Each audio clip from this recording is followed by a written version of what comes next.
Atum's likeness can be found gracing the walls and ceilings of sacred spaces dedicated to the worship of the gods.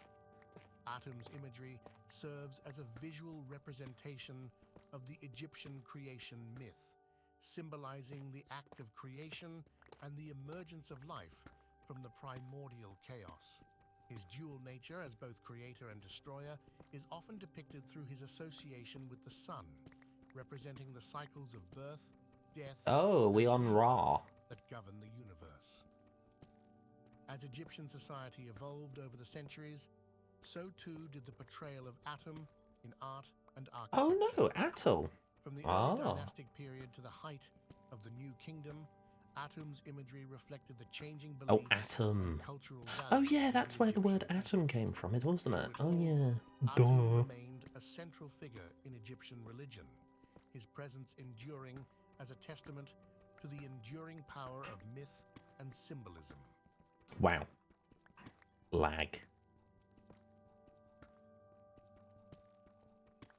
In the heart of ancient Egypt, the cult of Atum flourished, drawing devotees from far and wide to worship at his sacred temples and partake in rituals that honored the divine creator.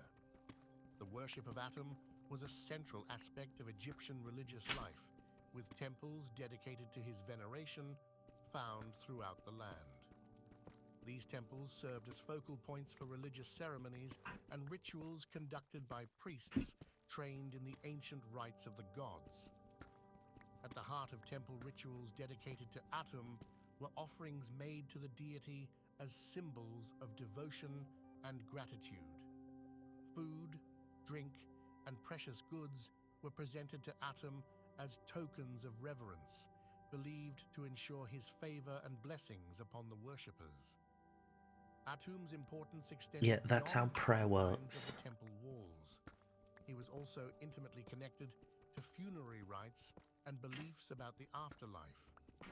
In Egyptian mythology, Atum played a crucial role in the journey of the soul after death, guiding the deceased through the perilous realm of the underworld to reach the eternal paradise of the Field of Reeds.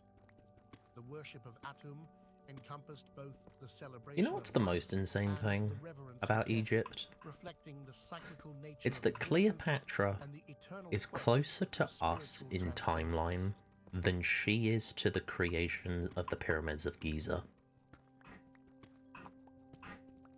The legacy It's of Atum insane. endures, a timeless beacon of divine wisdom and cosmic power.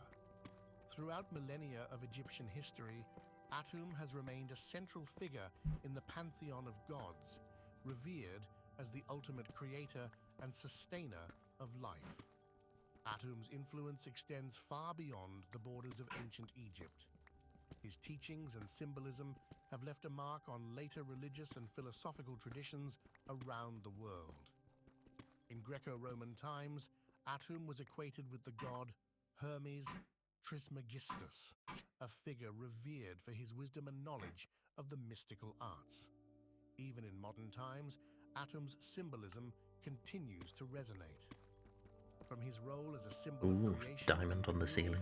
to his embodiment of cosmic order and balance, Atum remains a source of inspiration and contemplation for those who seek to understand the mysteries of existence.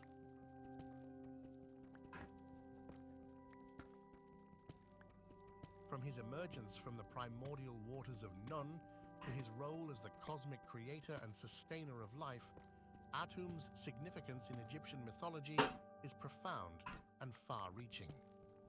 We have delved into the rich tapestry of Atum's mythology, exploring his role in Egyptian cosmology, his symbolism in art and architecture, and his enduring legacy in religious and philosophical traditions.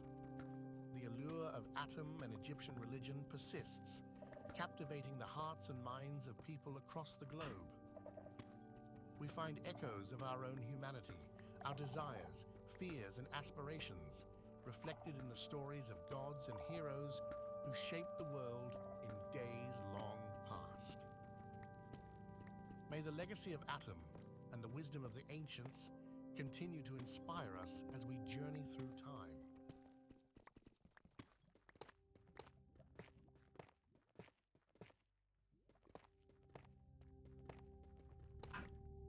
Welcome to the cradle of civilization, where the sands of time whisper tales of gods and goddesses.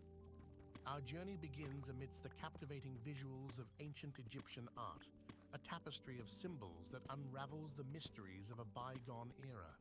The language of the ancients, an intricate dance of symbols that adorn the walls of temples and tombs. Each stroke, each curve tells a story.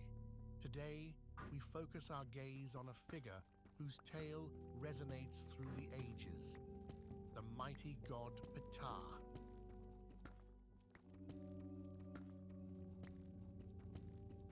As we step into the divine genesis of Ptah, the weaver of destinies, let us unravel the threads that bind this enigmatic deity to the very fabric of Egyptian mythology.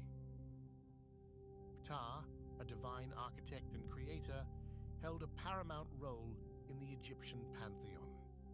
Within the divine ensemble known as the Ennead, Ptah took center stage, shaping the very essence of creation. In the sacred tapestry of creation myths, Ptah played a pivotal role. Known as the Noble Jed, Ptah's creative energies brought forth the elements that formed the world as the ancient Egyptians knew it. Ptah, a deity of multifaceted wisdom and creative prowess, boasts unique attributes and symbols that distinguish him within the pantheon. From the distinctive skull cap symbolizing his role as a master craftsman to the ankh and was scepter symbolizing life and power, Ptah's iconography is a rich tapestry reflecting the intricate layers of his divine nature. In the artistry of ancient Egypt, Ptah's presence is vividly captured. Often depicted as a mummified figure holding the Ankh, Ptah stands as a testament to the profound connection between life, death, and creation. Our next stop takes us to the heart of devotion, the city of Memphis. Here, the pulse of Ptah's worship resonated through the grandeur of the sacred temples. Memphis, a living tribute to Ptah, served as the epicenter of devotion. The Temple of Ptah, with its colossal pillars and intricate carvings, stood as a testament to the divine reverence bestowed upon Ptah by the ancient Egyptians. Ptah, often hailed as the great artisan, wasn't just a deity to be worshipped, but a craftsman whose creative hands shaped the very foundation of the cosmos. It's said that his words were the blueprint, and his will the architect's vision, guiding the creation of both gods and mortals.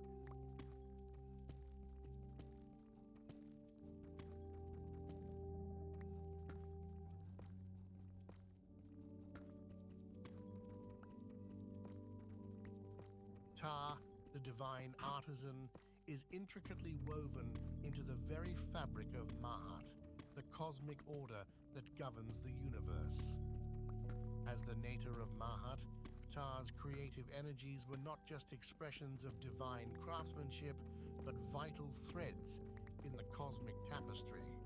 His every action, every stroke of creation, echoed the harmonious balance that Maat demanded. Ptah, the opener of the ways, the noble Jed, each title bestows upon him a unique facet of power and wisdom. From the architect of the cosmos to the guardian of life's journey, Ptah's titles resonate with the grandeur of his multifaceted existence. Beyond the visual tapestry, Ptah's essence is etched into the sacred texts and hymns of ancient Egypt. In the hallowed words of the priests, Ptah's greatness is praised. In the echoes of hymns, his name reverberated through the sacred corridors. Today, we unveil the wisdom. Oh.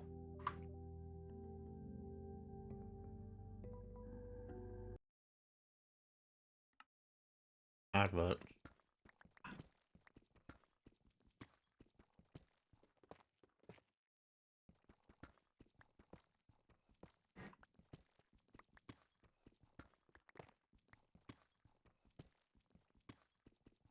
Hello, subscribers. You don't get advertisements.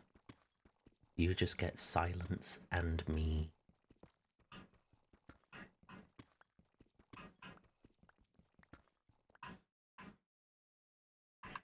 I have cheese strings next to me. And a can of Dr. Pepper. I have a second can of Dr. Pepper, in case my first can runs out. I also have some Nesquik. But that's only if I'm feeling hoppity. Which is a joke that only people who understand the mascot of Nesquik will understand.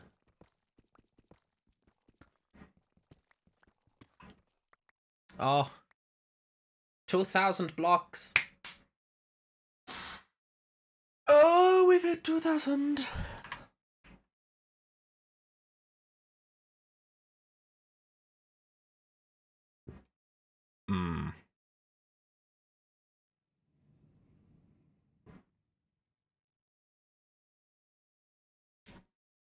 We'll deal with that when we come to it. But also, look! We've done so much. It is insane how much we've done.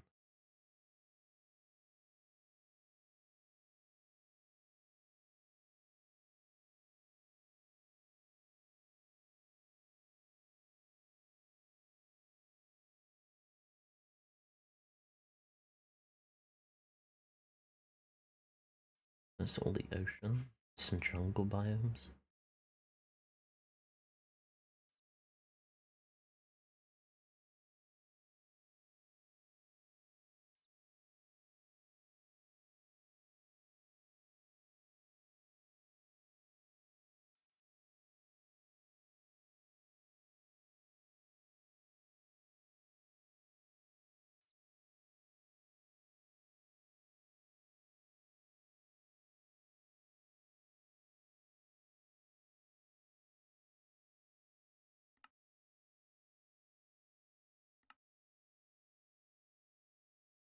That's our goal. Ah, is everyone back from break?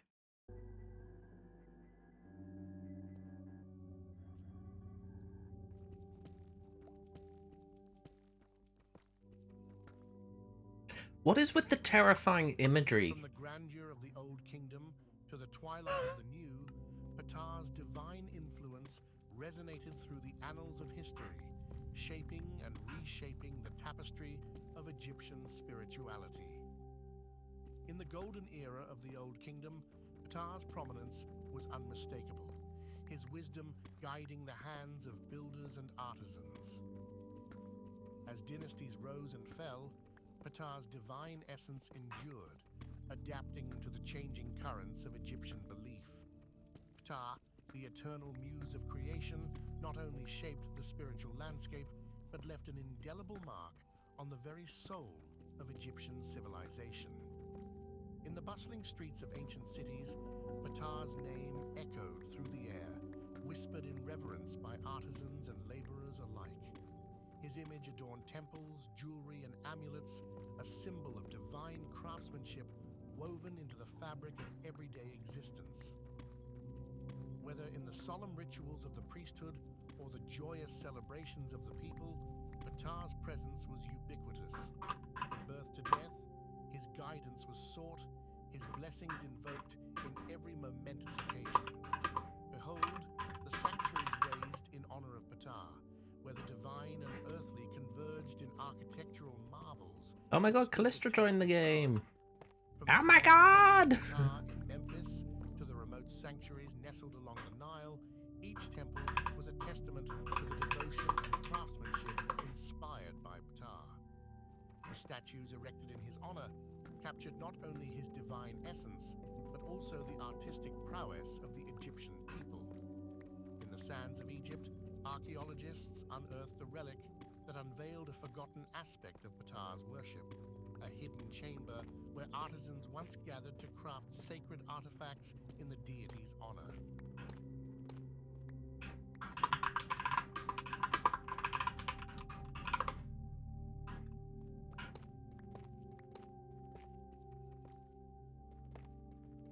As we journey through the sands of time, Raina, did you run all the way back to your computer just so that you could say hi to Callie in game? Instead of going to have your breakfast like you said you would. Continue to reverberate in contemporary art, spirituality, and global culture. Ptah's influence extends far beyond the temple. For fuck's sake. Permeating the realms of contemporary art and popular culture. Artists and authors draw inspiration from his wisdom and What happened, Raina? weaving his essence into the fabric of their narratives. In the tapestry Where am I? I am 1,921 meters away from spawn and minus 57 meters under the ground. Ptah's image adorns museums, galleries, and cultural landmarks, captivating audiences with the allure of ancient Egypt. In other words, Raina, good luck. It will literally take you an hour and a half with a diamond pickaxe to get me. Anything less than a diamond pickaxe, and it's going to take longer. Speaking of diamond, I have just picked up 2. As our journey through the mystical realm of Ptah draws Oh, let's fire! reflect on the revelations uncovered and the mysteries unraveled. Throughout our exploration, we've traced the divine genesis of Ptah, witnessed the evolution of his 1, worship 2, 3, through the 4, ages, 5, 6, and 7, marveled 8. at his enduring legacy in the modern world. From the sacred temples of ancient Egypt to the global stage of contemporary culture, Ptah's presence remains a testament to the enduring mystique of Egyptian mythology. In Ptah, we find not just a deity, but a guiding force, a beacon of creativity, balance, and eternal wisdom. As we journey onward, may the echoes of Ptah's legacy continue to inspire and illuminate our path. As we bid farewell to Ptah's mystical realm, I leave you with a tantalizing thought. Our journey through ancient civilizations and mythology has only just begun. We start with the birth and upbringing of Horus, a god whose existence is shrouded Horus? in myth and symbolism. Heretical words. According to ancient Egyptian mythology, Horus was born to the divine couple, Osiris and Isis. His birth was no ordinary event, as it marked the continuation of the eternal cycle of life, death, and rebirth. The myth tells a tragic tale of Osiris, the god of the afterlife, who was murdered by his jealous brother Set.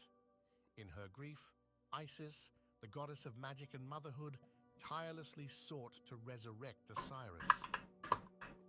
Through her magical prowess, she conceived Horus. Horus's parentage is a crucial aspect of his mythic identity. Osiris symbolizes the cycle of life, death, and resurrection, while Isis represents the nurturing and protective aspects of motherhood.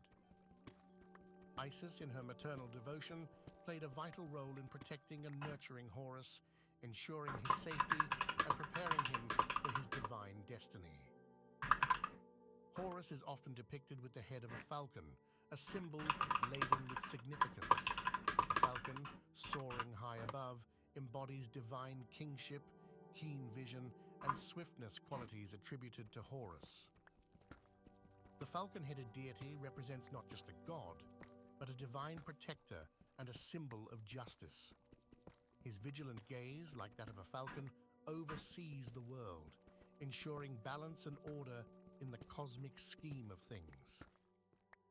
In the early dynastic period, Horus was primarily associated with kingship and protection. He was revered as a deity guiding pharaohs in their divine rule, symbolizing the rightful heir to the throne.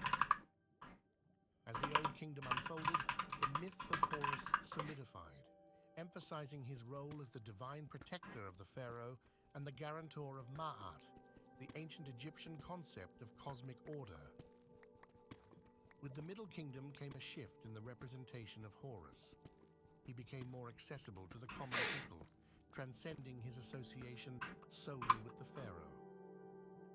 During the New Kingdom, the attributes of Horus expanded. He was not only a guardian, but also associated with the sun god Ra, embodying both the celestial and earthly realms. As Egypt experienced foreign influences, Horus's myth adapted to the changing political landscape.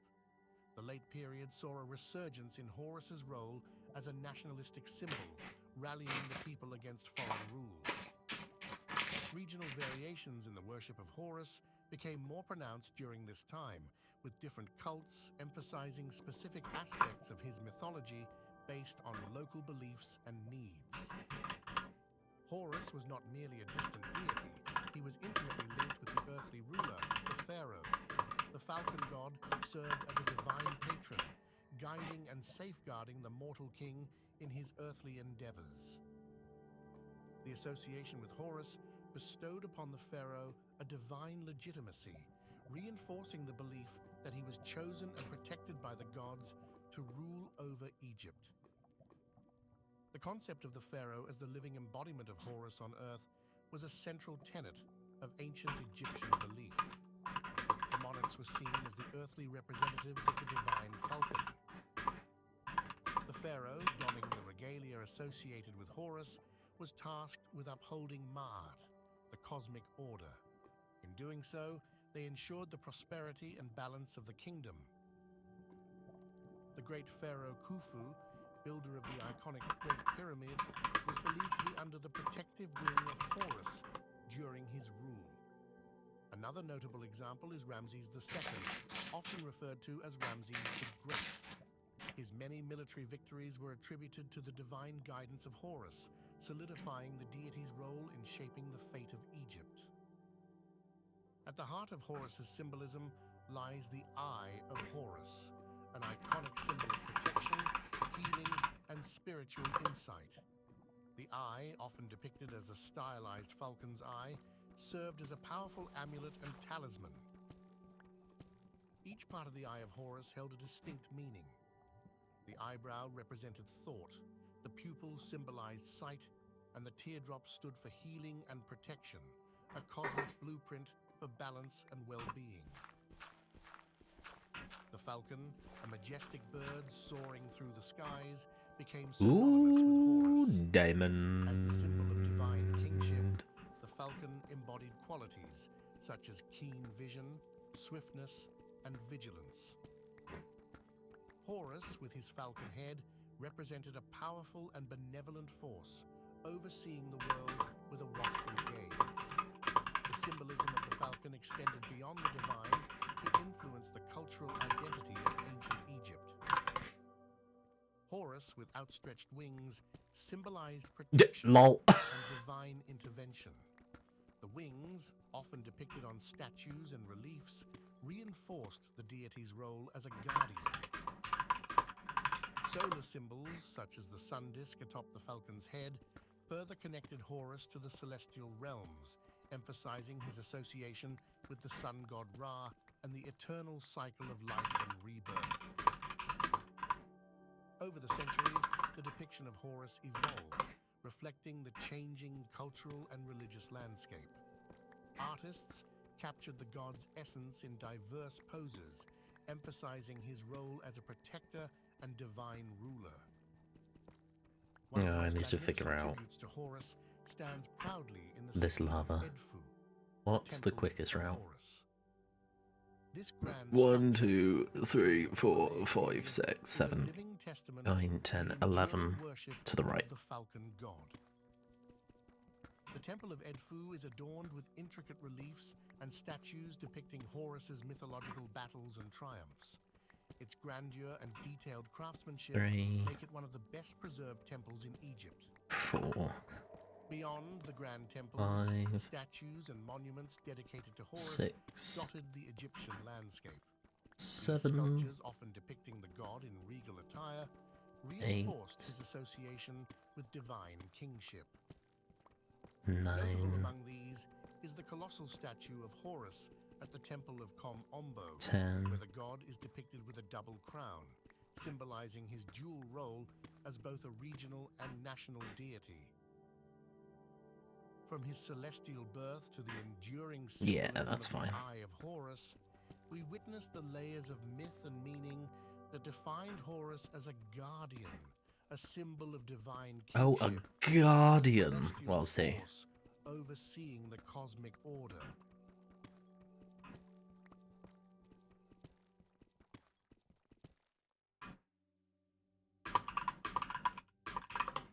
Ra, the sun god, held a paramount position in the Egyptian pantheon.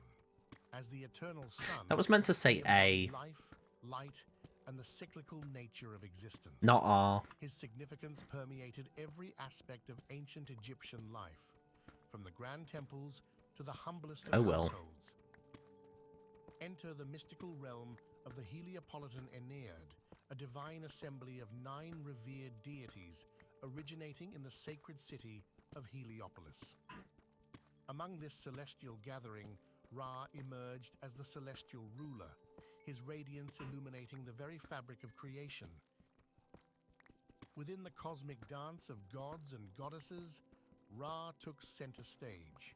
His rule extended beyond the skies, shaping the earthly realm.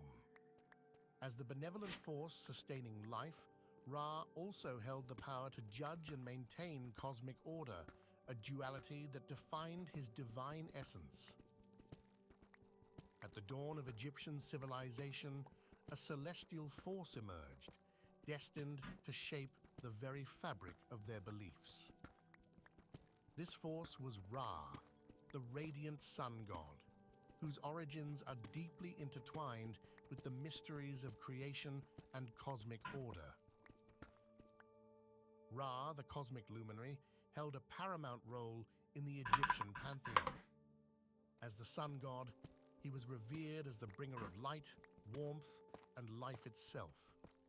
His celestial journey across the sky each day marked the perpetual cycle of creation, renewal, and rejuvenation.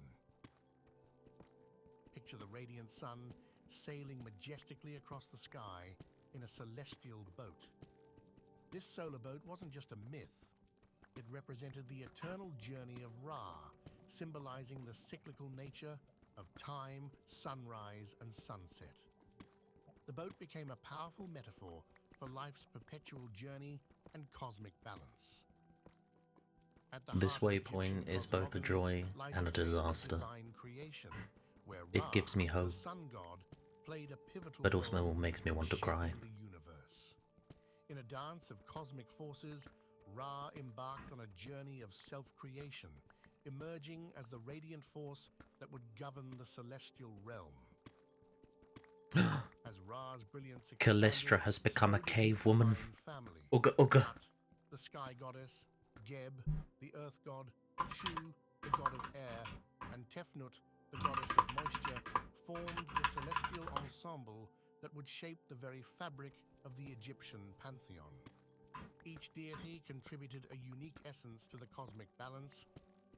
The intricate relationships within Ra's divine family were the threads that wove the cosmic tapestry of Egyptian mythology. Nut and Geb, locked in a passionate embrace, symbolized the union of the sky and earth. Accept? Shu, What? their son, became the god of air, separating the cosmic elements. Tefnut, the moisture, completed this divine quartet. As the sun sets on the horizon, Ra embarks on a nightly odyssey through the realm of the dead.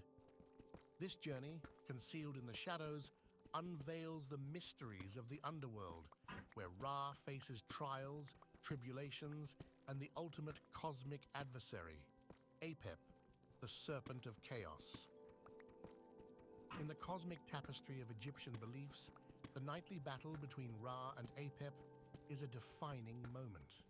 I swear we've already A heard this symbol of story. chaos and disorder, seeks to engulf the Give sun me new in eternal information, not the darkness. same information Ra, the video. solar bark, stands as a beacon of order, engaging in an epic struggle to ensure the perpetuity of light and life. Beyond the celestial spectacle, the battle carries profound symbolism.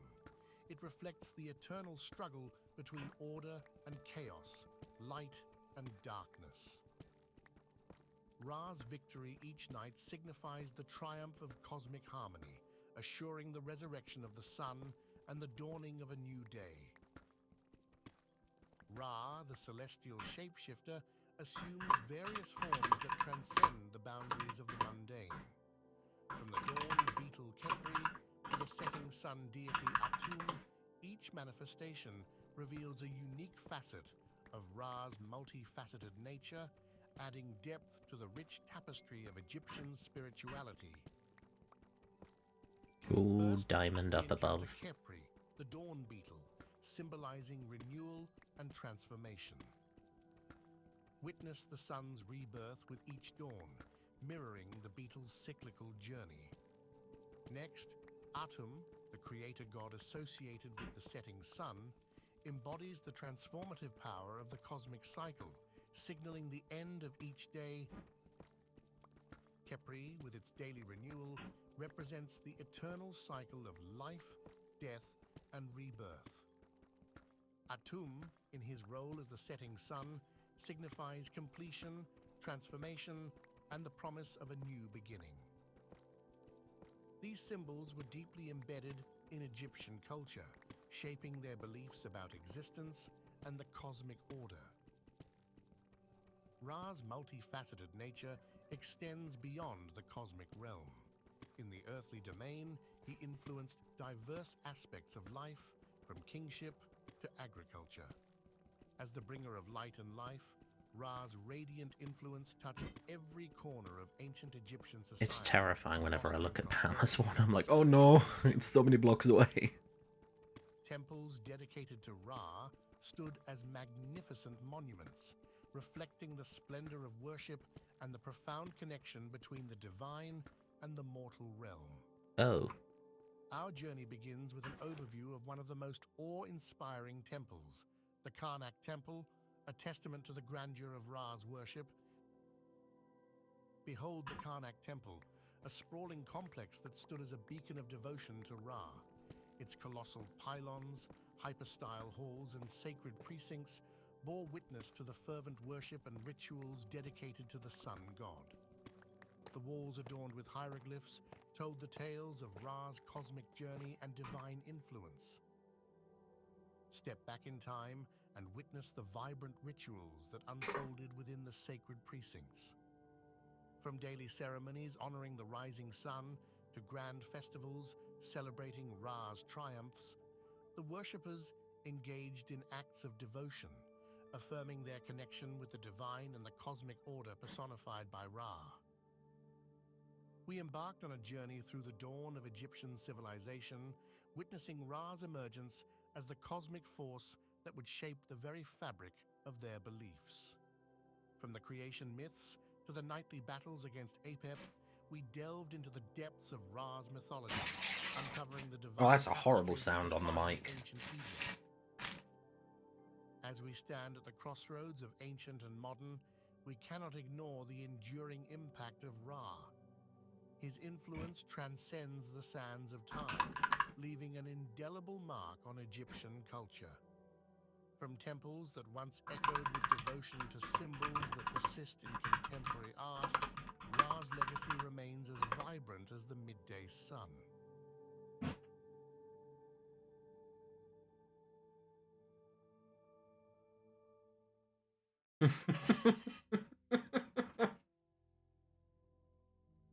Osiris, the illustrious god of the afterlife, fertility, and rebirth, was not born of mortal unions, but from the celestial embrace of two powerful deities, Nut, the sky goddess, and Geb, the earth god. According to ancient Egyptian mythology, Nut and Geb were not only parents, but also represented the vast expanse of the cosmos. Nut, the sky, arched over the earth. Geb and their union gave birth to Osiris, enveloping him in the harmonious duality of the heavens and the earth. The union of Nut and Geb goes beyond mere parentage. It symbolizes the very essence of cosmic order. Nut, stretching across the sky, embodies the celestial realm, representing order, while Geb, the earthly expanse beneath, is the foundation of life and fertility. Osiris, born from this divine union, carries the symbolism of both celestial and earthly parentage. His essence is a bridge between the spiritual and the physical, embodying the interconnectedness of the Egyptian cosmos. Early representations showcased Osiris with distinct characteristics, often holding the crook and flail, a symbol of rulership and fertility. Hieroglyphs played a crucial role in conveying the myth of Osiris. They were not just symbols, but a storytelling medium, immortalizing the narrative of his birth, his divine parents, and the balance they brought to the cosmos. Osiris takes center stage in the Heliopolitan Ennead, a divine assembly of 9 deities revered in ancient Egyptian cosmology. The Ennead was a celestial family, each member representing an essential aspect of creation. There, in their midst, stands Osiris, a god of unparalleled significance. Osiris wasn't just a god among gods. He held a unique position, embodying principles of life. Oh, sorry, that was just so funny. Oh. Signifies his importance in the grand narrative of creation. Oh, that was so funny. Shrouded in chaos. From this chaos emerged I guess there's no sleep. Led by Survive. wise Raina gets Osiris. blown up by a creeper. Raina jumps into Osiris's bed. presence in Sleep, creation please. myth symbolizes order and purpose. As the world took form, Ah, he stood so as a funny. beacon of stability, ensuring the balance between the forces of creation and the ever-present chaos. Oh. Osiris's role extends beyond the act of creation. He becomes a custodian of divine order and balance, essential elements. I don't even know if Raina is still watching me. The Egyptians believed that Osiris's influence permeated every aspect of existence, from the cycles of nature to the conduct of rulers. Osiris, often hailed as the Green One, stands as a testament to the symbiotic relationship between the divine and the earthly. He wasn't just a god. He was the embodiment of fertility, the life force that sustained the land and its people. As the god of agriculture, Osiris held the power to bless the fields and ensure bountiful harvests. The ancient Egyptians revered him as the provider of sustenance, linking their prosperity directly to the divine cycles overseen by Osiris. To honor Osiris and seek his blessings, the ancient Egyptians engaged in elaborate rituals and joyous festivals. These events were not merely religious observances, they were vibrant celebrations of the cycles of nature and the agricultural calendar. During these festivities, communities came together, offering prayers and sacrifices to Osiris. The rituals symbolized a harmonious partnership with the divine, ensuring the fertility of the land and the abundance of crops. Osiris's influence extended beyond ceremonies. It permeated the very fabric of ancient Egyptian agricultural practices. The farmers saw Osiris not only as a god, but as a guide, influencing their methods and techniques. Osiris, the god of eternity, transcended his role as a deity and became the very embodiment of ideal kingship in the eyes of the ancient Egyptians. His qualities, wisdom, and sense of justice set the standard for earthly rulers. Kings sought to emulate Osiris, aiming to embody the When we get to divine attributes that he 1,500 blocks, personified: I'm gonna run back fairness, and empty my benevolence, inventory. and a deep connection to the cosmic order. The pharaohs, considered the living Horus and earthly representatives of the divine, also carried the essence of Osiris within them. They were seen as the bridge between the mortal realm and the afterlife. Much like Osiris, pharaohs were expected to uphold justice, maintain cosmic balance, and ensure the prosperity of their people. The connection to Osiris was not just symbolic, it was a divine mandate that influenced every aspect of their rule. The coronation of a pharaoh was a sacred event, a ritual deeply intertwined with Demon. Osiris's divine legacy. The ceremony wasn't just about political ascension, it was a spiritual affirmation of the pharaoh's connection to the divine order. During these rituals, the pharaohs received symbols and regalia associated with Osiris, signifying their divine mandate to govern with wisdom and justice. The rituals reinforced the belief that Osiris's spirit guided the pharaohs in their earthly duties. The Assyrian myth, a cornerstone of Egyptian cosmology, is a tale that resonates across the ages. It begins with Osiris, a god revered for his wisdom and benevolence, but his journey takes a dark turn. Osiris, in all his glory, more diamond. falls victim to the treacherous plot of his own brother Set. The narrative becomes a profound exploration of cosmic balance, disrupted by jealousy and betrayal. Set, consumed by envy and ambition, orchestrates a deceitful plot that leads to Osiris's tragic demise. In an act of betrayal, Osiris is entombed in a coffin and cast into the Nile, symbolizing the ebb of life and the inevitability of mortality. This pivotal moment marks the descent of Osiris into the realm of the afterlife, a journey that holds profound implications for the Egyptian understanding of death and rebirth. Enter Isis, the devoted sister wife of Osiris, whose love and grief propel her on a quest to resurrect her fallen husband. Her journey becomes a testament to the enduring power of love, magic, and maternal devotion. Through Isis's unwavering determination and magical prowess, Osiris is momentarily brought back to life. The union of Osiris and Isis leads to the miraculous birth of Horus, the falcon-headed god of protection and kingship. As Osiris's myth resonated across the Nile, a powerful and enduring cult emerged. The worship of Osiris transcended regional boundaries, capturing the hearts and minds of Egyptians from all walks of life. From the bustling cities to the tranquil villages, the reverence for Osiris became a unifying force, a shared spiritual journey that connected the diverse tapestry of ancient Egyptian society.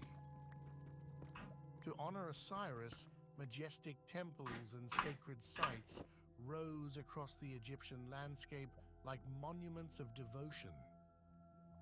These architectural marvels were not just places of worship, but gateways to the divine, where the presence of Osiris was felt profoundly.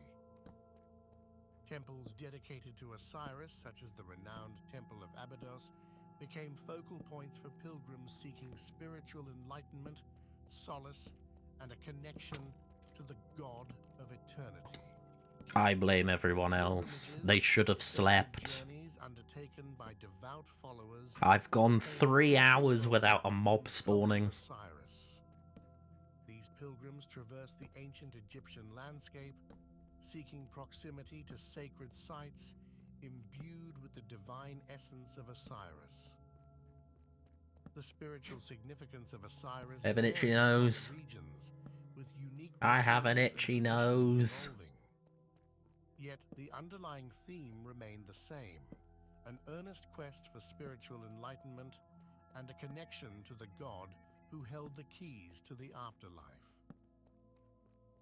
The cult of Osiris, with its diverse expressions and shared devotion, stands as a testament to the profound impact of this god on the spiritual fabric of ancient Egypt.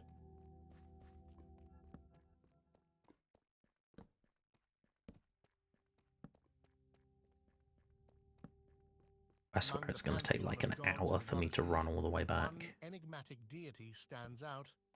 Set, the god of chaos and disorder, has woven his essence into the fabric of Egyptian mythology. His story, like the shifting sands beneath our feet, holds secrets and surprises that have echoed through the corridors of time. In the shadowy corridors of Egypt's mythic past, Set emerges as a figure shrouded in antiquity. Our journey begins with the origins of this intriguing deity. Set's early appearances in Egyptian mythology are as elusive as the shifting sands themselves. Descriptions and tales from ancient texts paint a picture of a deity both revered and feared. Set's intricate relationships within the divine pantheon are unveiled as we delve into his connections with deities such as Osiris and Isis. The cosmic dance of alliances and conflicts shapes the very essence of Egyptian mythology. Behold the visage of Set, an amalgamation of the divine and the animalistic. Hieroglyphics and artifacts reveal his distinctive form, an animal-headed god with the symbolic Set animal, an iconography that resonates through the epochs. Our exploration takes us into the heart of cosmology and creative myths. Set's role in shaping the very foundations of existence is unveiled as he becomes a pivotal force in the grand tapestry of the Egyptian cosmos. Why did Pola leave? Pola, why did you leave?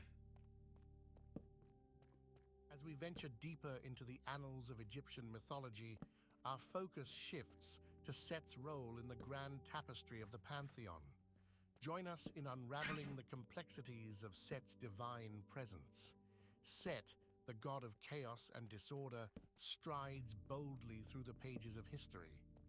His essence, a turbulent force, shapes narratives of tumultuous events and cosmic discord. But within chaos lies a delicate balance. Set plays a pivotal role in the cosmic dance, ensuring the equilibrium of Mahat, the Egyptian concept of cosmic order. His chaotic nature, paradoxically, contributes to the harmony of the divine scales. Set's influence extends beyond the metaphysical, manifesting in the natural world. Storms rage, thunder echoes, and the vast desert, a realm of unpredictability, all bear the mark of Set's chaotic touch. Yet, as we traverse the sands, we discover that the worship of Set is a tapestry. I didn't actually dig this bit out. That's not like me. Fluctuates, adapting to the diverse landscapes and cultures that embraced his chaotic divinity. Over time, the perceptions of Set transform, evolving with the ebb and flow of history. The expressions of devotion to this deity take on unique hues, mirroring the varied landscapes that echoed with the footsteps of his followers. From the tumultuous storms to the serene desert winds, Set's enigmatic presence weaves through the very fabric of Egyptian spirituality. Our expedition into the mystique of Set takes a compelling turn as we delve into the controversies that shroud this deity. Join us as we unravel the intricate threads of Set's involvement in pivotal myths. At the heart of intrigue lies Set's I see my torches. in the Osiris myth, a tale of murder, betrayal, and resurrection. Explore with us the tumultuous narrative that binds Set to the fate of Osiris. Set, a figure of paradoxes, is often cast as a trickster in the divine drama. Today, we analyze the controversial aspects of Set's character. A deity Yay. whose actions blur the lines between chaos and cosmic order. The cosmic stage witnesses the clash of titans as Set and Horus engage in an infamous battle of gods. We unfold the pages of this timeless rivalry, exploring the motivations and consequences of their divine conflict. In the galleries of ancient art, we encounter Set in diverse forms, a benevolent protector and a malevolent force. These depictions mirror the complexity of his essence, revealing a deity whose nature defies simplistic categorization. From guardian to adversary, Set's duality captivates the artist's brush, leaving us to ponder the multifaceted facets of his character. Join us as Apparently we there's a navigate the wild artistic rat tapestry somewhere. that unveils Set's enigmatic nature, a character woven with threads of controversy and contradiction.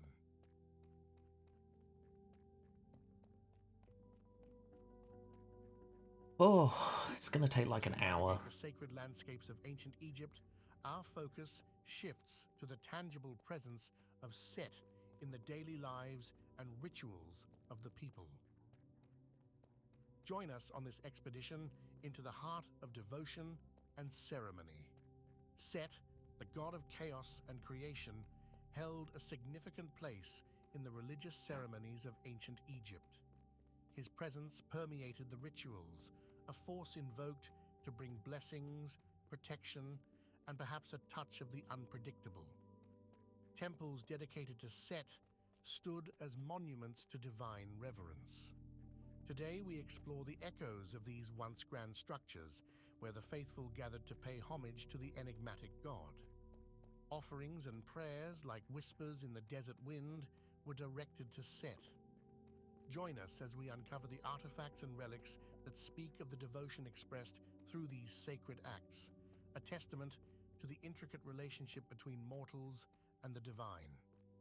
The priesthood dedicated to Set held a unique role in the religious tapestry of ancient Egypt. Their practices, a blend of mysticism and tradition, played a crucial part in maintaining the connection between the mortal realm and the chaotic forces embodied by Set. From sacred chants to elaborate ceremonies, the practices of Set's priesthood were as diverse as the landscapes that surrounded them. Today, we piece together the fragments of these ancient rituals, attempting to decipher the language of devotion spoken to the god of chaos. I swear there's like multiple gods of chaos that we've learned about. Ebb and flow of his influence across the ages. Join us in It's like exploring every the single legacy god in and ancient modern Egypt is just a god of reinterpretations chaos. the god of chaos. The New Kingdom marked a pivotal period, and with it came a shifting tide in the pantheon's popularity. Set, once a prominent figure, experienced a decline as the dynamics of worship evolved. What led to this transformative moment in the deity's journey? Fast forward to the present day, where Set's ancient spirit resonates in unexpected ways. Explore with us the realms of literature, pop culture, and modern spirituality as Set finds new life in the imaginations of artists, writers, and seekers. The god of chaos, once confined to the pages of history, now strides boldly into our modern consciousness. Discover the myriad faces of Set in contemporary tales, art, and even spiritual practices that draw inspiration from the ancient. But what about the lasting impact? As we navigate the landscapes of Egyptian and global cultural heritage, we examine how Set's presence endures in the collective imagination. I'm on a boat. As we stand at the crossroads of time, the tapestry of Set's legacy unfolds before us. From the ancient scrolls to the canvases of today, the god of chaos has woven himself into the very fabric of our exploration. Each stroke of the artist's brush, every carefully Oh my god. carved Oh my god, it's the hieroglyphic end. Oh my tells god. a tale of a deity No, it's who not. defies I simple thought it was the definition. end. Set, I got with his happy. duality and controversy, I am sad now. continues to captivate and mystify, We are 500 blocks leaving away. an indelible mark on the sands of history. As we conclude our expedition into the mysteries of Set, we invite you to carry the spirit of chaos and creation with you. Let his enigma linger in your thoughts, a reminder that the ancient world holds secrets waiting to be discovered. When I am done Welcome with to the mystical this, realm of ancient Egypt. I'm gonna be so a land happy. steeped in myth and legend, where gods and goddesses reign Because the supreme over third the hearts level and minds of its people. is a Among these different divine day beings, pandas one problem. figure stands out, revered and enigmatic: Anubis. In the vast pantheon of Egyptian deities, Anubis holds a special place as the god of mummification and the afterlife. His presence permeated every aspect of Egyptian society, from religious rituals to funerary practices. Before we delve deeper into the mysteries of Anubis, let's take a moment to understand the role of gods and goddesses in ancient Egyptian society. To the ancient Egyptians, these divine beings were not merely distant figures to be worshipped, they were integral to every facet of life. From the mighty Ra, the sun god, who journeyed through the sky each day, to Isis, the goddess of magic and motherhood, who protected her people with her powerful spells, the gods and goddesses of Egypt were seen as both protectors and guides. They were believed to intervene in the affairs of mortals, offering blessings to the virtuous and punishments to the wicked. And at the heart of this divine hierarchy stood Anubis, the jackal-headed guardian of the dead.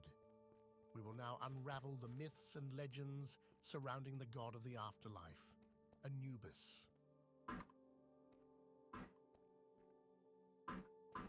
To understand the origins of Anubis, we must journey back to the dawn of Egyptian civilization, where myths and legends intertwine with history.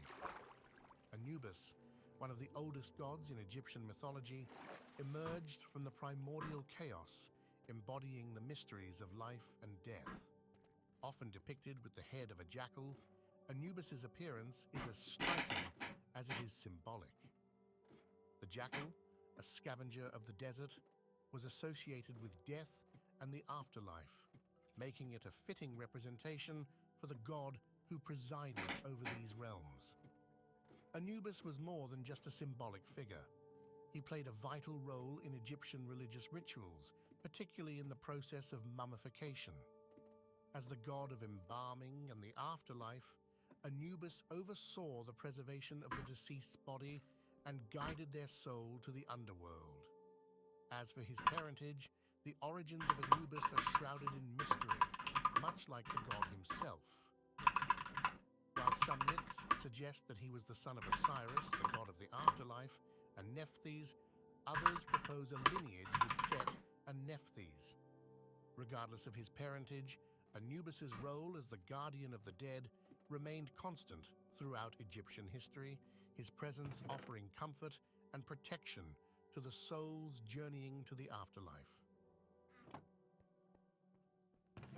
In the realm of Egyptian religion and funerary practices, Anubis reigned supreme, his presence felt in every aspect of the journey to the afterlife. From the moment of death to the final judgment, Anubis played a crucial role in guiding the souls of the departed. One of the most sacred rituals involving Anubis was the weighing of the heart ceremony, conducted in the Hall of Ma'at. Here, the heart of the deceased was weighed against the feather of Ma'at, the goddess of truth and justice. Anubis presided over this solemn ceremony, ensuring that the scales remained balanced. If the heart was found to be lighter than the feather, it meant that the soul had lived a righteous life and could proceed to the afterlife. But if the heart was heavy with sin, it would be devoured by the fearsome beast, Ammit. Beyond the halls of judgment, Anubis continued to guide the souls of the departed through the treacherous journey to the afterlife. With his keen sense of direction and unwavering vigilance, he protected grave sites from desecration and ensured that the deceased found their rightful place in the kingdom of Osiris. The importance of Anubis extended beyond the realm of the spiritual, as his statues and imagery adorned tombs and temples throughout ancient Egypt. These representations served not only as symbols of protection, but also as reminders of the eternal cycle of life, death, and rebirth. Oh, I want to see what the grass looks like. At the heart of Anubis's symbolism lies his jackal form. Sunlight, everyone. Representation of death and embalming. The outside. The jackal, with its association with scavenging and the desert, was seen by the ancient Egyptians as a creature of the underworld, roaming the night in search of souls. Thus, Anubis's jackal-headed form served as a fitting embodiment of death and the afterlife. But Anubis was not merely a symbol of death, he was also a guardian and protector of the deceased.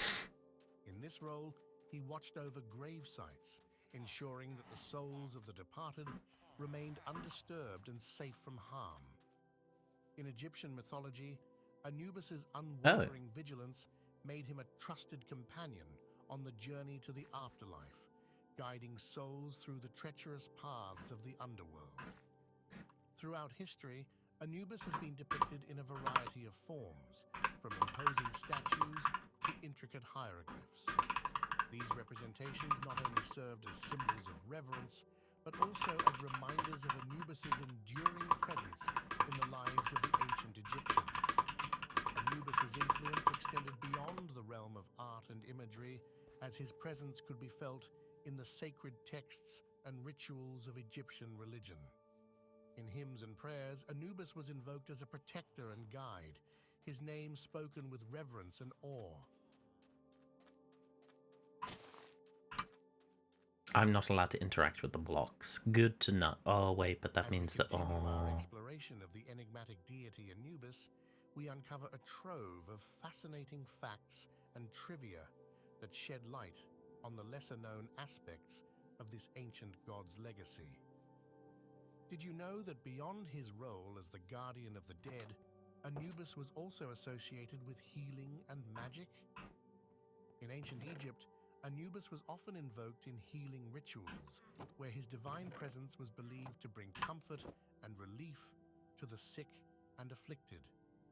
His connection to magic was equally profound, with spells and incantations invoking his name for protection and guidance. But perhaps one of the most intriguing connections involving Anubis That was terrifying. is his association with the constellation Canis Major, the great dog in the night sky. Well, it's going to take 1,000 years for us to get back. Mythology, Anubis was sometimes And what's worse is we have to go back again. the great hunter god Orion across the heavens. This celestial connection further underscores Anubis's role as a guardian and guide in both the earthly realm and the stars above. Anubis's significance extends beyond his celestial associations, as he played a central role in the Osirian myth cycle, one of the most enduring narratives in Egyptian mythology. In this myth, Anubis played a crucial role in the journey of Osiris, the god of the afterlife, who was slain by his jealous brother Set. It was Anubis who embalmed Osiris's body, preparing him for his journey to the underworld and eventual resurrection. Finally, Anubis's legacy lives on in modern interpretations and representations, where he continues to captivate audiences around the world. Whether portrayed as a stoic guardian or a mysterious deity, Anubis remains a symbol of death, rebirth, and the enduring mysteries of the afterlife. 4,000 blocks. As we reach the conclusion of our journey through the realm of Anubis, we are left with a profound appreciation for the enduring legacy of this ancient deity. Across the millennia, Anubis has left an indelible mark on Egyptian culture and continues to captivate hearts and minds around the world. Anubis's imagery and symbolism have permeated every aspect of human expression, from ancient art and literature to contemporary media and pop culture. His jackal-headed form and enigmatic presence have inspired countless artists, writers, and filmmakers to explore the mysteries of death and the afterlife. In today's world, the fascination with Anubis in Egyptian mythology remains as strong as ever. From blockbuster movies to best-selling novels, Anubis continues to play a prominent role in popular culture, his image serving as a potent symbol of death, rebirth, and the eternal cycle of life. The legacy of Anubis extends to the hearts and minds of people around the world who are drawn to the rich tapestry of Egyptian mythology.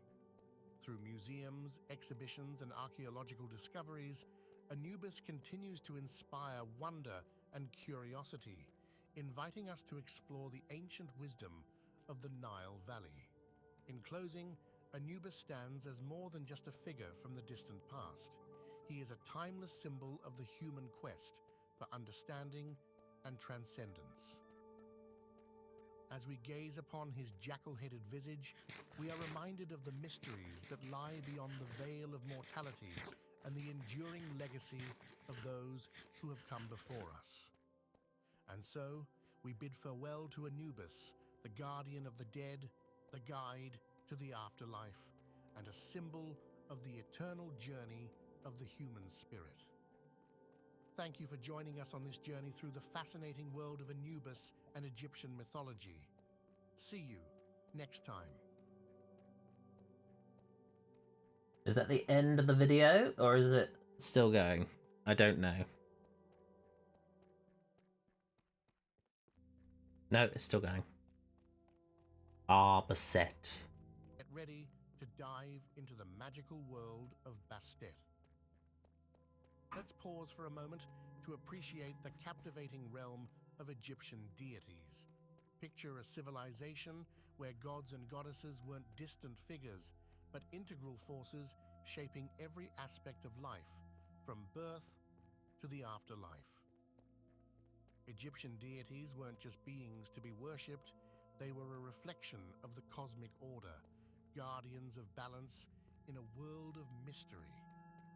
Today, our spotlight shines on one of these remarkable entities, Bastet, the goddess who held the keys to home, fertility, and protection. She wasn't just a divine figure, she was a guardian, a symbol of the very fabric that wove through the lives of the ancient Egyptians. Imagine a deity fierce enough to protect, yet gentle enough to nurture.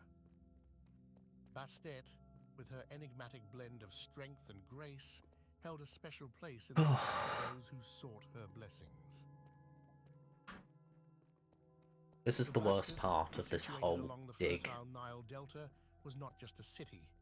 It was It's the going cradle backwards and of forwards. Bastet's worship. The very soil beneath it bore witness to the emergence of this revered goddess. Imagine a city pulsating with the energy of devotion, its streets alive with the echoes of worship. As we journey through time, we witness the evolution of Bastet's character. From her early manifestations as a lioness deity, embodying ferocity and protection, to the gradual transformation into a more domesticated cat goddess, symbolizing the gentler aspects of home and fertility. If you ever wonder why Now in the let's real uncover world they don't Bastet's just role put in the trains grand underground, pantheon this is of why. Egyptian gods It and takes so goddesses. fucking long. She wasn't just a singular entity. She held a unique place, often invoked as the defender And of I'm the not getting home paid for and the this. benevolent protector I of wish I those who was. sought her divine favor. As time marched forward, so did the artistry that adorned the temples and tombs of ancient Egypt. The evolution of Bastet's iconography is a tale in itself, from the fierce lioness to the graceful domestic cat. Each representation told a story, capturing the essence of the times and the beliefs of the people.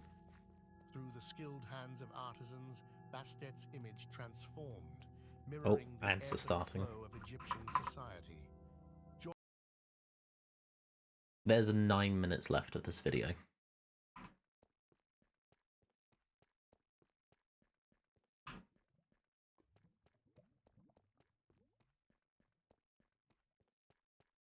I feel like I'm going insane.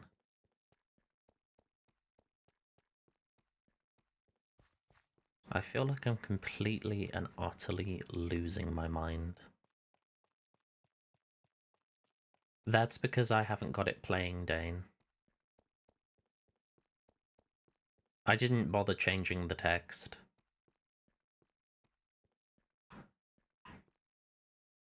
Honestly, if I heard that anthem playing while digging this fucking hole, I would be going insane.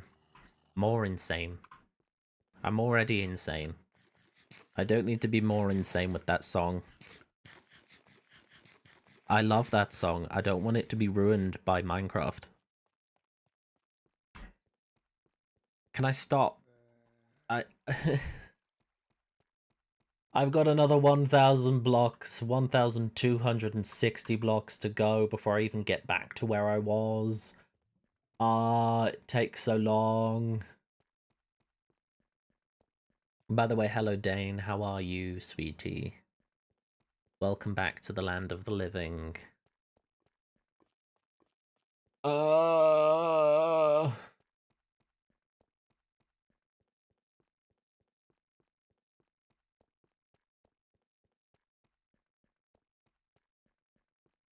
1,000 more blocks. Come on. I'm gonna be so glad when this fucking tunnel is done. Now it's officially 1,000 blocks.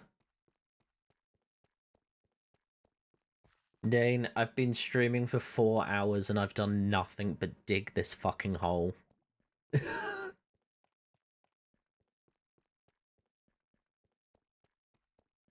This hole goes on forever.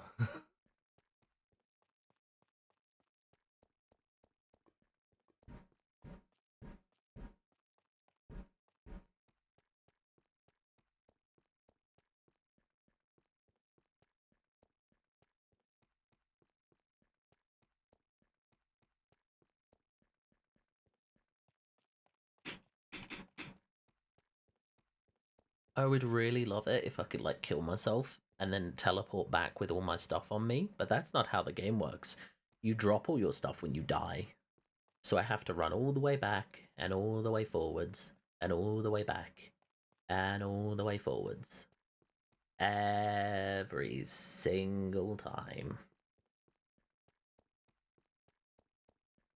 Welcome back from advertisements, everybody. Video starting Join me again. as we explore the intricate details etched into statues and carvings, revealing not just an artistic evolution, but a cultural one as well. Among the many facets of Bastet's character, one that stands out is her fierce protectiveness, particularly towards women and children, a deity whose embrace shields the vulnerable, whose presence brings comfort in times of peril. Dane, are you joining the server? A nurturing force in the lives of those who sought her refuge. Do you plan to? Let's unravel the intriguing transformation. It's okay if you don't. From a formidable lioness I'm just deity curious. to a more domesticated cat goddess. Witness the shift from ferocity to grace as Bastet adapts to the changing beliefs and values of ancient Egyptian society. Imagine Egypt coming alive with the rhythm of drums, the sway of dancers, and the jubilation of festivals dedicated to Bastet. These celebrations weren't merely rituals. They were expressions of gratitude, joy, and the profound connection between the people and their goddess.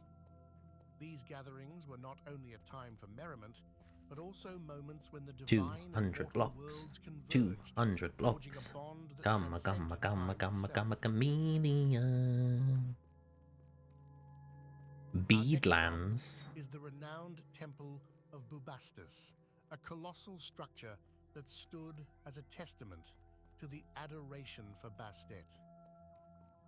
Imagine wandering through its grand halls. It's gonna take The an air hour was for me to thick dig this. with the fragrance of incense and the chants of devoted worshippers echoed. It's gonna take me a full hour to dig this. We step further into the heart of worship and delve into the intricate rituals and ceremonies performed in honor of Bastet. From offerings of food and incense to elaborate processions, each ritual carried profound significance, symbolizing the devotion of the ancient Egyptians to their beloved goddess.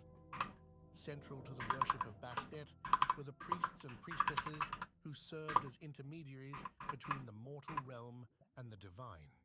Explore with us the roles and responsibilities of these spiritual guardians who ensured the sanctity of the rituals and maintained the connection between the people and their goddess. Through the sacred spaces of Bastet, Ugh, I already see and cultural significance lava in surrounding front her of me. worship. Why?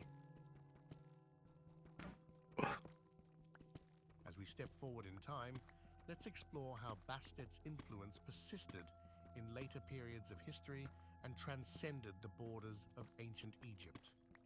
Discover with me the threads connecting this feline deity to different cultures and Back into the civilizations, darkness I go. showcasing the adaptability and timeless allure of Bastet. Fast forward to the present day, and Bastet continues to prowl through the fabric of modern Egyptian culture. Haha. From street art, Made a funny cat contemporary pun. literature, explore with us how Bastet's image has seamlessly integrated into the tapestry of global popular culture, captivating the imagination of people around the world. Archaeological excavations have unveiled treasures that further illuminate Bastet's story. Join me as we discuss the artifacts and inscriptions that provide invaluable insights into the practices, beliefs, and the widespread worship of this goddess in ancient times. Our journey doesn't end in the pages of history. Bastet's charm endures in the contemporary world, captivating the hearts and minds of many. From fashion to film, explore how this ancient deity has become an icon, leaving an indelible mark on the cultural landscape of today. As we conclude, let's take a moment to summarize the key points that made our journey so special. We explored Bastet's origins in the ancient city of Bubastis, witnessed the evolution of her character through different periods of history, and delved into the myths and stories that surrounded this benevolent goddess. From her protective nature towards women and children to the vibrant festivals dedicated to her, Bastet's influence resonates through the annals of time. We uncovered the symbolism behind Bastet's various forms, her associations with animals, and the symbols that adorned her temples, the Ankh, the sistrum, each carrying a profound meaning in the worship of this divine feline.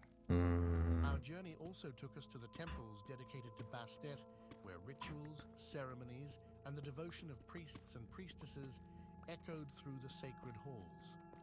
We traced Bastet's influence through later periods of history, explored her presence in modern Egyptian and global popular culture, and discovered how this ancient goddess continues to capture our imaginations even today. Thank you for being a part of this journey. Your curiosity and engagement have truly made this exploration of Bastet's world a remarkable experience. We end there. Oh my god. That AI was madness.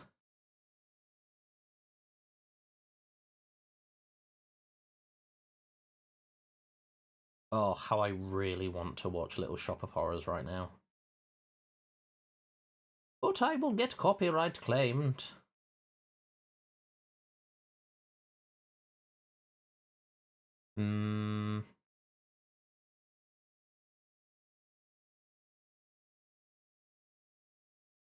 I want to watch the Weatherspoons video. Is there any spaces in the UK that you would be like, that can make a massive spoons? Buckingham Palace, and there would still be room for King Charles and his family. We could still let them live there. That's the most insane thing I've ever heard. There's Oh, lava!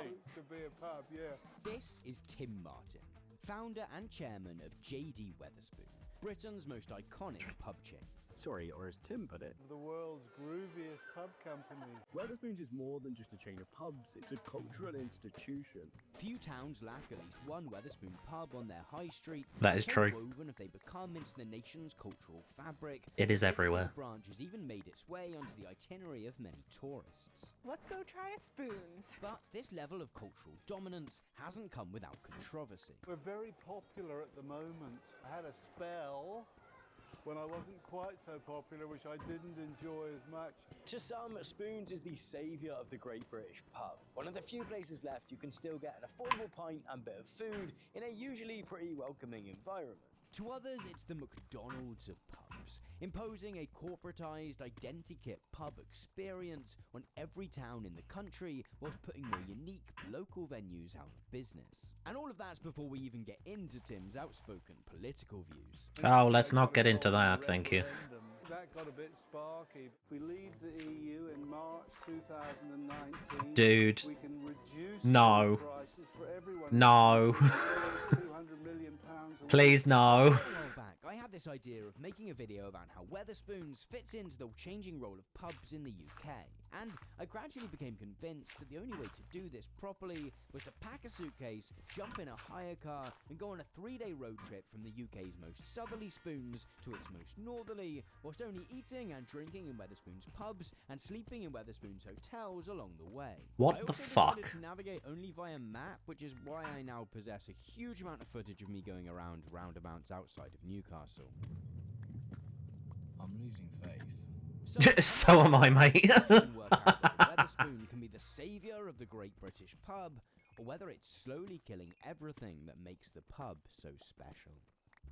It's My journey Spoons. began in Bristol, which has the distinction of being It's where home to everybody the goes to UK's lose their most mind. southerly Weatherspoon. And for me, it would be the first of very, very many.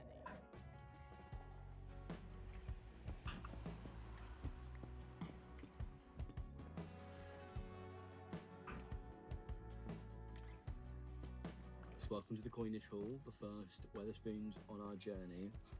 And according to the menu, this used to be some long-standing shops that have been converted.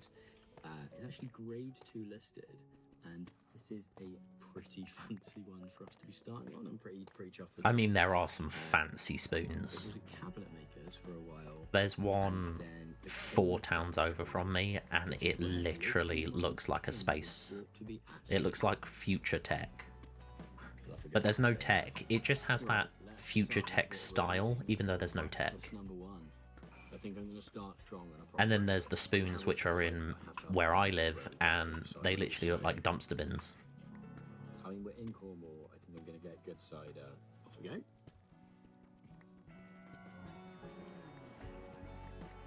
Cheers. As I was sipping on my morning pint and slightly questioning my life choices, our food came and I rejoiced in the fact that at least I wasn't going to have any financial concerns. Splin, are you still watching me? This reasonably large breakfast, after all, had set me back just £3.69. And it certainly felt like, with a bit of luck, it would fuel me for what was set to be a long drive to our next stop. That is one Wetherspoons down. Quite a few to go.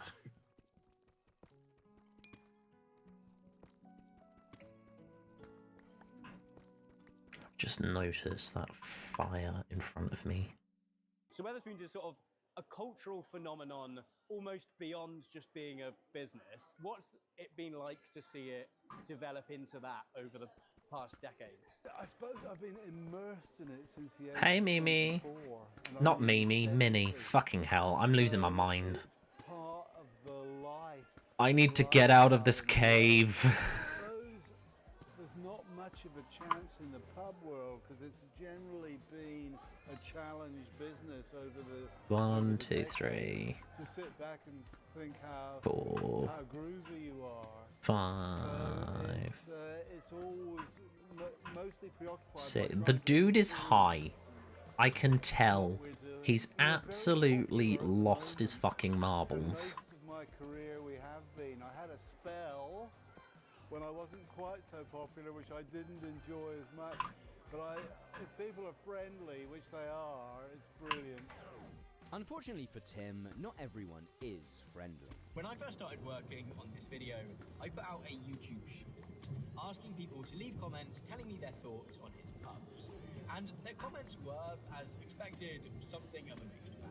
There was a lot of support in that, but this was matched by a heap of hostility. As a further indication of how strongly people feel about Wetherspoons, whilst researching this video, I also came across an app which explicitly helped people avoid drinking at Wetherspoons pubs, and more than one broadly anti-Spoons protest song.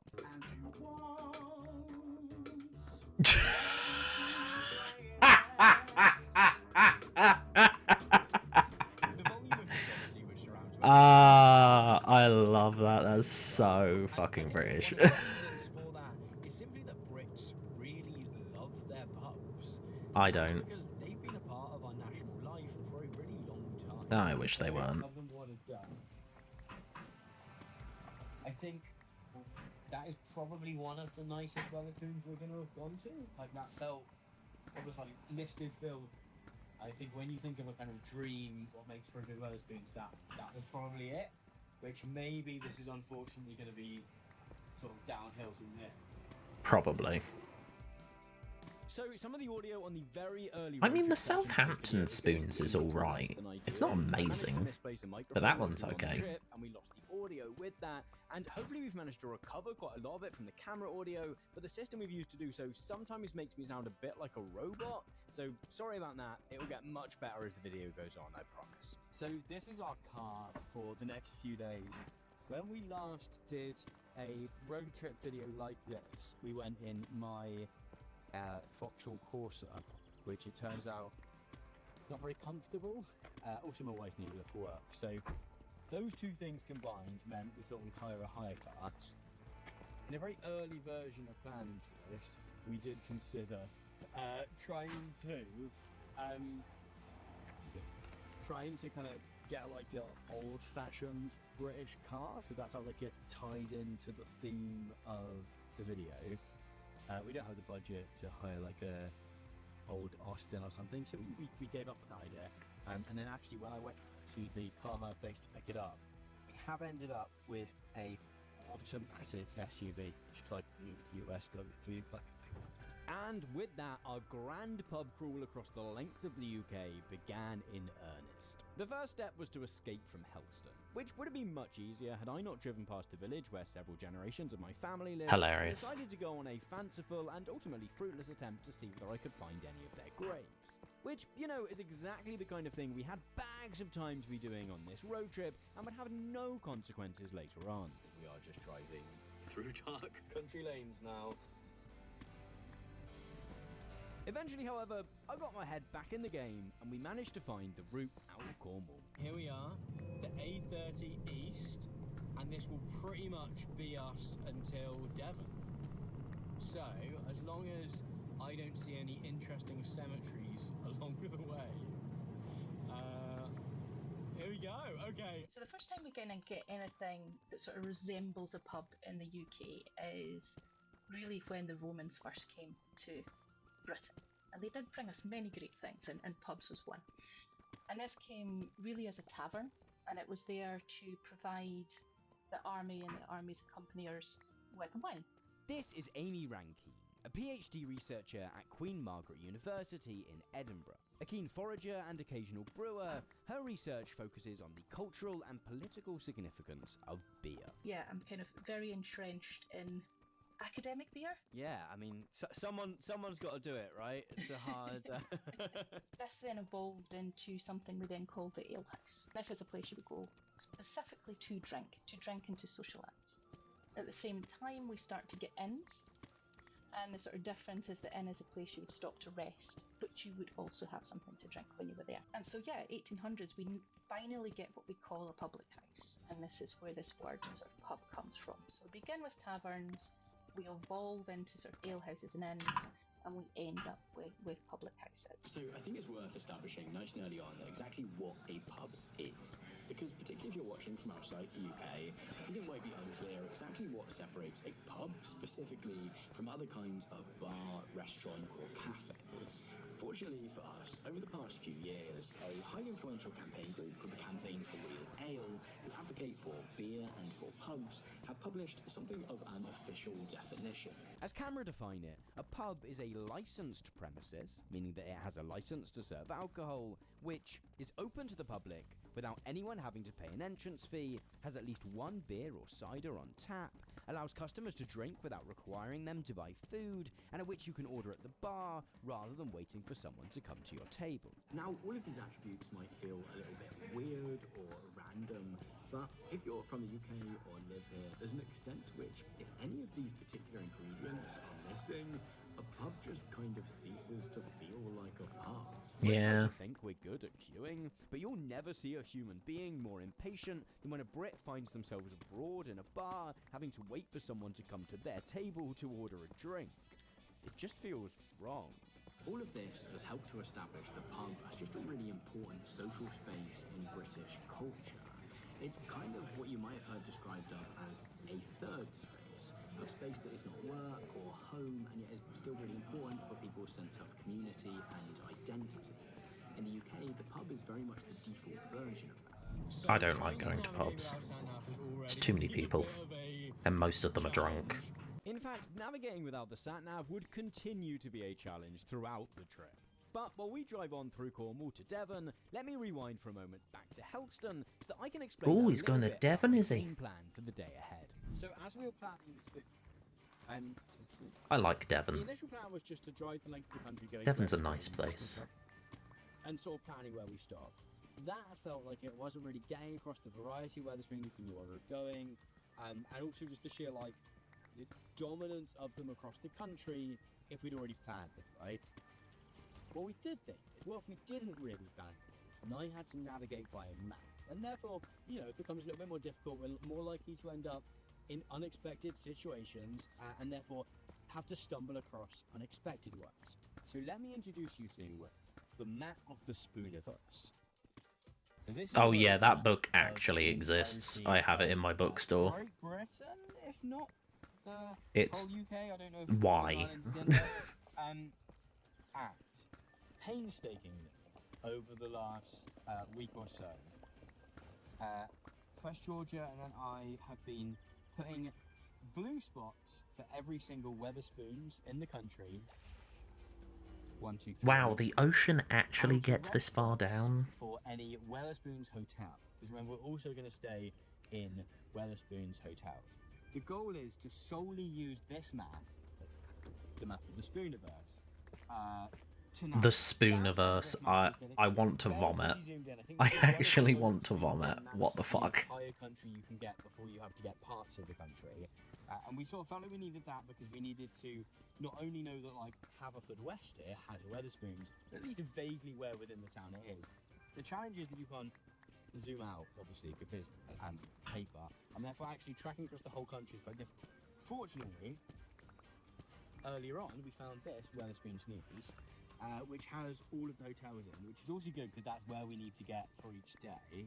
So, the goal I think is today to get just here, slightly north of Bristol, tomorrow to try and get to as far north in England as we can, so that on day 3 we've just got to drive through Scotland, which has more Wetherspoons than this, but it only has a few hotels. Earlier on, getting to this cluster of hotels, which both gets us to hotels but also gets to a range of them should they be busy, felt super achievable. Now, it's feeling like it might be a bit more of a challenge. So, let's head on, shall we? Well, I read, I think, that 50% of people in the 70s met their partner in a pub. Now that's changing a fair bit, but that gives an idea of one aspect of it. Pubs have got a lot to answer for, people might say. So I think it's somewhere everyone can go. Did he just When you say have ants somewhere to like a poor small village, people? when you're rural, the pub becomes really important as this sort of centre of the community, this sort of heart of the village. And I feel like this decline in religion that we now have, less people are going to church, where the church might be the social kind of cohesion for the village, so therefore the pub can be. So it still gives you this place where people can be together. By now, we were making excellent progress, and with Cornwall well and truly in the rearview mirror, we decided to make a quick pit stop at Exeter Services. Not to eat, of course. Eating would have been very much forbidden. But I needed to decide where exactly I was going to stop for lunch. After a little look through the map of the Spooniverse, my eyes were drawn to a beautiful blue dot in Wellington, and we decided that would be where we'd make our stop. The rest of the drive to Wellington was fairly uneventful, given that I had the benefit of knowing the area. So we parked up in the town centre car park, left the town centre car park, returned to the town centre car park when I realised I hadn't paid for the parking, Hilarious. and set off once again in search of Spoons number 2. So I have actually been here before in this corner, and this is going to be Wetherspoons number 2.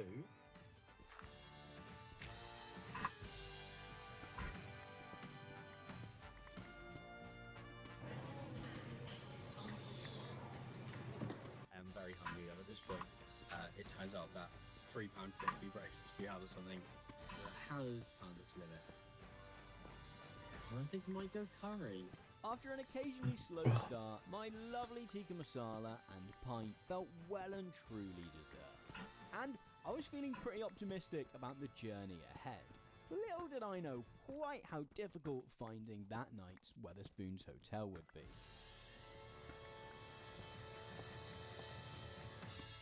Wetherspoons first entered the I pub love scene this in guy's videos. 1979, when Tim opened Martin's Free House in Muswell Hill in London. But it's important to be clear that this very much isn't a story of Wetherspoon bursting onto the scene as a big corporate behemoth and drowning out small independents. At least not initially. See, prior to the 1990s, most pubs in the UK were actually owned by breweries. Some were directly managed by breweries themselves, with staff hired in, whilst others were let out to landlords. But either way, pubs were usually forced to only sell beer brewed by the breweries which owned the building. If you took North London, for example, it was dominated by 4 or 5 big brewers, and there were very few individually owned pubs. So the beer selection was quite narrow. It tended to be the pubs that brewer brewed. So you couldn't get Abbott, you couldn't get Ruddles County in London, you couldn't get Young's Special Bitter, a South London beer, in North London. So it was a more restricted choice. In fact, it was more than a restricted choice, it was an outright beer oligopoly. By 1986, the so-called Big Six breweries outright owned 45% of all pubs in the UK. But their control over the market went far beyond this. A report by the UK's Monopolies and Mergers Commission, published in 1989, estimated that 90% of British pubs were subject to some kind of contractual restriction on who they were allowed to buy beer from. This was a great scenario for breweries, who could effectively charge what they liked, but at the direct expense of both landlords and customers. When JD Wetherspoon pubs first started appearing in North London then, it was Spoons which was the plucky young challenger to the great corporate monopolies. If you look outside most Wetherspoons pubs, you'll find that they proudly describe themselves as free houses, a designation which celebrates the fact that they are free from brewery control. And as we keep trucking along the M5, let's just rewind back to Wellington for a moment to see where we decided to stay that night. Okay, lunch is done now. We're kind of dinner, it's 4:53. And the hope now is to book one of these hotels. And I think I'm going to start by looking up Tewkesbury. Okay, let me just clarify a little bit about what I'm yapping on about in the pub there. So we are currently in Wellington, in Somerset. And in order Somerset. to make it to Scotland I by love the end of day Somerset. 3, we ideally need to be north of Bristol by the end of day 1. Now, as the back of the Wetherspoons news that we found earlier told us, there is a spot just north of Bristol where there is a cluster of 4 separate Wetherspoons hotels. And this seemed like a pretty good region to shoot for. It means that if any of those individual hotels don't have any rooms, there's a few more to choose from. Although we still do need one of them to have some rooms. Tewkesbury has nothing. But they look interesting. Yeah, they look like old inns. Is this going to be the first failure in... we're looking for red spots. A Great Northern. Okay, 4 rooms available. So that's good, because we can have 2. I'm going to get 2 standard rooms. That's us committing to getting to Great Northern, okay? Which I think is entirely possible. Wetherspoon's desire to avoid the clutches of the monopolistic breweries inspired one of its key quirks. See, if I was to ask you to close your eyes and picture the quintessential English pub, then you would probably imagine a building which is old, has low ceilings, maybe it's got a couple of fires on the go. But if you go to your local Wetherspoons, it's very likely not like it. If you go to a Wetherspoons, you are as likely to find yourself in an old bank, theatre, or cinema, or police station, or church, as you are in a building which could conventionally be described as a pub. It's a very good question. I think when we were expanding fast, the pubs still mostly in big cities belong to brewers, and they didn't want to sell their best pubs. So we found that for buildings like this, often dilapidated, we could get planning permission to restore them, which was very expensive, and we could get a pub license. Sometimes when I see an old building, I'm like, are the National Trust going to get it, or is Wetherspoons going to get it and turn it into a... Well, I know. I think someone suggested the Houses of Parliament would make an excellent pub. That was my next question, actually. I was going to say, in a dream world, is there any spaces in the UK that you would be like, that can make a massive Spoons? Buckingham Palace. Yeah? Buckingham Palace. No. There would still be room for King Charles and his family. We could still let them live there. Okay, so they can have upstairs, downstairs can be a massive Let them Spoons. live there. Glorious buildings might be a nice quirk of Wetherspoons pubs, but it's probably fair to say that it's not the key draw. A very big part of Wetherspoon's appeal is its bargain basement prices, but we'll come on to that shortly. But if you were to ask Tim, he'd tell you that it's not just that. If you did a survey of people anywhere in the country, they say, why do you go to this pub? They wouldn't say price. They wouldn't probably say it's because of a pint of Abbott. They'd say atmosphere. That's the number one reason people give for going to a pub.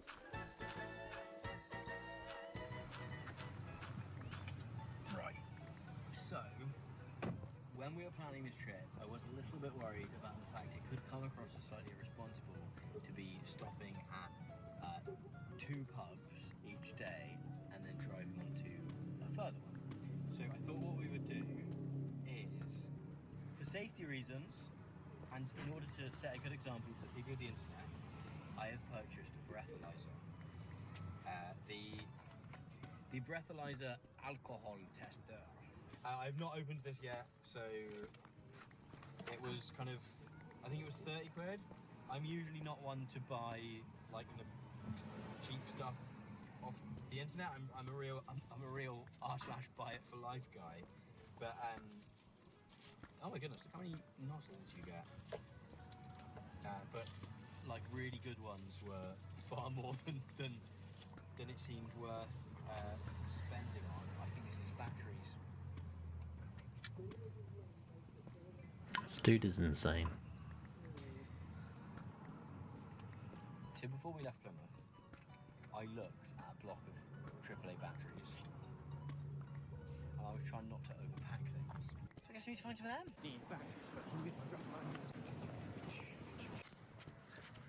The endless pursuit of trying to find the right size battery. Thank you. Did you take American Express? Oh, there it is. Thank you, sorry. Disgusting cream egg. So, as I was saying before that short jog, we bought a breathalyzer, and I'm hoping it's going to work and reassure both me and you that I'm safe to drive.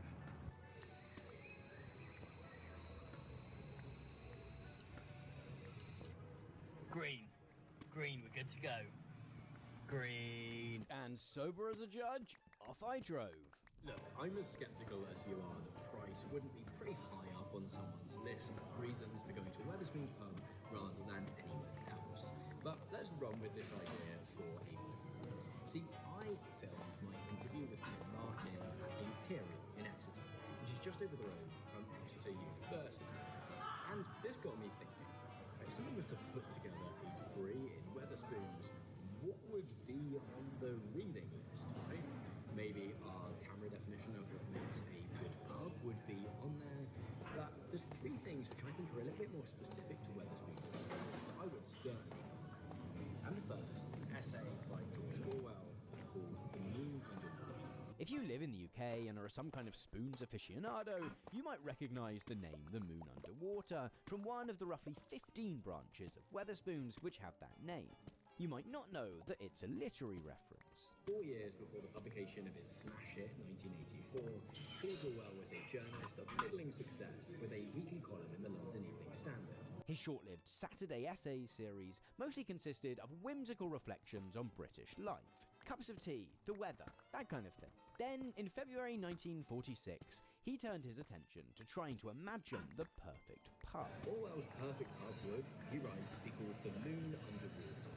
And among its key attributes would be open fires, cheap meals, garden, motherly barmaids, no radio, and stout on draft. Because I guess he was a bit of a Guinness wanker. It's perhaps fitting that a totem of British culture like Orwell would go on to have a massive impact on Wetherspoon, which would itself become a British institution. It was 1986, and we'd been going for 7 years, and we'd opened the 6th or 7th pub. No one knew us, no one had written about us, but a chap from the Daily Telegraph lived in the area, and he said, actually this pub has got no music, does food all day, very nice decor, it's very like Orwell's fictional perfect pub. And so the next pub we opened we called the Moon Underwater, which was the Orwell name. So that's how it happened. I'm not really nearly well read enough to have spotted the Orwell essay myself. But you're happy to I latched channel it. onto it. Absolutely, yeah, I channeled it. That's a good way of describing it, yeah. Our destination for night one was a Wetherspoons hotel in a town called Great Malvern, which, had we had access to Google or maybe better general knowledge about the UK, we'd have known was in a range of hills called the Malverns, which it turns out are relatively famous. One consequence of this is that every town or village in this area seems to be named after the Malverns in one way or another. And particularly as the sun began to set and the batteries on the cameras began to deplete, this wasn't exactly ideal for navigation. We think we are approaching Malvern. Oh, I just really love Malvern to appear. Signs, but none of them. A building, the Malvern, like the Malverns, multiple ones. West Malvern, we don't want to go to. Malvern Hills Hotel and Restaurant is not where we're going. We're going to Great Malvern. It can't be that small. West Malvern was definitely off that way. Upton, Worcester, Malvern, Wells. Oh, that could have. Oh, I should get closer. That's a house, not a pub. Oh, that's a big sign. So the camera has died because it's taken us so long to get here. So we're using George's phone. We're at 1,000 blocks. How do I get this on? We're at 1,000 blocks. We've just stopped because I was really worried that we missed it. And we've come through Malvern Wells, and we've not got there yet, which is reassuring. I know it sounds not reassuring, but I was worried that we'd missed it because we are just driving through dark country lanes now. But we are very nearly there. Our main concern now is, will the kitchen still be open?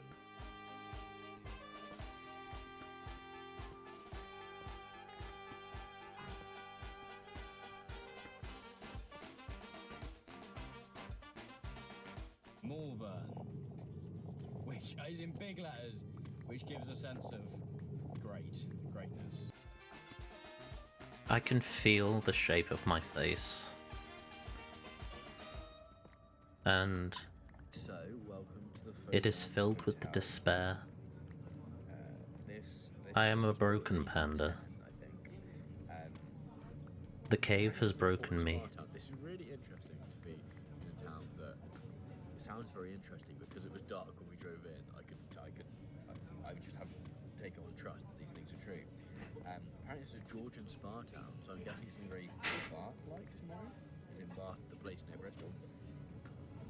It's a Georgian-style coaching inn, which was designed for John Downes by Samuel Deeks. I guess this is the odd one in that Wetherspoons presumably have bought a pub that was previously a pub, or an inn, where a lot of the other ones used to be other stuff. So I've opted to go for the ramen bowl, which I've never had before, because I just really didn't fancy a burger after a lot of kind of very sort of Wetherspoons meals. And it smells very nice. I'm very much looking forward to it. But it's quite fun to be eating a ramen bowl with none of the implements with which you would normally eat a ramen bowl. Like there's no big spoon or chopsticks. Oh no, there is a big spoon. Wetherspoons is invested in big spoons. It feels like sacrilege. I would like to apologise to any Japanese viewers. I am, however, just very happy to have made it to our destination. Third pint has been an Angelo Peretti. This place is gorgeous from out the front. We've actually had a really good run of Wetherspoons today. Everyone we've been to has been lovely.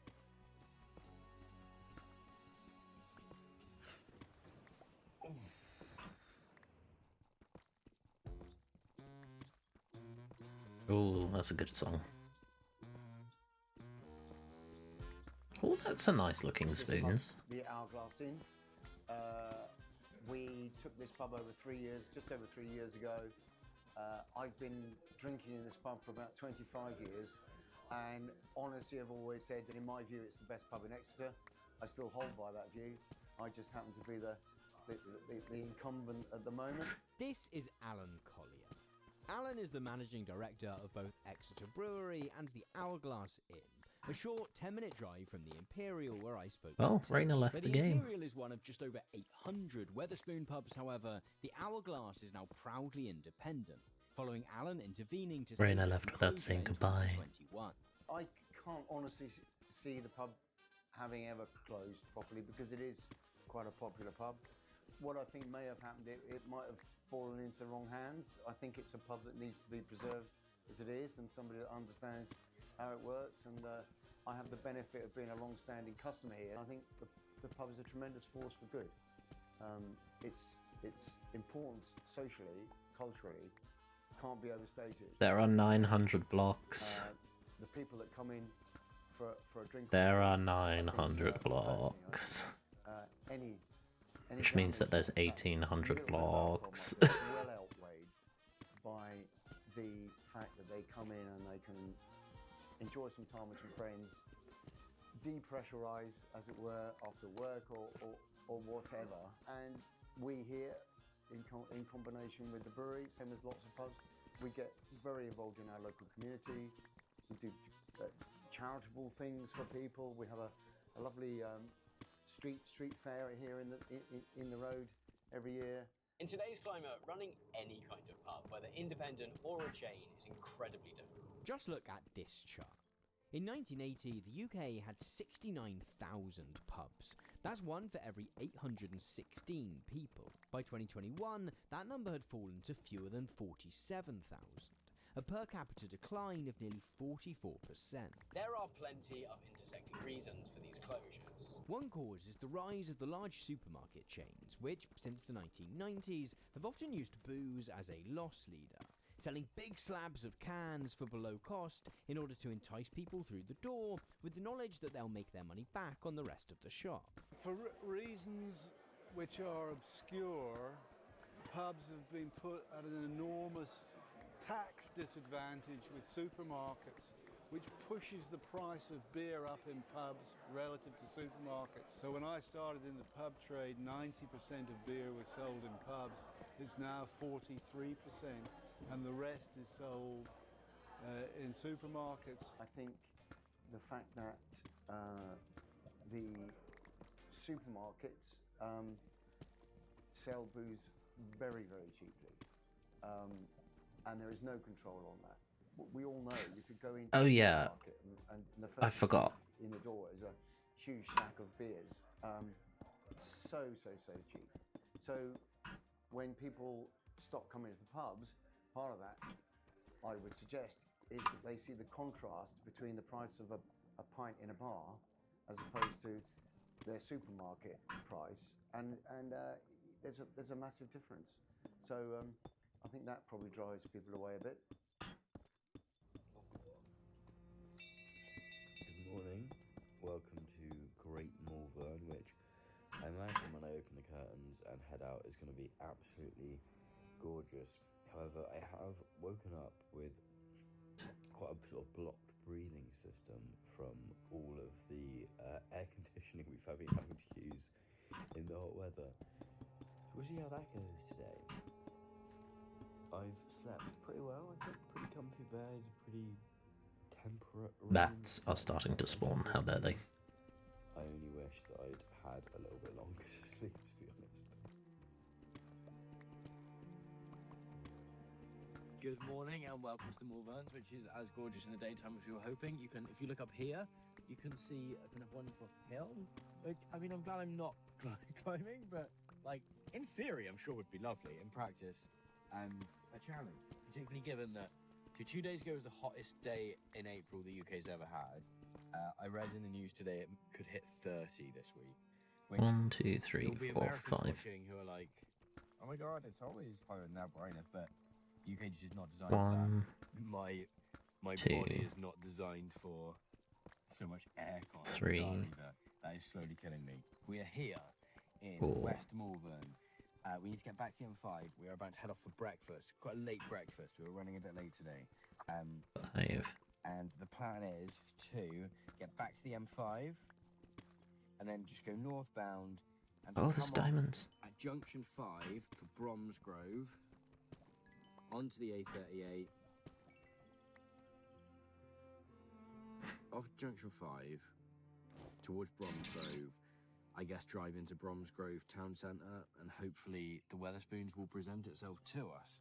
That is good because it sort of gets us vaguely in the direction we're going. We need to make big moves today.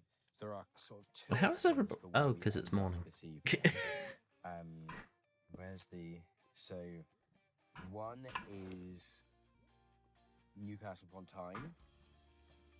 And the backup option, if we can't get there, is that we go to somewhere called Thirsk, which I now cannot remember, but that is like nowhere near as north.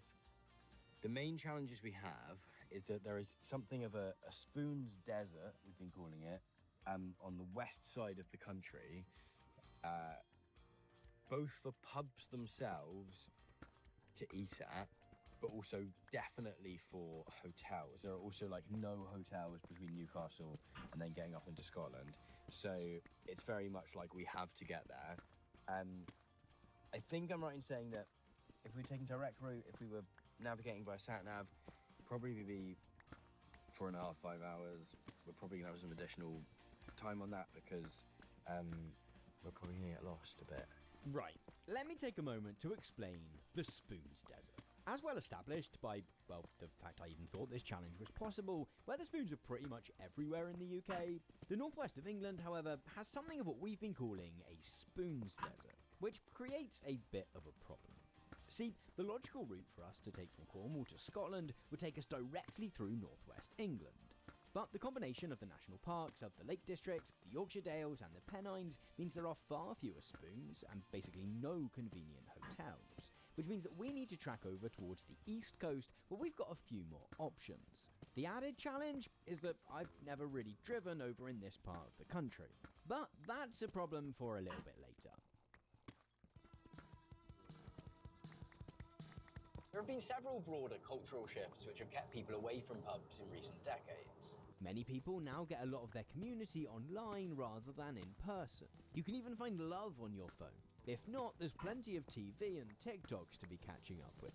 Why bother going all the way to the pub to get questionable life advice when you can just whack a podcast on? Hilarious. And all of this alongside a much broader rise in individualism, in which community and going out and meeting new people is often viewed as an annoying inefficiency in our lives. The downturn in pub attendance, which these trends have all contributed to, has often combined with the rising cost of rents and fuel, and even the rising cost of beer itself, to fuel a vicious cycle in which fewer people coming through the door each evening necessitates landlords raising prices to make up for it, which in turn leads to fewer people coming through the door each evening, and so on and so on.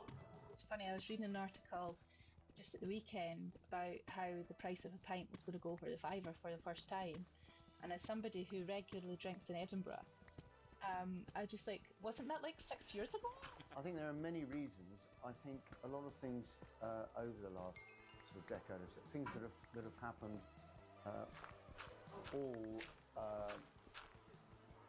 happen to go against the pub trade. Right back to, you know, the smoking ban, for example, I think probably had a little hit. Quite rightly, drink driving, obviously COVID. Certainly we're in for a rough ride in the next few months, I think, because minimum wage is going up again, national insurance is changing, and pubs are small businesses. We don't have surplus staff. So we can't just say, like one of the big guys can say, oh, we'll just get rid of 10% of the workforce. That isn't possible in a tiny business.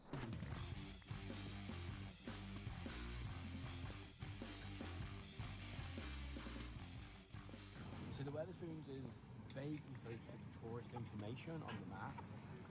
Not that close, but that's at least something we can get to with a little bit of a waypoint. We saw a sign to it, but that was a little while ago. I think our best bet is to walk up here and try and cut through. I think there's a pedestrianised bit from what we can see from the road.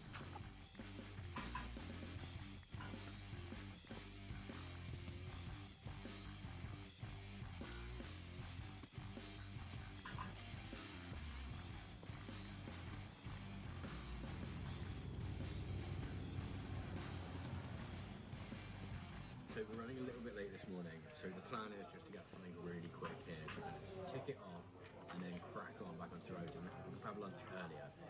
I think I'm going to go for like a smash. It looks like a little shrimp.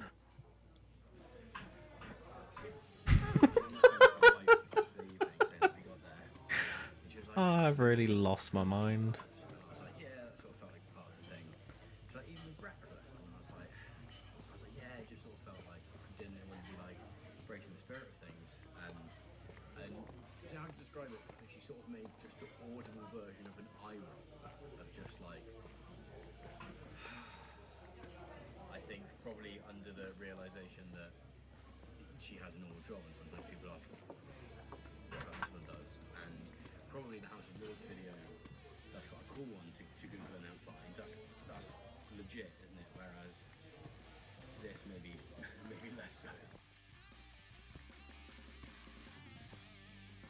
We have found ourselves in a very Tory pub, apparently. So this building was built in 1932, but the building that was here before, which was a royal and commercial hotel and posting house, I guess like a sort of inn, was the headquarters of the local Conservative Party, and they used to announce the results of elections from the balcony upstairs. Apparently, during a by-election in 1859, there was a pitched battle outside between Conservatives supporting older boys from Bromsgrove School, which I would assume is a local school. Let's be honest, that sounds free-paying to me. And hundreds of voteless locals. Order was eventually restored by a 150-strong cavalry force. I'm going to presume they didn't beat up the boys from Bromsgrove School. They probably just beat the shit out of the locals. A strong pub, I think. Strong pub. Right, that is Wetherspoons 4. Done.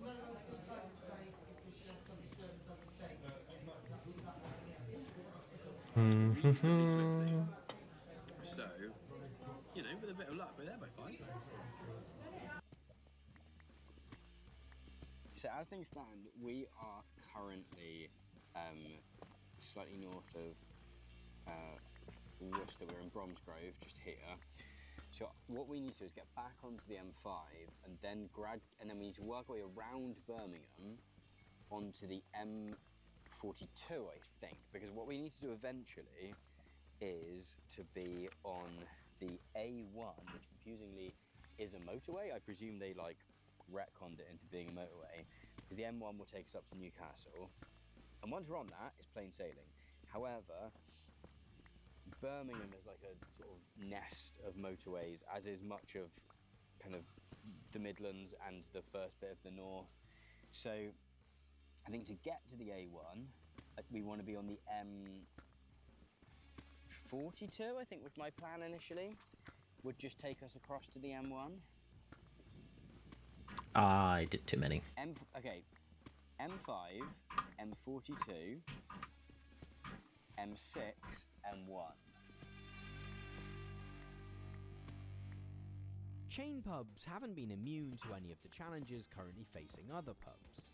The COVID-19 pandemic in particular was indiscriminate in the impact that it had on the hospitality industry. You only have to look at the stock price of chains like Wetherspoon and rival Mitchells and Butler to see that things were extremely hairy for a bit. In fact, Spoons is no stranger at all to closing underperforming locations. But it also continues to open new pubs too. And even amid a cost of living crisis has actually seen sales go up, which is due to one particularly defining attribute of Wetherspoon. The reason people continue to rock up to Wetherspoon in their droves in spite of hard economic times is that Spoons is dead cheap. So let me introduce you to item number 2 on my Wetherspoons reading list. And in comparison to George Orwell, it's a very un-British book indeed.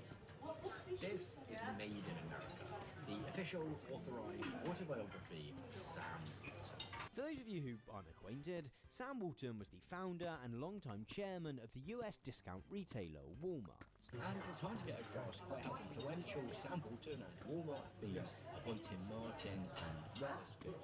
In fact, Tim once brought 500 copies of his book to dish out to the managers of all of his pubs. While the fingerprints of Walmart are all over Spoons, however, the most obvious similarity is that both chains are obsessed with low prices. He described it as selling, we sell 3 for 2. So other people sell 2, we sell 3.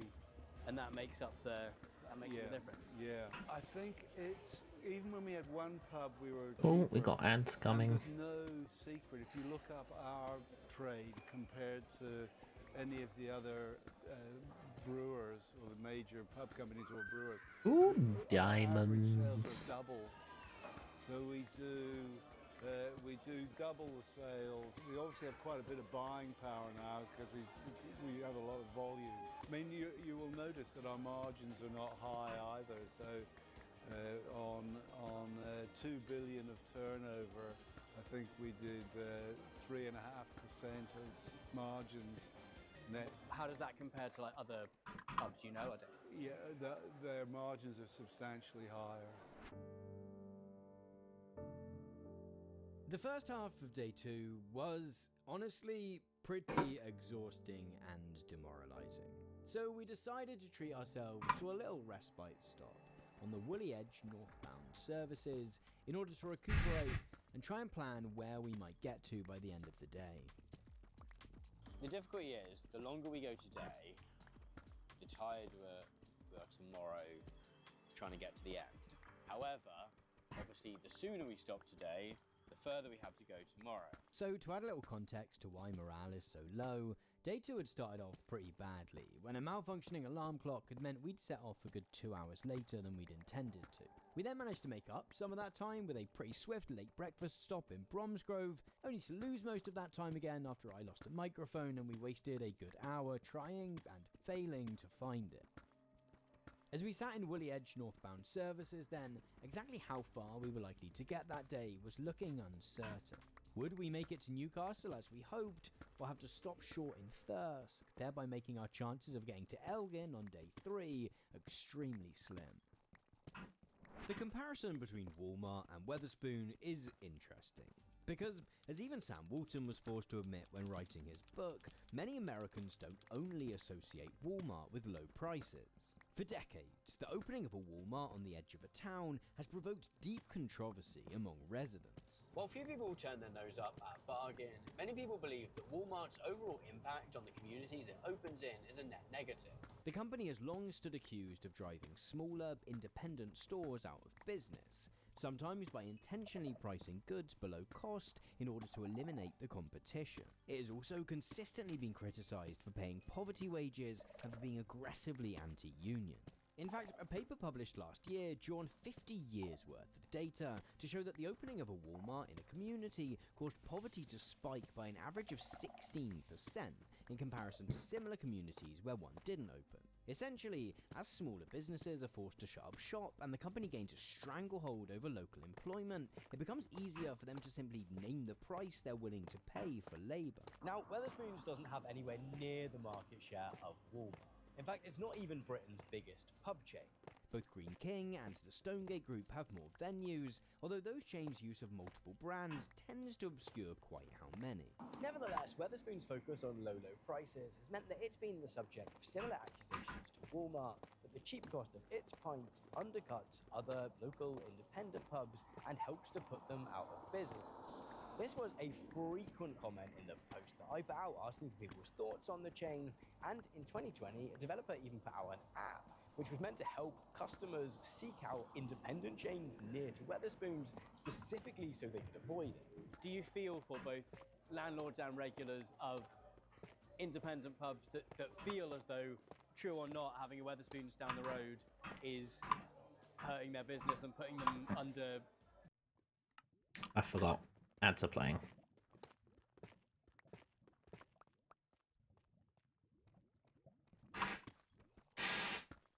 Oh, there's a...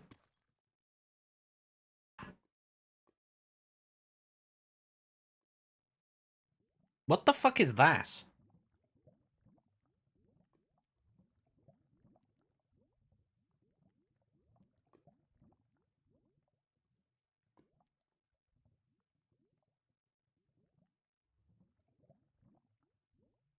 Is that a dungeon?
Welcome back, everyone.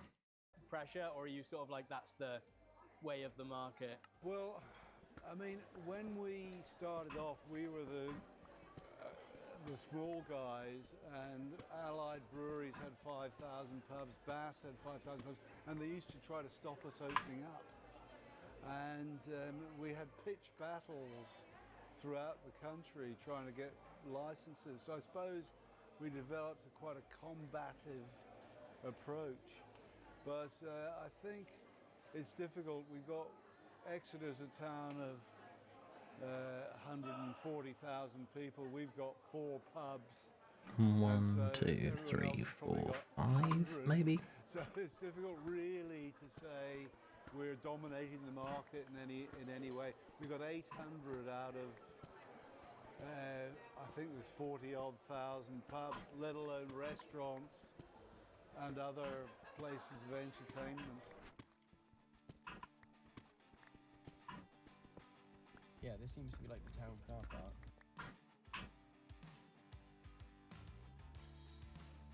We've managed to pick very generous local councils to patronise, and because we've got her up to picks, this car park is free. We've arrived at Wetherspoons number, oh my goodness, 1, 2, 3, 4, 5, and it is worth saying that I've seen a fish and chips. I actually quite like that, and also lovely pub here. Very nice. Welcome to England, where random ladies start screaming in the background. And the Mojo arms, all in the sun. I mean, the 3 tons does also look nice. This is officially over halfway, so here's that. We've arrived in Thirsk. Today is Curry Club Day, which I think means the curries are cheaper, but I'm actually not sure that's true. They just kind of push the curries on you more. But I think I'm going to get one of the apparently new gourmet burgers. I'm going for a cheese meltdown. I thought I was going to try and hold off on burgers because they're like quite a staple here. I don't want to have them like a million times, but I'm feeling that now. So number 5 has been the 3 tons, which pre-exist 1740 and probably was adapted to be a coaching use, much like Last Night's Stay. So all the coaches that used to come through would like to use this for people to stay. And there's the original manger stalls and haylofts for the horses, and the yard behind the pub. 2 coaching inns in one day. I often go through none at all. So, a very nice woman in the Wetherspoons here in Thirsk, the 3 tons, has just suggested, on hearing of our epic journey, a better way to get to Newcastle, which I'm not going to lie, I was a bit sceptical of to begin with, because I want to be on the nice warm embrace of the motorway, which I know is going to the north in capital letters. But she suggested that from Thirsk, we don't go back to the motorway, we find the A19 and go north, and then we keep going north. We're going to go through Middlesbrough, we're going to keep going up through Peterlee, Easington, Billy Elliot, and then we're going to go in here. It gets a bit complicated here. We have to do roundabout A1231, another roundabout, then into Newcastle upon Tyne City Centre. Initially, she just listed off a bunch of roads to us, and that was not super helpful. So we have it here in pen. Wetherspoons also often faces similar criticisms to Walmart in terms of employee pay and working conditions. This was something which came up a lot in my little call out for thoughts. Although some former Wetherspoon employees also reached out to anonymously share broadly fine, if not glowing, experiences too. It's certainly fair to say Ooh, that Audrey joined the game. Working at Spoons. The company website boasts that it pays, quote, above national living wage for every minute you work, end quote, which, to clarify, is the law. Wait staff at the Imperial, where I met with Tim, are currently paid 20p more than the legally mandated national living wage, which is all that you get if you work at a nearby similar Green King pub. That being said, it's also 29p less an hour than the real living wage as calculated by the Living Wage Foundation. And Exeter isn't exactly a cheap city to live in. Employees who responded to Indeed's work wellbeing survey did recognise that pay was higher in Wetherspoons than in other pubs, even if the responses were less positive in other areas. No company is perfect, but Wetherspoons has got, I think, an average of 14 people per pub who've been there longer than 5 years, which I don't believe any other pub company has. We've had a free share scheme for employees who've worked there more than 18 months, which has been running for 25 years, and 20% of the shares have been issued, of all the shares in Wetherspoons have been issued during that time to people who work in the pubs. People get free food. Our bonuses and free shares last year approximately equaled our profit. We're not perfect, but unless we're slightly better than other people, the company won't do as well as other pub companies. We have to be better. You say staff own 20%. That's not much less than you these days, is it? If you add in the other stuff, yeah, it's it's about the same as me. Yeah. They're not gonna mutiny then, and well, I haven't sold my shares, and a lot of the staff have. So so they've missed the chance. Yeah, so I'm still in charge. With the new route that had been suggested to us by the kind lady we'd met in the 3 Tons in hand, we struck across the northeast of England, powering through towns famous from their inclusion in gritty films, and slightly less gritty musical adaptations of those films. I can't really explain it. I haven't got the words. But despite the threat my beautiful singing of copyrighted material was presenting to the monetization of this video, things were going well, or at least they were, until we reached the outskirts of Newcastle proper.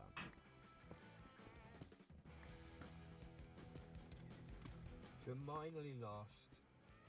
We got confused about what tunnel was what, and now we're maybe in a town called Blackfell, or some sort of settlement called Blackfell. Fortunately, after we set off again, we very quickly found a roundabout with a sign pointing us towards Newcastle, which gave us some hope. I think up here, Newcastle. Until a series of wrong turnings saw us needing to go round that exact same system of roundabouts again, and again, and again, and again.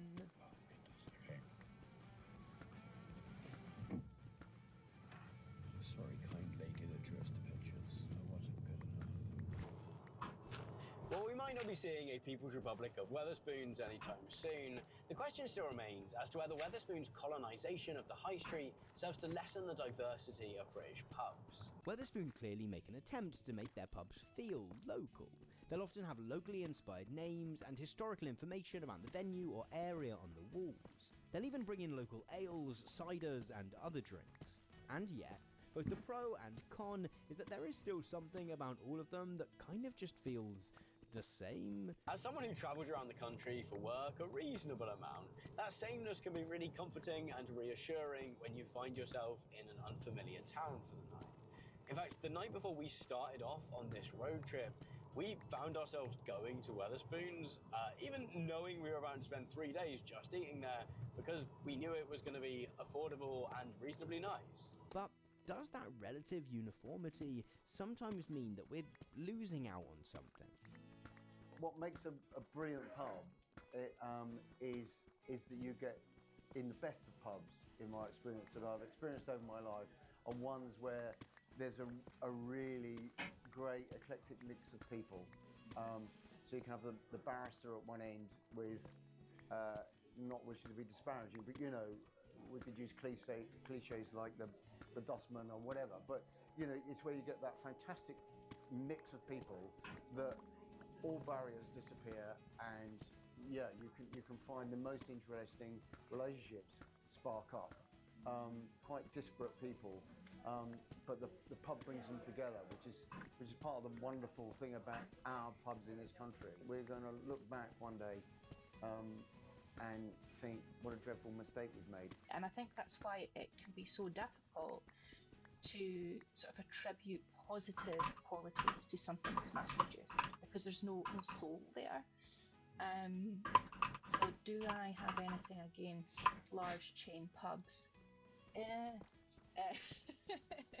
I think it's a really difficult one. I think in general pubs are really important, and if the only way we can have the pubs is through this large scale ownership, I would rather have a chain pub than no pub. And maybe it's a way to preserve some culture. I think just because something's big doesn't mean it's bad. But the individual, that is more of a way that we ourselves can have this sense of identity through consumption and through consumptive spaces. After many wrong turns, we finally pulled up in Newcastle and headed in what we felt like the right direction was. Along the way, we took in the sights of what was the first big city of our ridiculous pub crawl. Hey, is the Mile Castle down this way? Oh, just there. Oh, amazing. Thank you.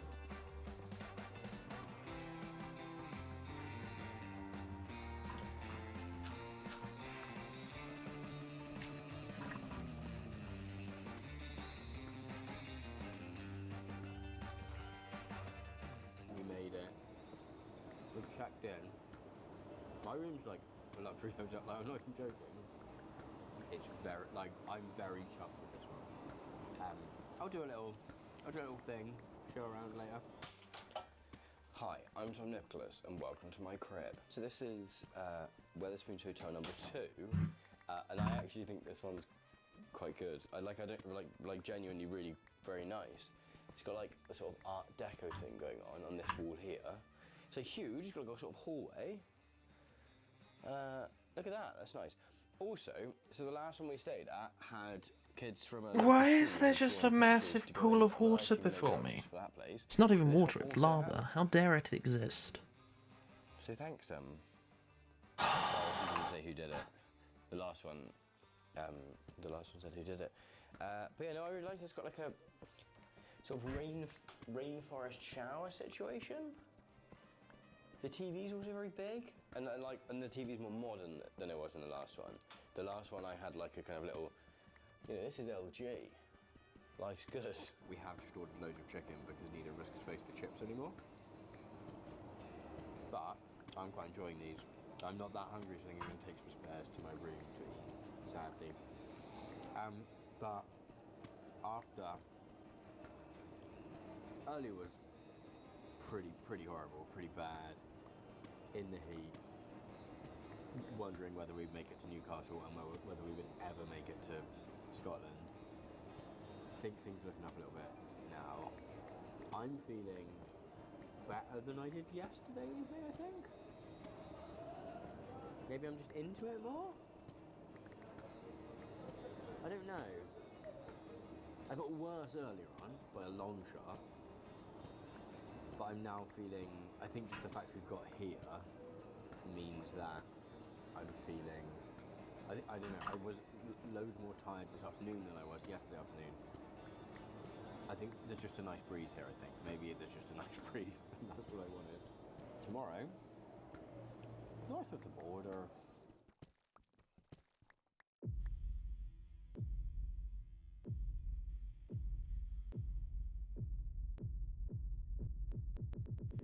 Okay, so I guess we need to talk about Brexit. If there's one reason Wetherspoon is particularly controversial, it's got to be Brexit.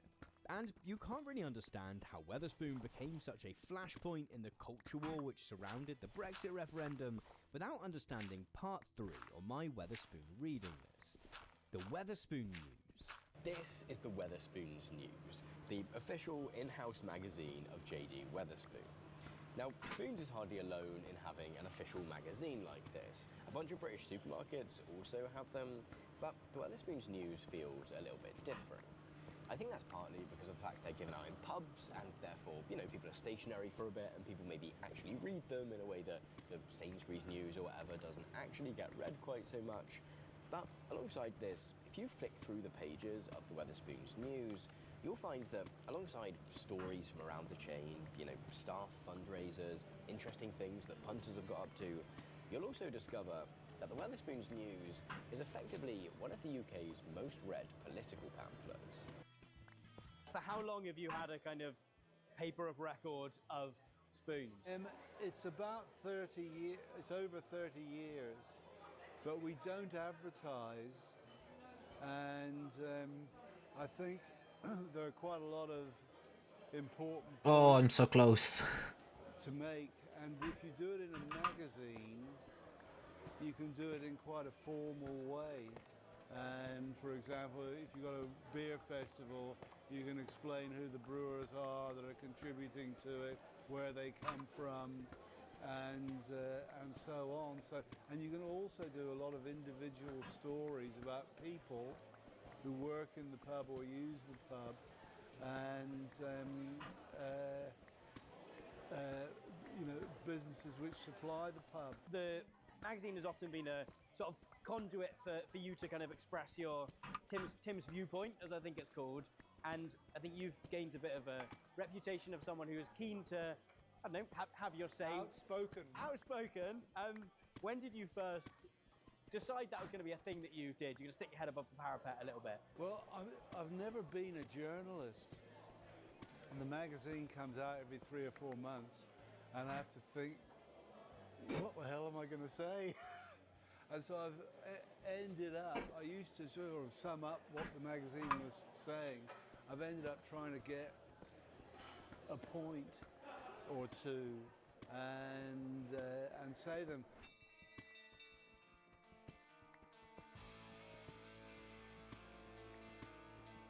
So we have just left the Mile Castle Hotel where we stayed yesterday evening, and what we're going to try and do is find a different Wetherspoons within Newcastle to have breakfast at. So far we've largely been to quite rural ones that have been quite separate.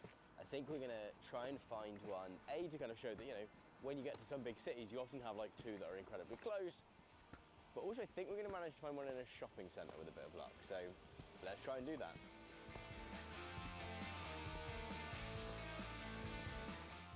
Even with this incredibly artistic Birdman or 1917 or adolescent-style one-shot filmmaking, it's hard to get across quite how little time it took us to get from the Mile Castle to our first pub of day 3. It was in the single-digit minutes, which was a welcome change. It's also difficult to get across quite how depressing the pub we found at the end of our walk was. So above the door there, it's been like less than a 5-minute walk, which compared to every other day trying to find the first one, quite the change. We'll take this.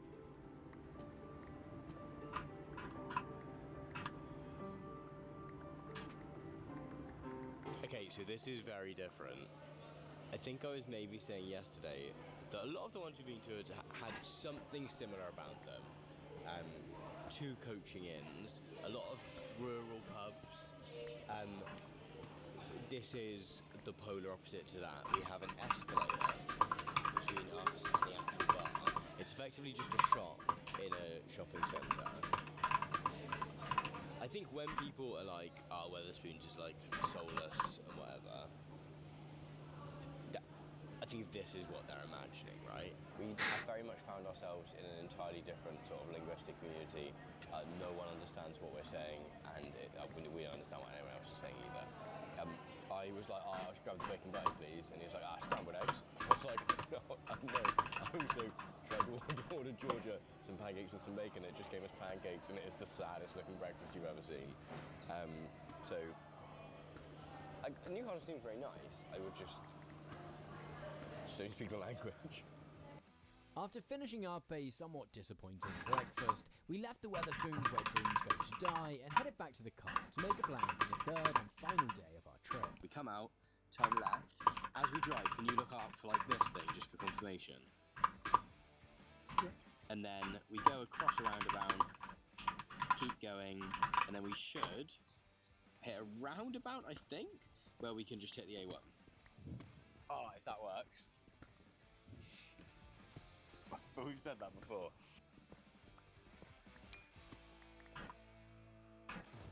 Pride and place at the front of every issue of the Wetherspoon News is Tim's viewpoint, which is, for all intents and purposes, a newspaper. I'm gonna cry. I think I'm gonna run out of space in my inventory.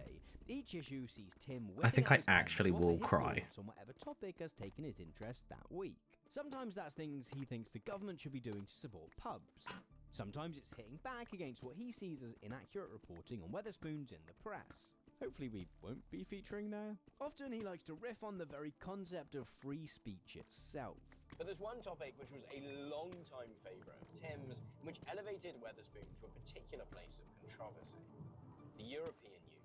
The first thing I would say, of course, as well, is that Wetherspoons was not dragged into that Brexit debate. Tim Martin was desperate to be part of a Brexit debate. He, even as far back as 2002, spent a ridiculous sum of money to get anti-European beer mats and that kind of thing into his pubs. So far preceding the Brexit debate, he just really wanted to be part of this sentiment. Particularly for anyone watching from outside the UK, I think it could be easy to assume that Brexit... Oh my god, how the hell am I one block out? 2016. But for many people, wanting Britain to leave the European Union was a pretty long-standing political position. In fact, it was because of such people that the vote even happened in the first place. The most famous of those people was probably Nigel Farage, but Tim Martin was also a long-standing Eurosceptic.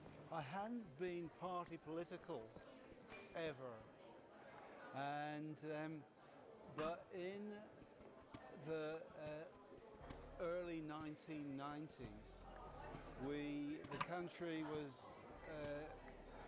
in something called the exchange rate mechanism, which was the predecessor of the euro, and it was chaos. Interest rates went up to 15%. People complaining about 4.5%, now they were 15%.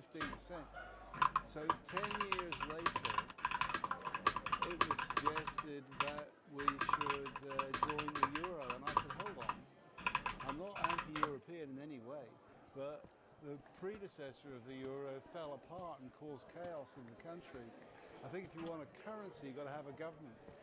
And so I got propelled as a guy running a few pubs into the headlights 25 years ago as to whether the UK should join the euro.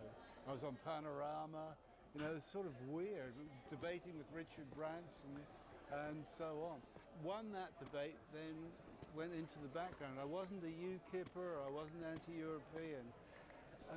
But in 2015, 16, there's going to be a referendum.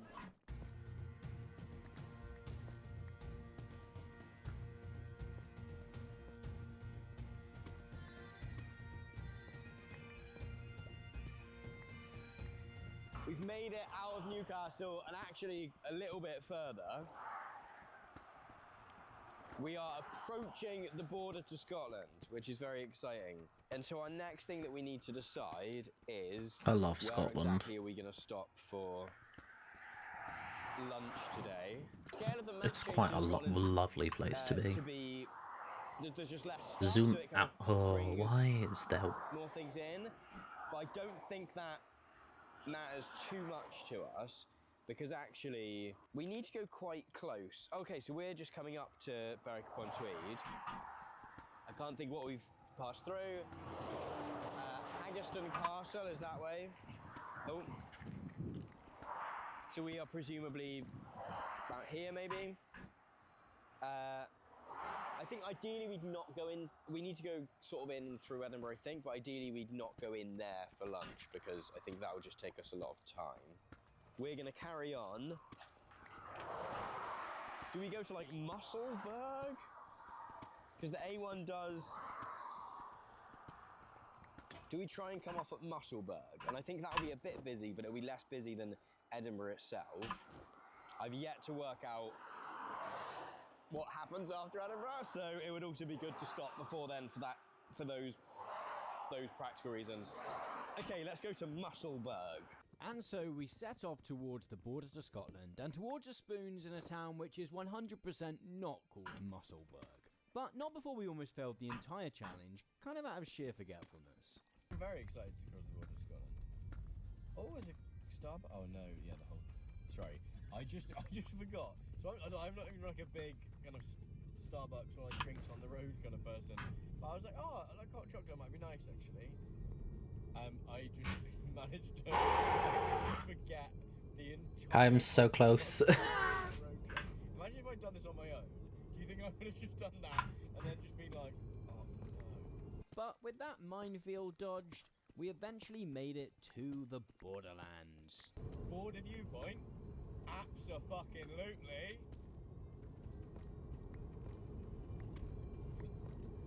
We're not missing out on that. Just Scottish border. Oh no, is it that? Is it that? We missed it! Tim, and indeed Wetherspoon itself, jumped into the 2016 EU referendum with absolutely all guns blazing. For a while, going to Spoons was like having tickets to a Vote Leave immersive experience. The company had hundreds of thousands of the wordiest beer mats you've ever seen printed, instructing its patrons to vote in favour of the UK leaving the EU. It printed a special issue of the Wetherspoon News, which did technically reprint 4 articles arguing in favour of Brexit and 4 articles arguing against, but given that all the articles against were 1 page and one of the articles for was 6, it's fair to say the deck was a little bit stacked. Tim also went on a tour of 100 of the chain's pubs to chat to regulars, no doubt sharing his view that the country would be better off out. We were all asked, what do you want to do? And I thought, I'm going to vote to leave. I think if there's one thing that's essential for the future of the world, it's democracy. And it's never perfect in any country, but I thought that the EU has a president who isn't elected, MEPs who can't initiate legislation, although there is a parliament that can't initiate legislation, and a court that isn't responsible. So it's got what even Remainer said was a democratic deficit. And for all its imperfections, I thought it's better to have a national parliament. We elect them, they're not perfect, but it works. If you look around the world, South Korea versus North America for all its faults versus the South, West Germany in its time versus East Germany, democracy works. It's a better system.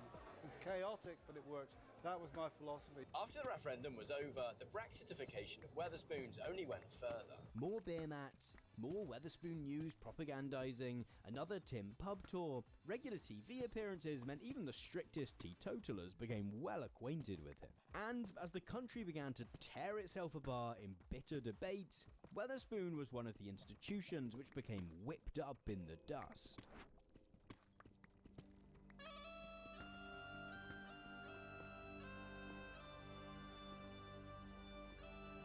We are 100 blocks away, nearly.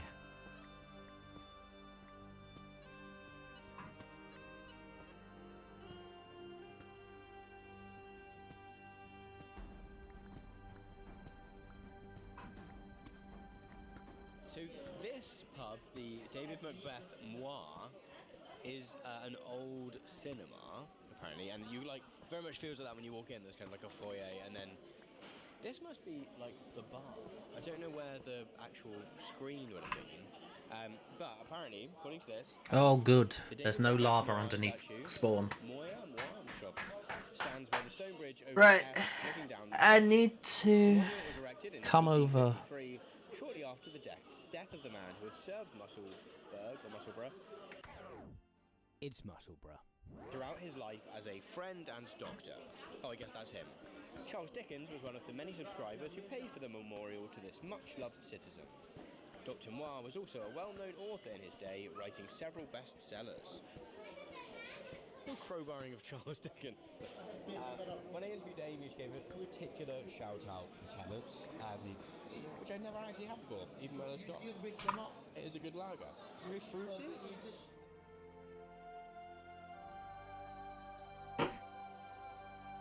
Oh. Politicians have used beer for a really long time to be able to sort of communicate this idea as I am the same as you. Even Margaret Thatcher did it. Da da da da. And we see people doing it in kind of different ways. And so on Kelly one has hand, achieved we have much these greatness. politicians and have people that are sort of believable, like Boris Johnson, you can imagine that Boris Johnson can drink quite a lot of beer. He's got that kind of ruddy complexion that says, I drink a lot of beer. And Farage is the same. Neither of them like beer. They both openly said they do not like beer. Politicians' attempts to use pubs as a stage for their campaigning doesn't always go perfectly. That man is not allowed in my pub. Get out of my pub. Go on. Get out of my pub. Thank you. But fairly or not, the cultural association between Wetherspoon and Brexit hung around for quite some time. Just this March, an old Wetherspoon in Leighton, in London, came under new ownership, and in an attempted witty riposte to Tim's views, was renamed the European, which, to clarify, is a full 9 years after the referendum. The question I will get crucified if I don't ask you is, how do you think it's going? It's a very good question, that, because if you voted Remain, you think it's going really badly, which I can understand, and people aren't going to change their mind. People said it was going to cause an economic problem. We've created 1.3 million jobs since the referendum, and we've got the lowest unemployment today, Tom, as we talk, that the country's ever had, the lowest ever unemployment. And it's half the unemployment level of France. So it's chaotic, but we've done okay. So when people talk about lost growth and all of that, you think there's things that balance that out the other side? I think yeah, it was damned lies and statistics, isn't it? You know, if you've got the big issue in my adulthood, I'm nearly 70, has been unemployment. And if it's the lowest ever, something's going right. There may be things that are going wrong, but something's going right. Whatever one's views on Brexit, it's hard not to find the whole naming a pub the European to spite Tim Martin or whatever thing a little bit eye-rolling. And I think it's kind of eye-rolling for exactly the same reason that Tim Martin having a whole bunch of pro-Brexit pamphlets and beer mats printed and put about his pubs a little eye-rolling too. There's no getting around the fact that the pub is a political and politicised space. They can still be quite masculine spaces. Different pubs cater to different audiences. People with different pay grades, people with different interests, for example. Whether that's punk music or fancy food or bar games, right? Maybe even skills. The UK even has a long history of bars which serve people with particular political views. Conservative clubs, Labour clubs, Liberal clubs, etc. But those aren't pubs. It kind of feels like if you're implying who should and shouldn't go to a specific bar based on their preferences or interests or whatever before they get there, then a pub does kind of become a bit less pubby as a result. Obviously, it's people's choice whether they thought Brexit was a good idea or a bad idea for many, many reasons. But what happens when we have particular echo chambers, and we see on social media, you know, you get your right-wing bubbles, you get your left-wing bubbles, and you start to get allowances for these bubbles to form, and that takes away a little bit of the magic of this pub as a third space, where you get to see people that are different than you, and you get to have conversations with people that are other than you, and it can help change what is your view in the world. It can challenge your political ideals, and I think physical echo chambers like that have become problematic. I suppose the pub goes from being a parliament to being a rally or something instead. The drive through the Scottish Highlands was long but absolutely beautiful. We twice stopped simply to gawk at the very big hills. And after 3 days, we arrived in Elgin, the proud home of the UK's most northerly Wetherspoons. We think we may be just around the corner from our final Wetherspoons of this epic quest. We are still slightly struggling to find it. We thought it was near the cathedral, but I'm going to Elgin Museum is somewhere else it looked like it was near. We're now relying on how accurate was my spot placing. There's a Pennsylvania car park there, which we can come back to if it's nearby. Yeah, we're now very reliant on the accuracy of my spot placing, and also the fact that in Scotland, the map that we had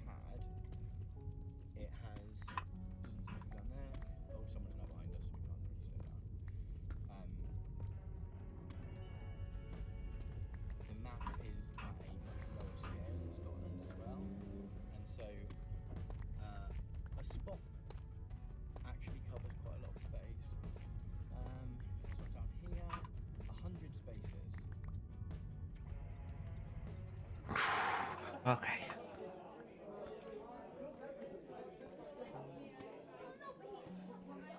Final one. We made it.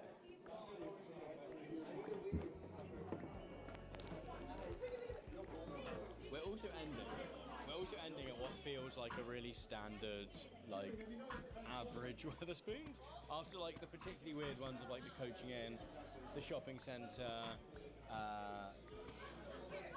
the one in Great Moor... Great Morning? Great Moor? It's Great Malvern, Tom. It's alright, you're tired. This feels like all of the ones in Plymouth, just transplanted to Scotland. Just 60 Looks like it's blocks. got a pretty tall tower, which I'm looking forward to seeing. I'm sure whoever's on the top did many crimes. So the name of this pub, our last history lesson, the name of this pub recalls the Muckle Cross, Oh which my in medieval god. times stood at the heart of Elgin.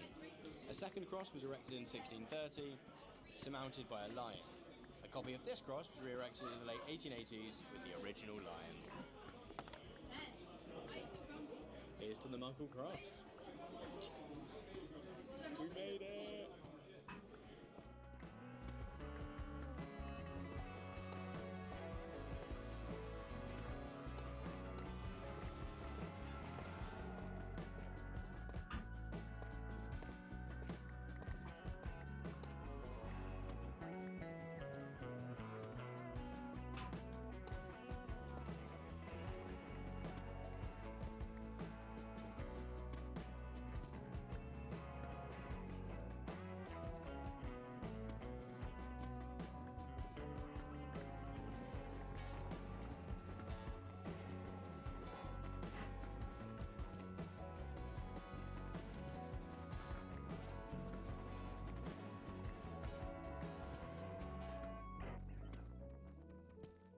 Travelling the length of the country and stopping off at so many pubs, you really do get a sense of how important these spaces are to the cultural life of the UK. Whether it was the extremely loud, nightclub-esque Mile Castle in Newcastle, or the idyllic Foley Arms amid the picturesque scenery of the Malverns, there was a certain buzz to everywhere we went.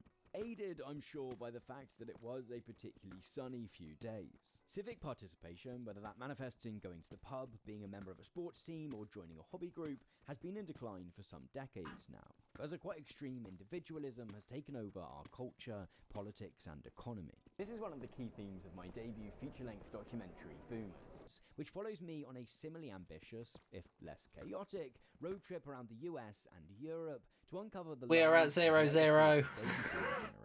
I wanted to explore exactly how the UK, the US, and other wealthy countries went from these seemingly optimistic, prosperous, cohesive societies which emerged from the ruins of the Second World War to the divided, unequal messes it sometimes feels like we're living in today. And importantly, can the baby boomers who bought all the houses, soaked up all the pensions, and who still cling on to control over our politics be blamed for these messes? Boomers is a massive production, by far the biggest thing I've ever made. And that's made possible because Boomers is a Nebula original production. You've perhaps heard of Nebula already. It's a creator-owned premium streaming platform. Yeah, that's because I now got to get up.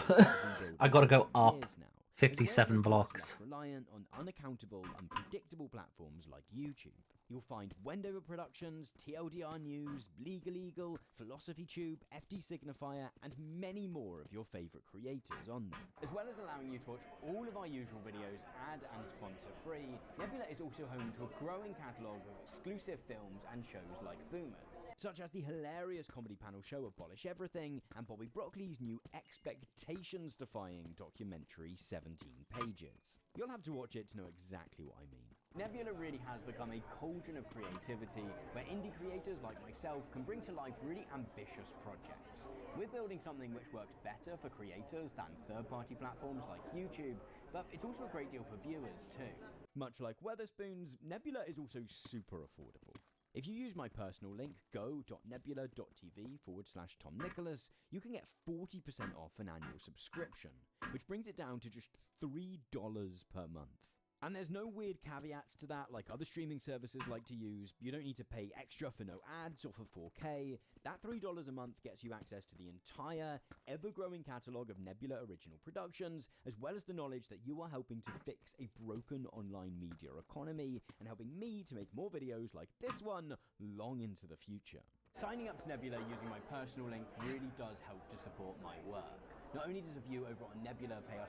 Okay, I love you, man, but enough. Right.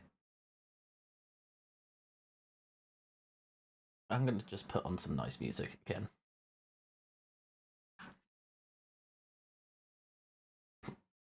Oh,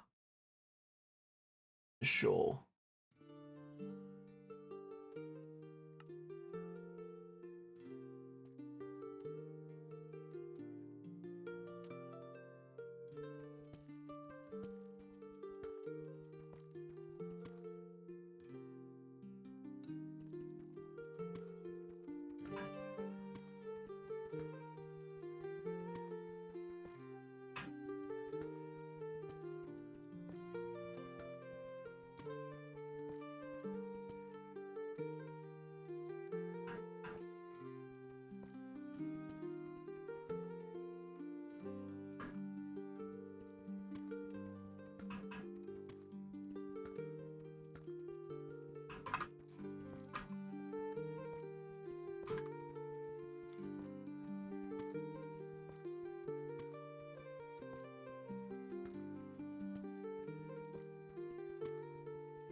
Oh.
You know what I just realized?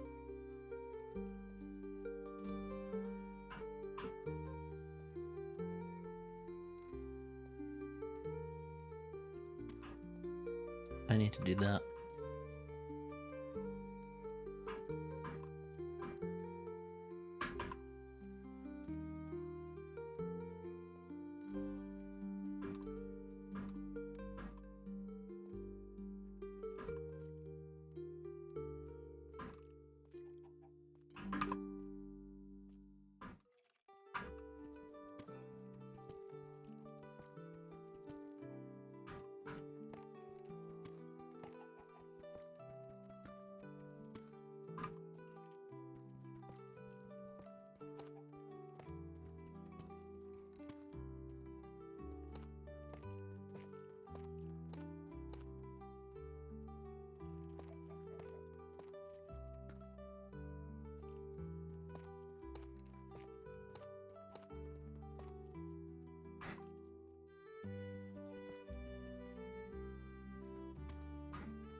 Oh my god.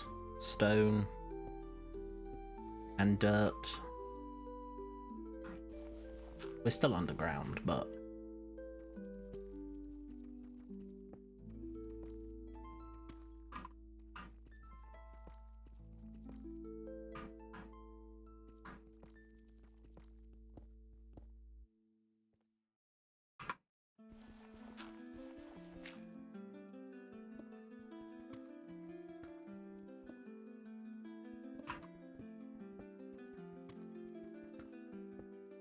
just the speed at which stone breaks.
Oh my god, a cave.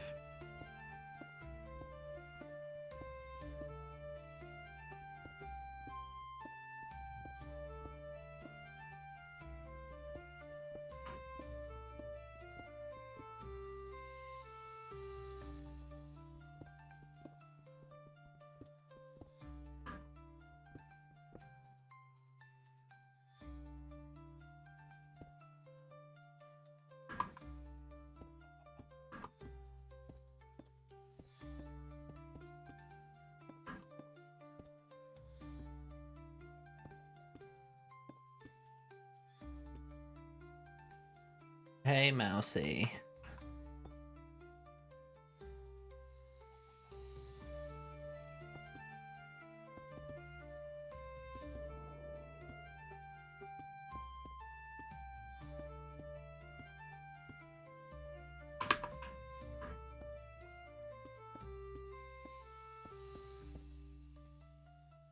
How's it going? I've lost my mind.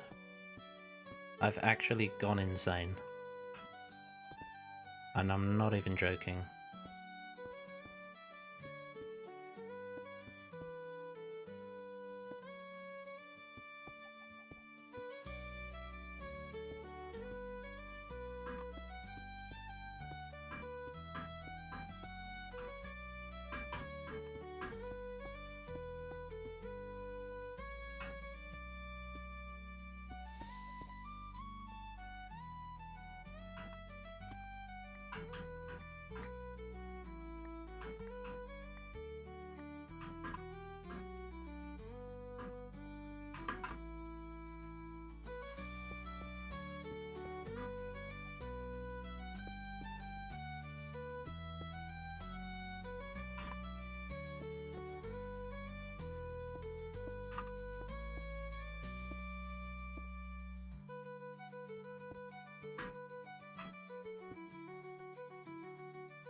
1, 2, 3, 4.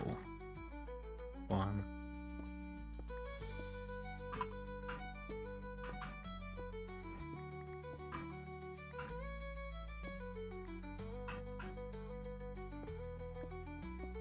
I have legitimately broke 10,000 blocks. And it started taking me 6 hours to fucking do it.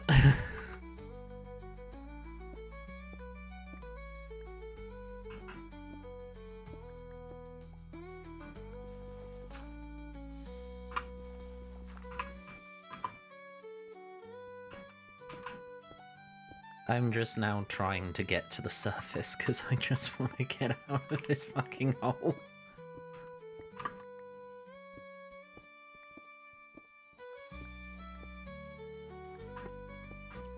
Yep. It's entirely Polar's fault. Polar built his base, which I joined so many fucking blocks away. Essentially, it's just about 5,000 blocks away. So in order for me to dig from our base to spawn, I have had to cut through 10,000 blocks. I know that my stream says let's dig 5,000 blocks, but that's because it's 5,000 blocks between our location and spawn. In actuality, it's 10,000 blocks. Ads are starting.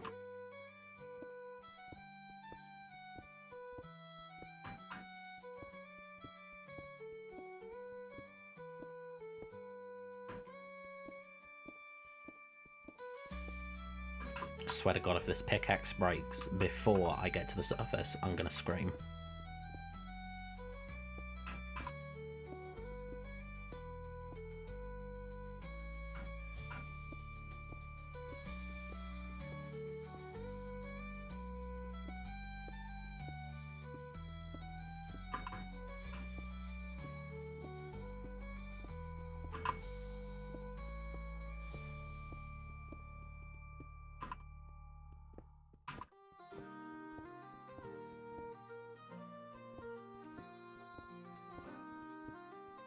What the ever-living fuck is the y-axis of spawn?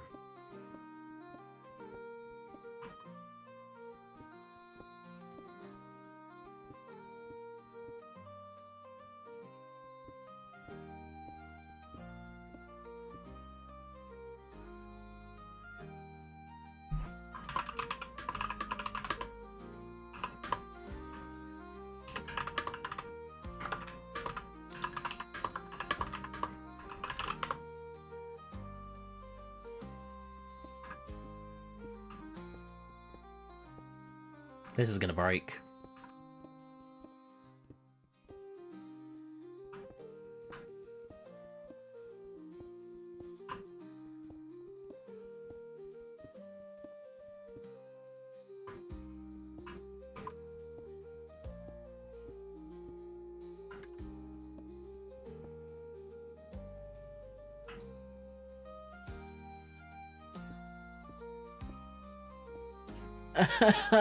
I can see the surface on the map.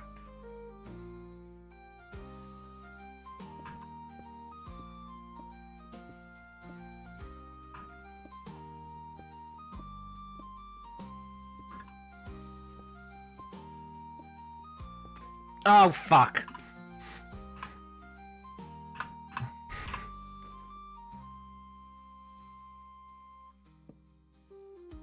Oh, this is gonna go so much slower now. I only have stone. Oh, I'm gonna die inside.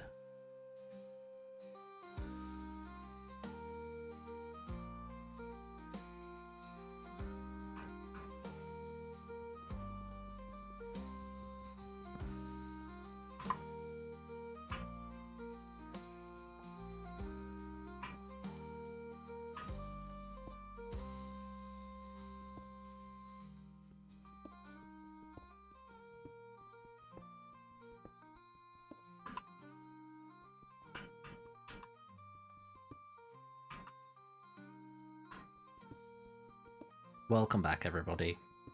You can see the surface on the map.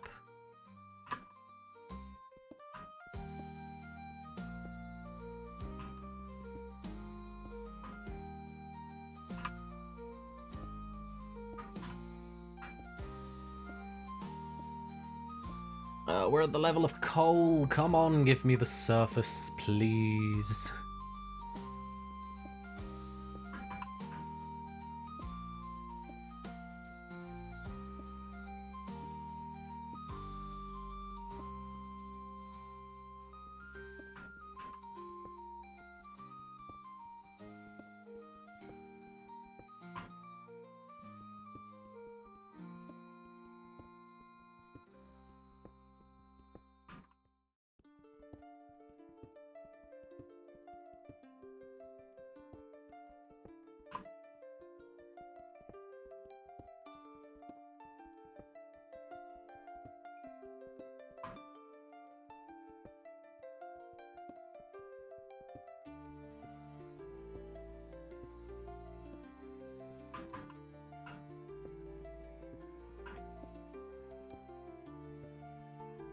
Oh my god, please just give me fucking dirt.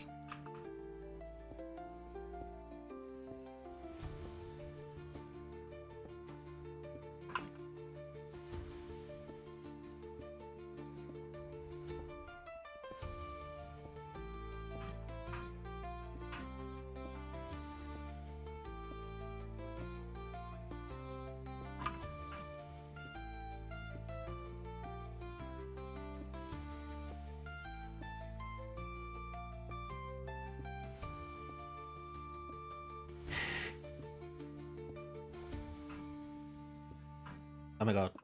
Dirt? Dirt! Oh, baby.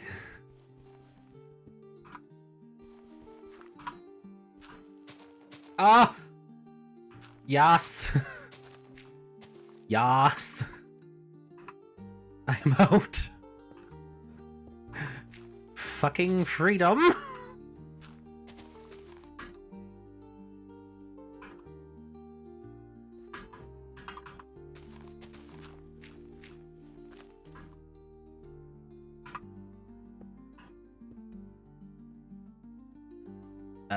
Shit.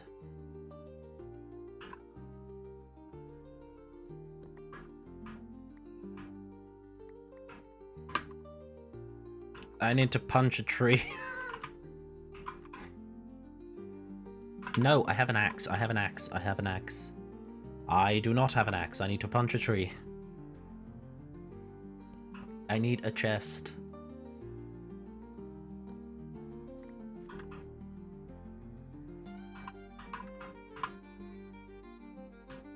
Where's my crafting bench? Oh, it's up there.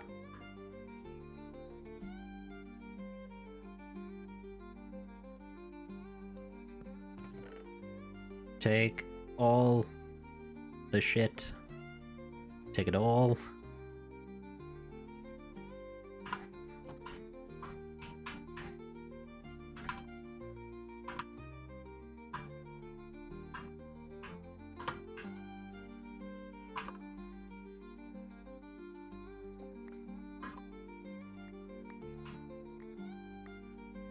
I now need to pick all of this up, but luckily...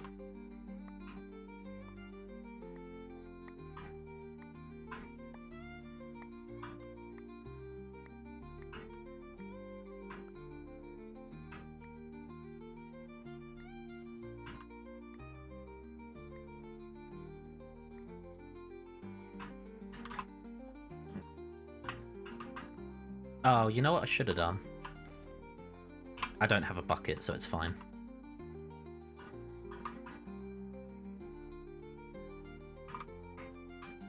Okay, all the rest of it despawned. That's fine. That's fine. That saves me so much time.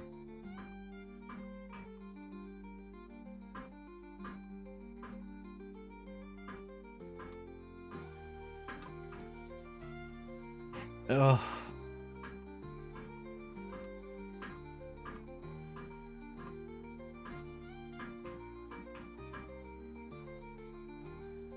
Jesus Christ.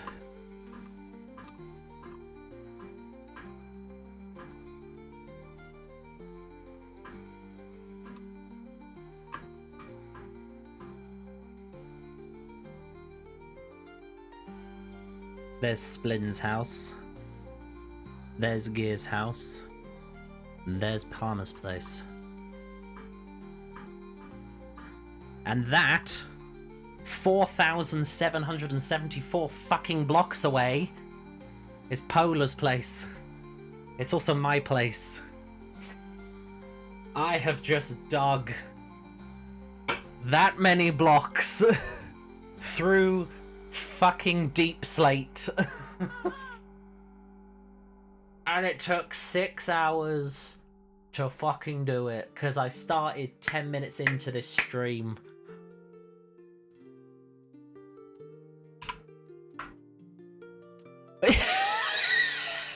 I am not.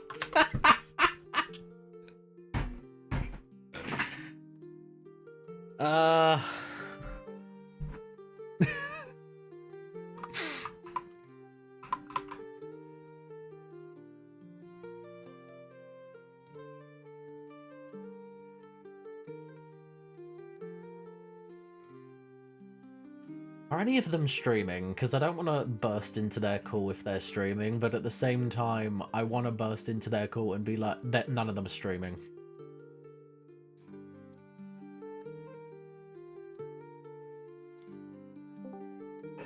I am bursting into this call. Mainly, don't worry, you can talk to me, chat won't hear you, because I am streaming. I have just dug 10,000 blocks and I'm losing my fucking mind.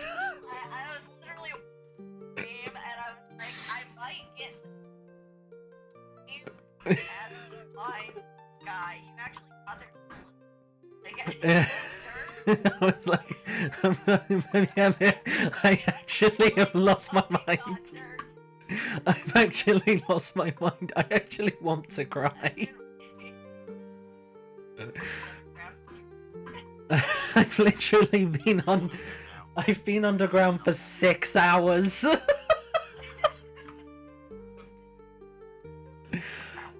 6 hours. I have been digging for 6 hours.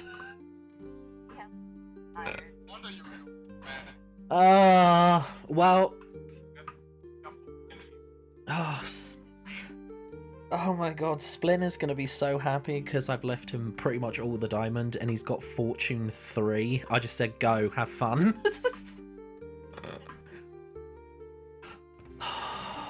Right, I'm on my way back, Callie. It will take me, I kid you not, 40 minutes to walk my way back. But hey.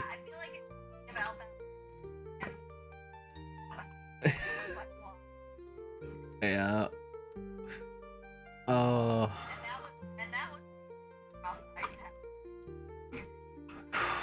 Oh my god. Yes. I have no boat. I have no boat. I have to run the way.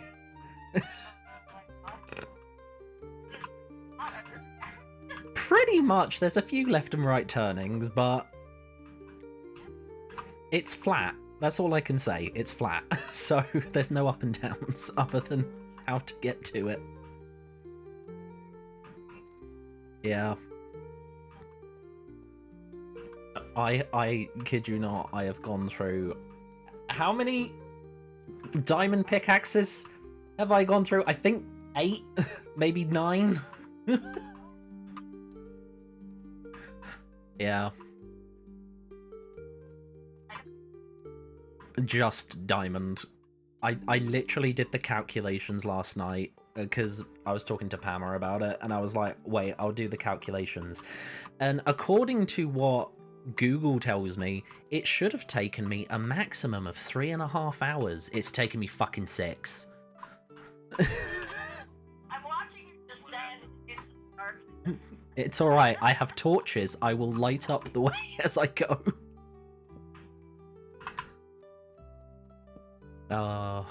Right. I'll hop out of the call. Yeah. It's pretty much what it's going to turn into. What I'll do is I'll hop out of the call because I don't want to force people to be in a stream. Because I am streaming. So I'll hop out and then I'll see you in 40 minutes, Callie. Yeah.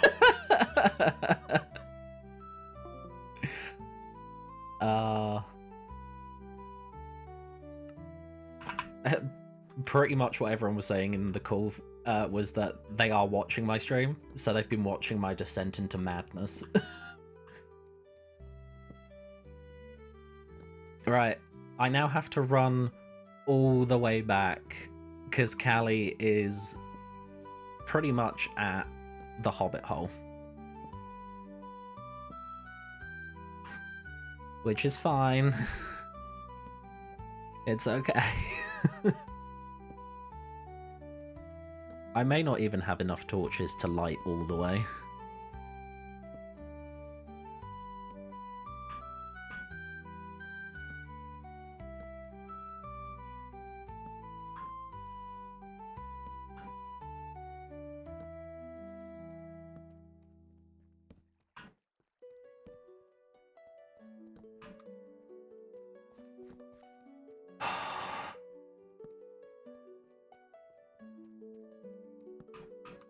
Oh yeah, no, this is much faster. Instead of...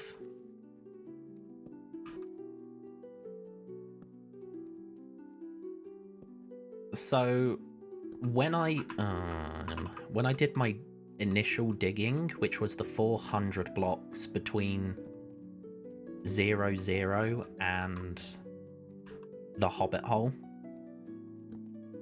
it took me 18 minutes to do 400 blocks. It was a little less than 400 blocks, but it was basically 400 blocks. So I upped that to 20, and I said, okay, 20 minutes for 400 blocks. I'm essentially 4,000 blocks from spawn. So I was like, so that is an interval of 10 for me getting to and from. So it's an interval of 10. My brain is mush. Then, I think they said, and then essentially what I did is it takes half a second. No, it takes 1 second to mine deep slate with an unenchanted iron pickaxe. Not iron, diamond pickaxe. So, or something like that. Essentially, I did a calculation. I figured out all the variables. And for me, I calculated 4 hours. And that is just going in a straight line. Digging in a straight line. It'd take me 4 hours to do. Evidently, I had to go around lava pools. So that added entire 10 minutes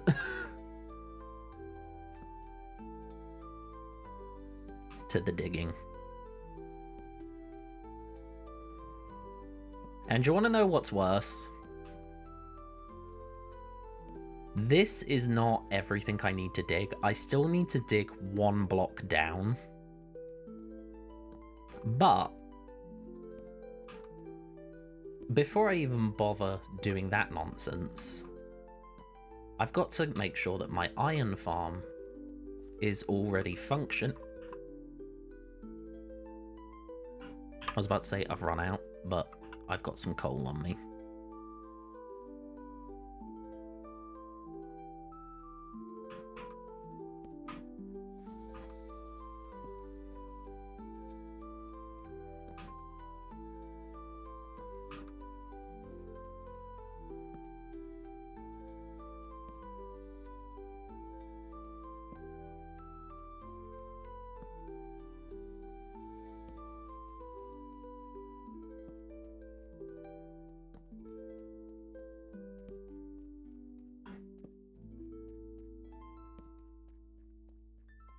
Now, if I remember correctly, There should be torches from here on.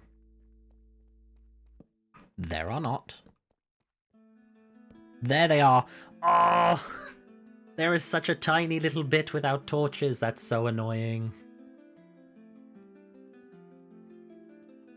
Oh well. It's fine. By the time we get to this, it'll be fine. It will be fine.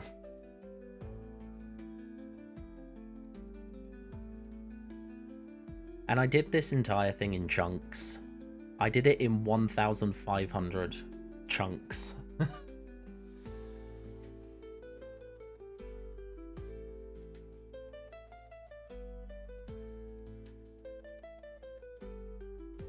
I kind of want to show the map, because look. We got here, and then it does all this, and it goes around, and it comes down. And we're only here, and we've still got all of this to go. And then just a straight line to the Hobbit hole. Or the Bear hole, as I've called it. But hey, when it comes to the next time where I have to place down the iron, the railroads, at least I know that it's not going to take 6 hours to dig the last bit. I just have to go one block down.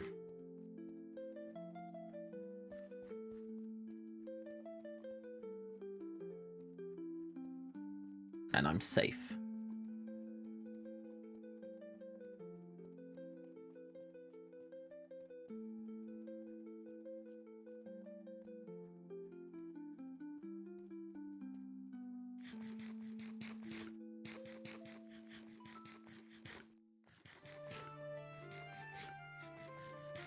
Yeah.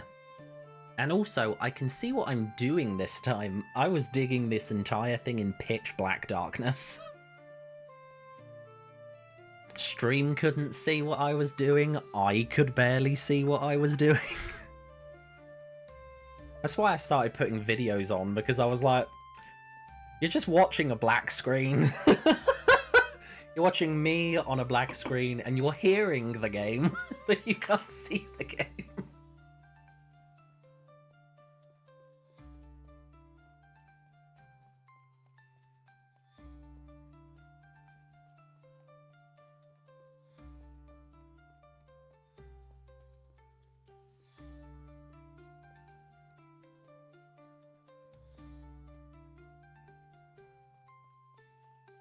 Ugh.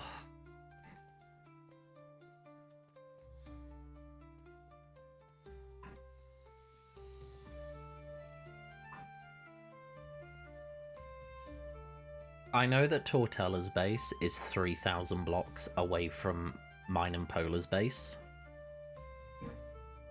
And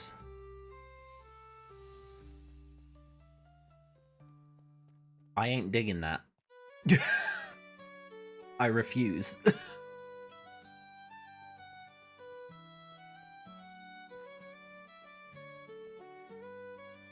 If they want to add themselves to the rail system, they do it themselves.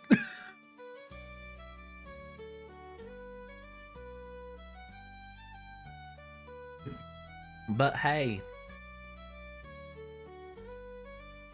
we can finally decide what we're doing for the train station. I know that Pama wants to build a fountain at 0, and at the moment, my tunnel is at 0. So where I've built the exit is 0, because one of the other things that me and Pama said is we might build the station underneath the fountain.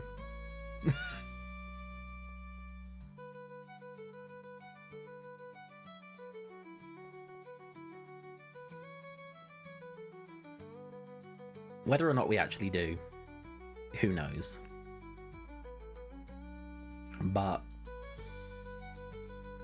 At the very least, we know where 0, 0 is now. Just look for the giant hole that goes into the depth.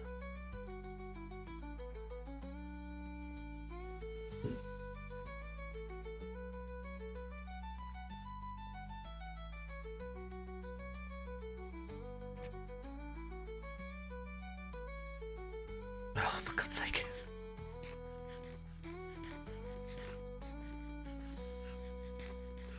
You know, whenever you see, like, the impressive builds on, like, the SMP streams or, like, the HoloLive server or anything like that, I don't know if you watch them do what I just did, which is spend 6 hours digging in complete darkness with like 10 people watching you.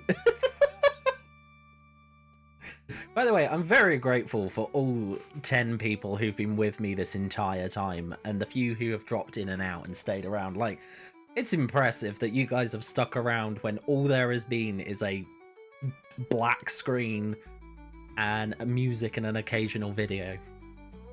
Nice tunnel you got there. Hi, Splin. I'm done. If you want to come in and mine all the diamond, feel free.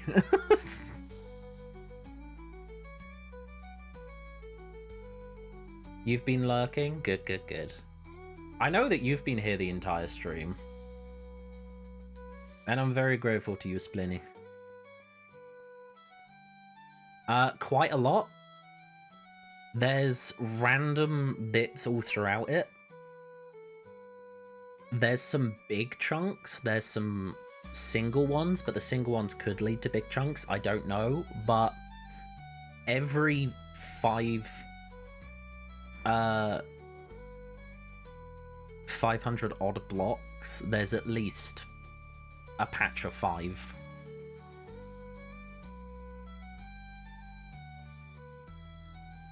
I mean, just in that little conversation, we already passed quite a few.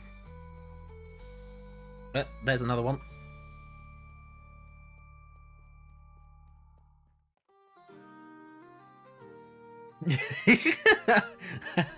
I'm over here showing up at the end like, woo, you made it. Oh. Yes, we will be very rich. We do need to dig one more layer down, but I've done the hard part.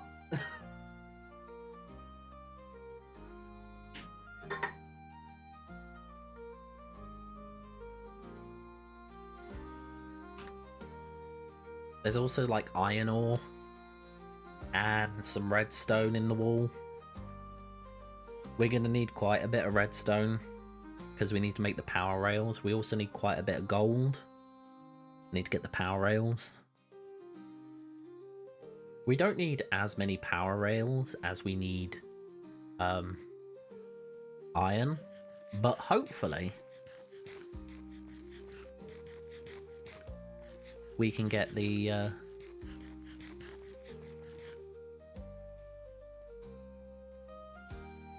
Actually, Callie said that she's at Polar's place, so if she's been hanging there for a while, maybe the grass has actually started to grow across the grass bridge.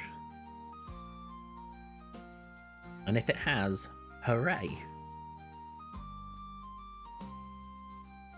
Because I just need the grass to grow around the iron farm, and then I can till it down to be paths.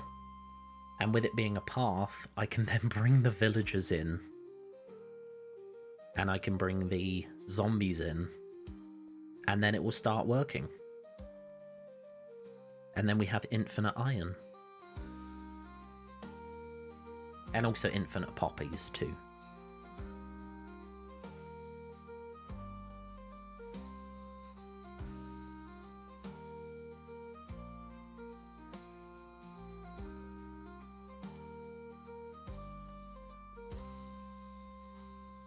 How much further?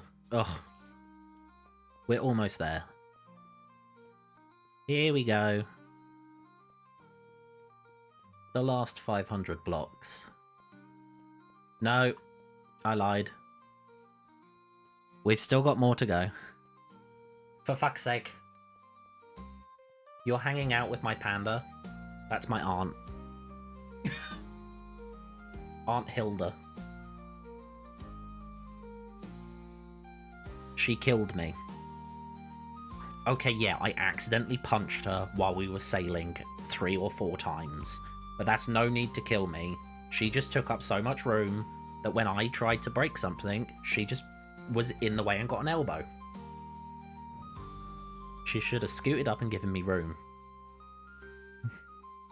This is the end. I can see the T-junction. It's not even a T-junction. It's a right-hand turn. Yes. Shboobadoo. Now it's the last 400 blocks.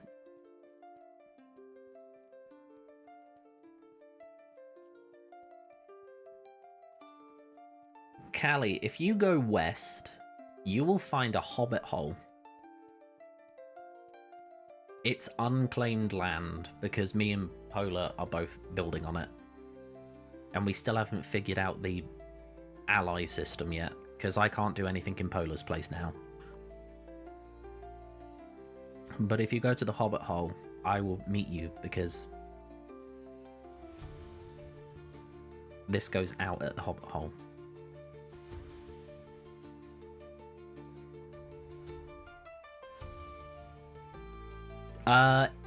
There should... Oh, wait, no, you can't. And I don't think I can break it.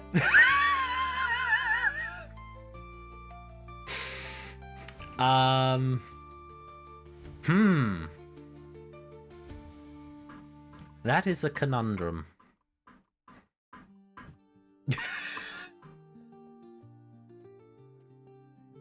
We're allies, but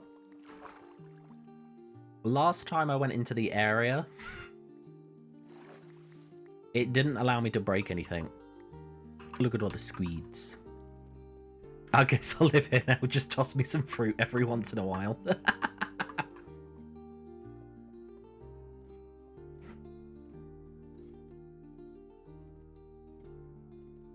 You know what? I still haven't fixed this ladder. I keep saying it. Every time I go on this ladder, I keep saying, I need to fix this ladder. And I never fix it.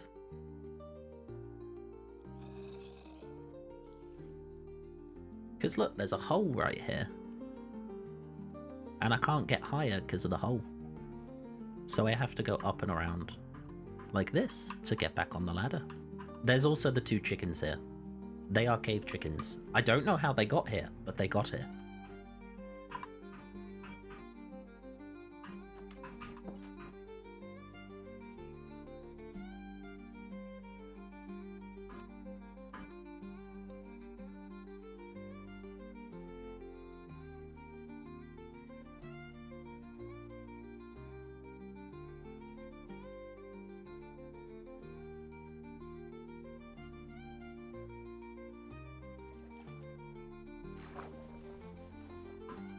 No, I'm not allowed to interact with any of the blocks.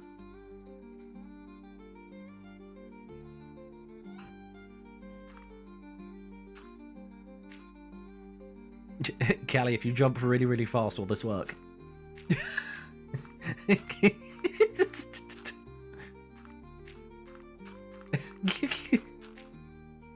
Ah.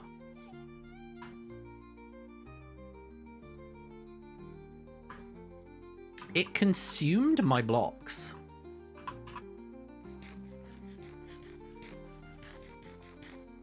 Why is it I'm not even allowed to eat my own food?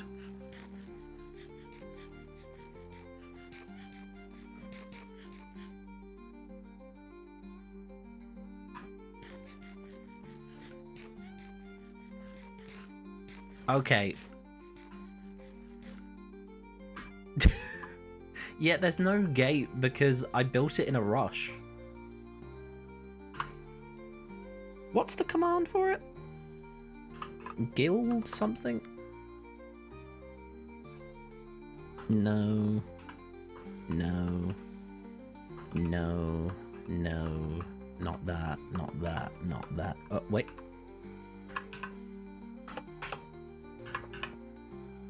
You know what? Let's just go through hours of chat. Ah, there we go.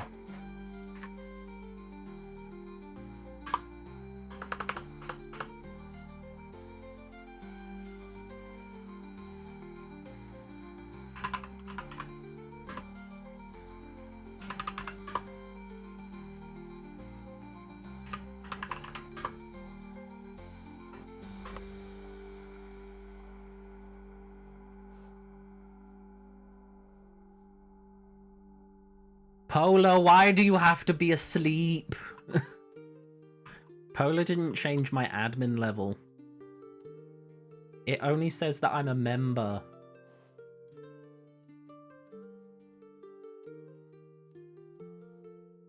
In case of griefing, if you don't want people to grief you... Why is there a Labrador? Callie, can you climb the bamboo? Is that possible? Could you climb the bamboo and jump out? I'm gonna message Polar and be like, Polar, are you awake?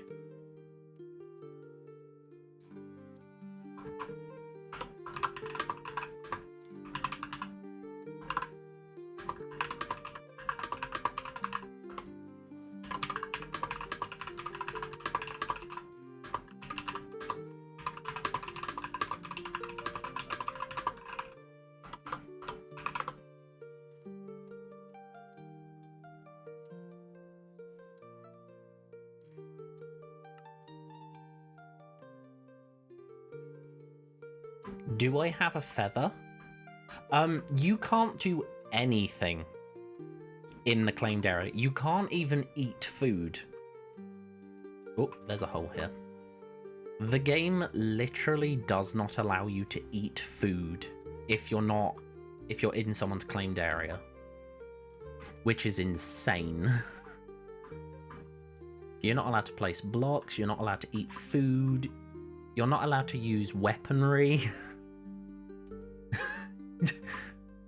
I mean, the way that Callie could get out is if she gets shot by a skeleton, but then that may never happen.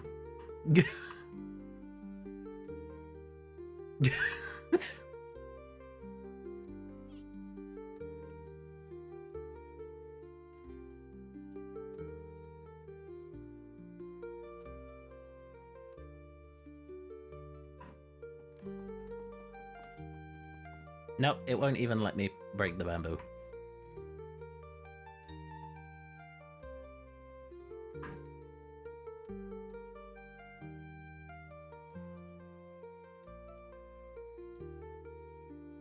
Let me see if I have anything that can help. Ooh.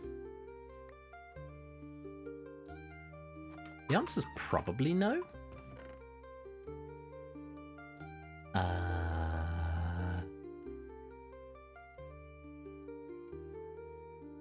I have a feather.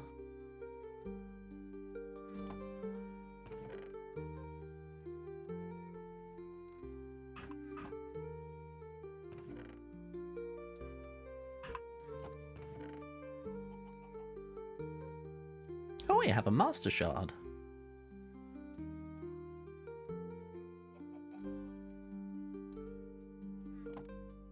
The item rock feather. I don't know, Splin.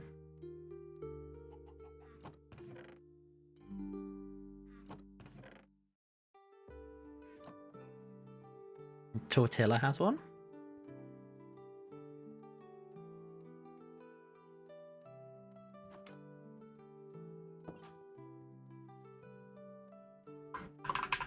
Okay.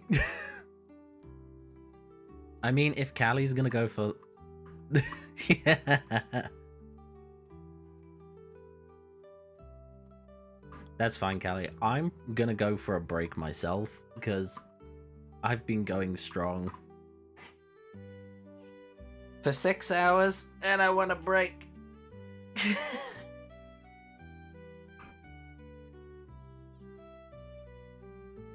Also, I might cry.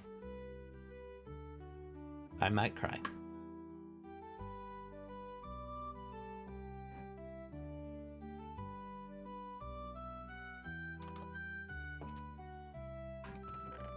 I'm just gonna put my food away. And my blue nightshade.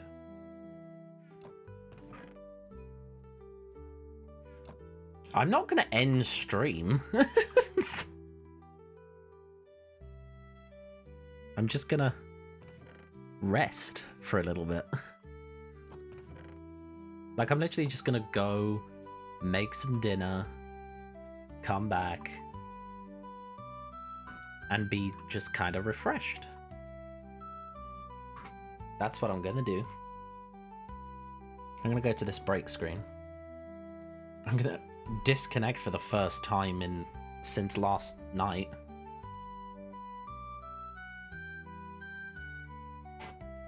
You're gonna stream later? Are you going to stream Minecraft or are you just gonna stream?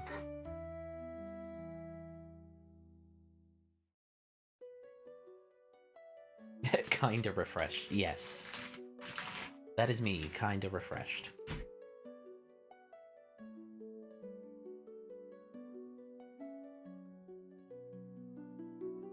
Okay. Well, if I'm still streaming around that time, feel free to make it a collab with me. I need to do something other than mining.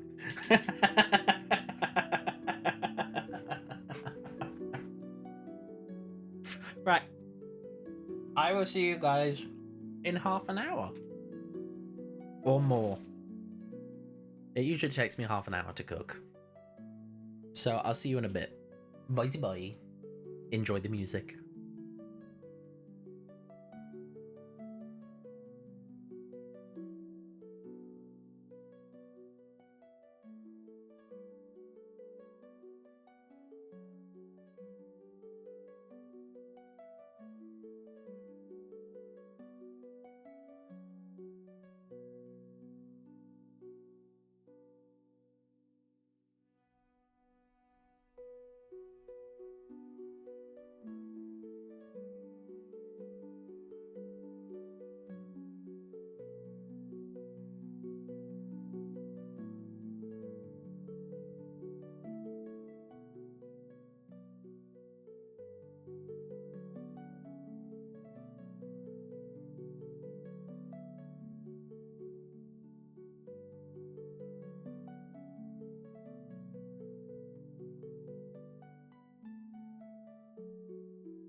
Hi. Ah, I need to reset the launcher. Hold on. Yeah. So I have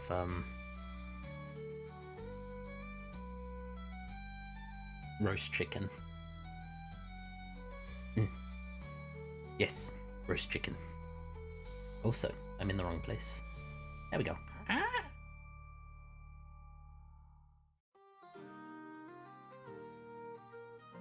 I have roast chicken, I have carrots, I have mashed potato, and then I just have normal potatoes, just to be a little bit special.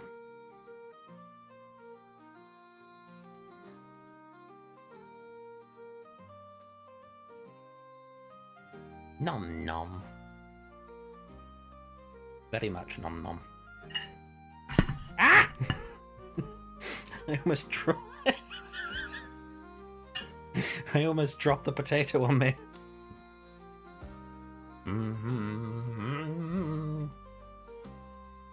Yes.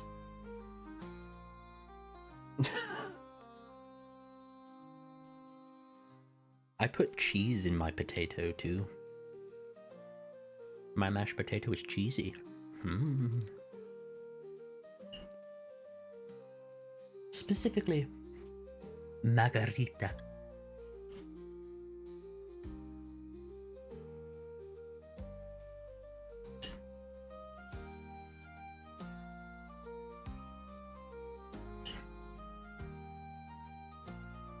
I'm gonna make you hungry.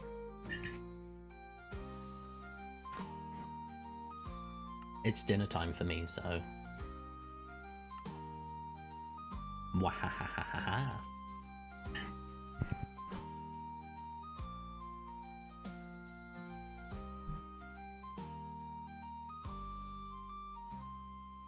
Press the wrong button. That's the button I wanted. Yes. There are so many friends online. So many friends.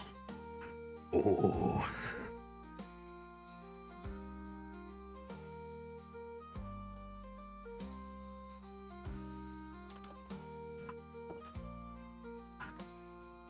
Hello.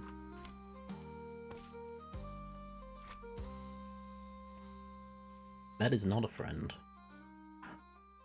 That is very much not a friend.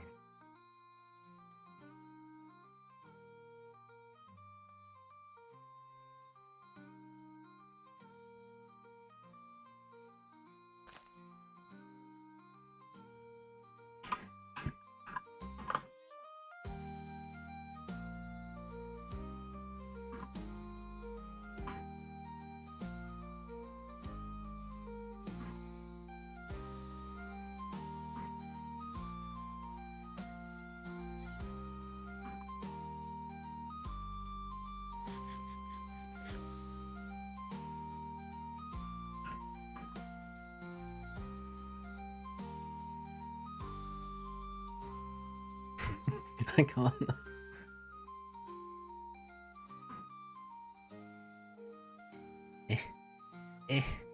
Let me sleep.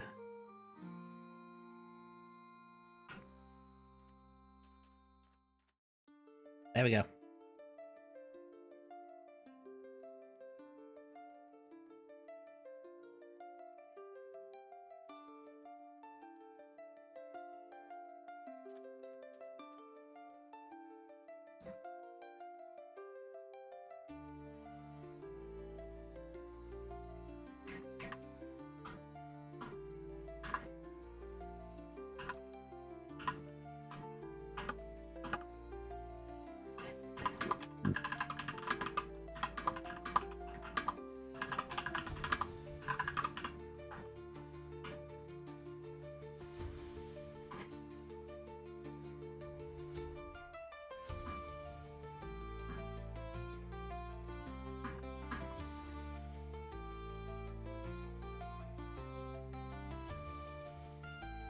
Well, let's go see how this is doing.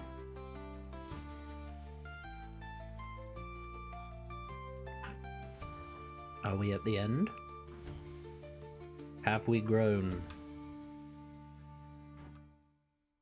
Oh. Oh. Oh. Almost. We got 4 blocks until it touches here.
How dare you?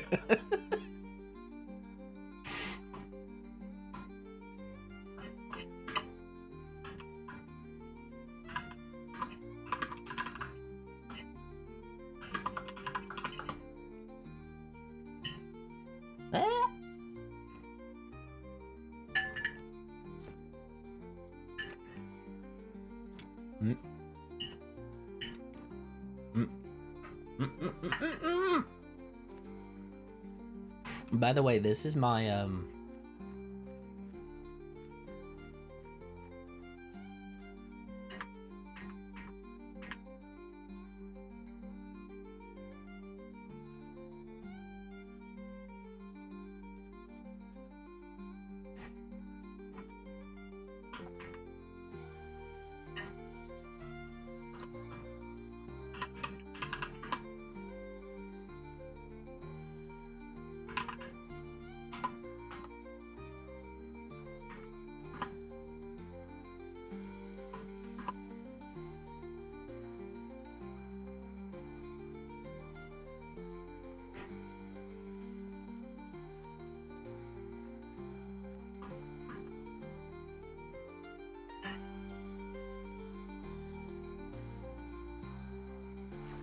I missed.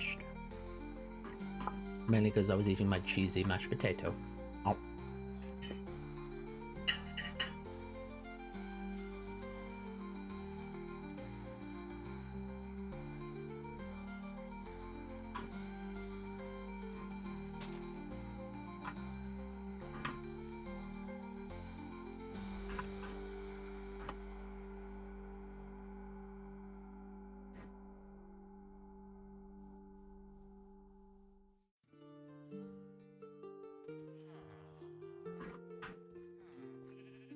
Ooh.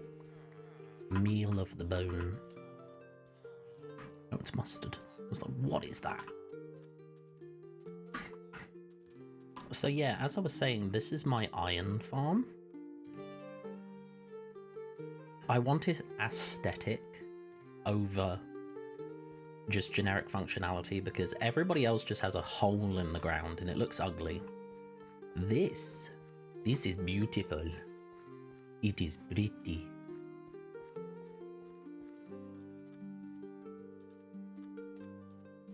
And the way I want it to work is I'm gonna build those pillars up and like have a little roof on the top of it. And is there a creeper in there? There is.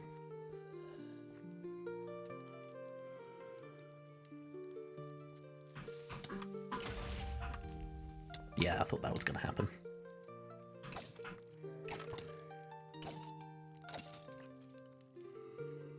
It's fine. No, wait, that's the floor.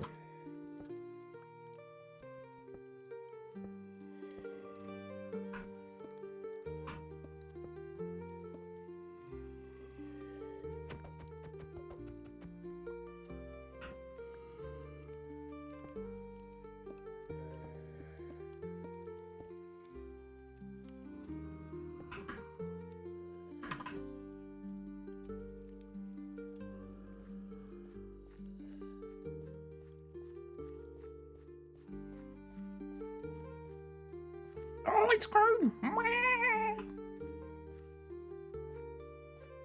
When it grows there, it will grow to one of these three and it will spread, and it will spread everywhere.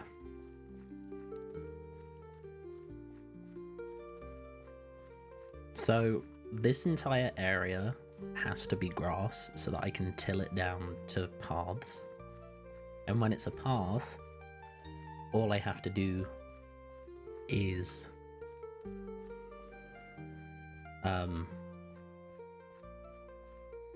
get 3 villagers in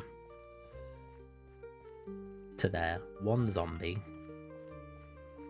in the boat, so that it causes constant fear. And because of the paths, the only where it will spawn is up there, and then it will go down the water rapids into the pit of doom. Yeah. Personally, like, I look at this and the builder in me wants to scream because it's too flat. It's way too flat. But I don't want to fuck up the functionality just for prettiness. So I've done my best with the textures rather than with the shape.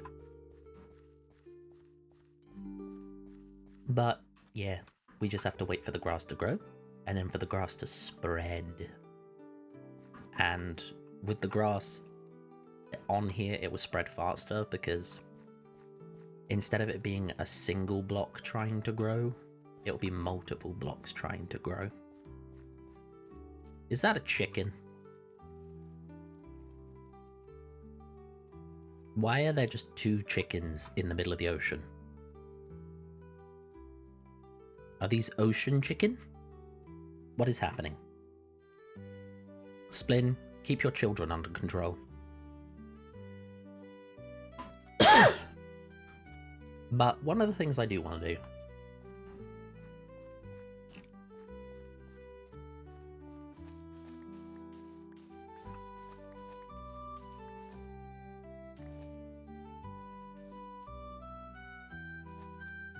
Oh?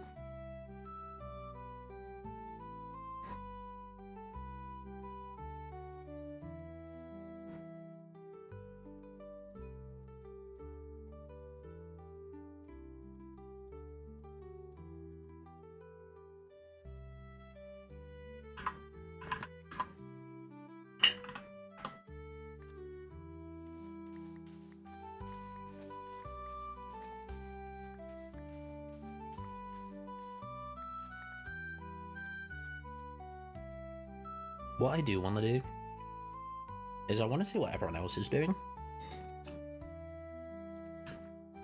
But I should eat my dinner before that.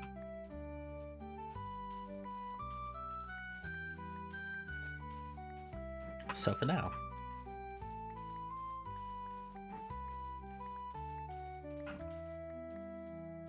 I will just do a tiny bit of terraforming.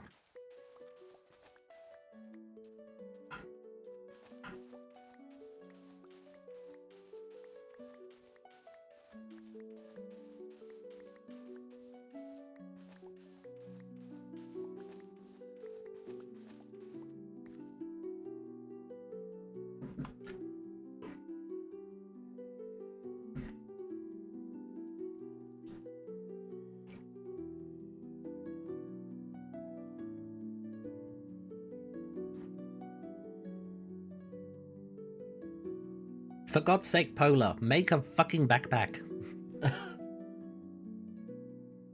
Or a sleeping bag.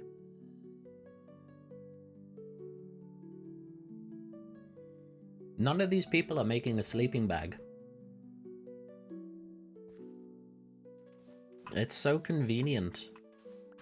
Your spawn point doesn't get reset, and you can just sleep anywhere.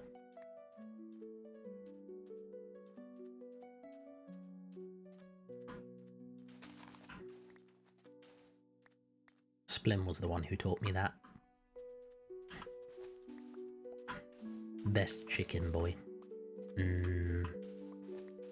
Speaking of chicken... Ow. I have chicken. It tastes good.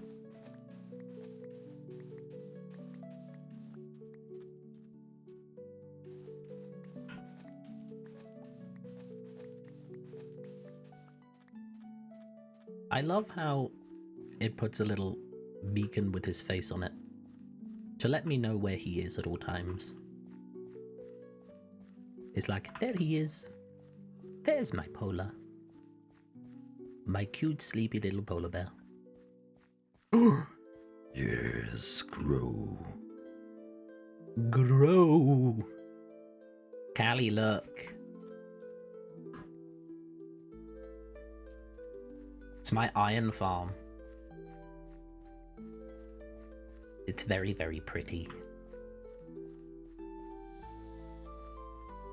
What food did you get, Callie? I currently have chicken and cheesy mash. Basically, what happens is...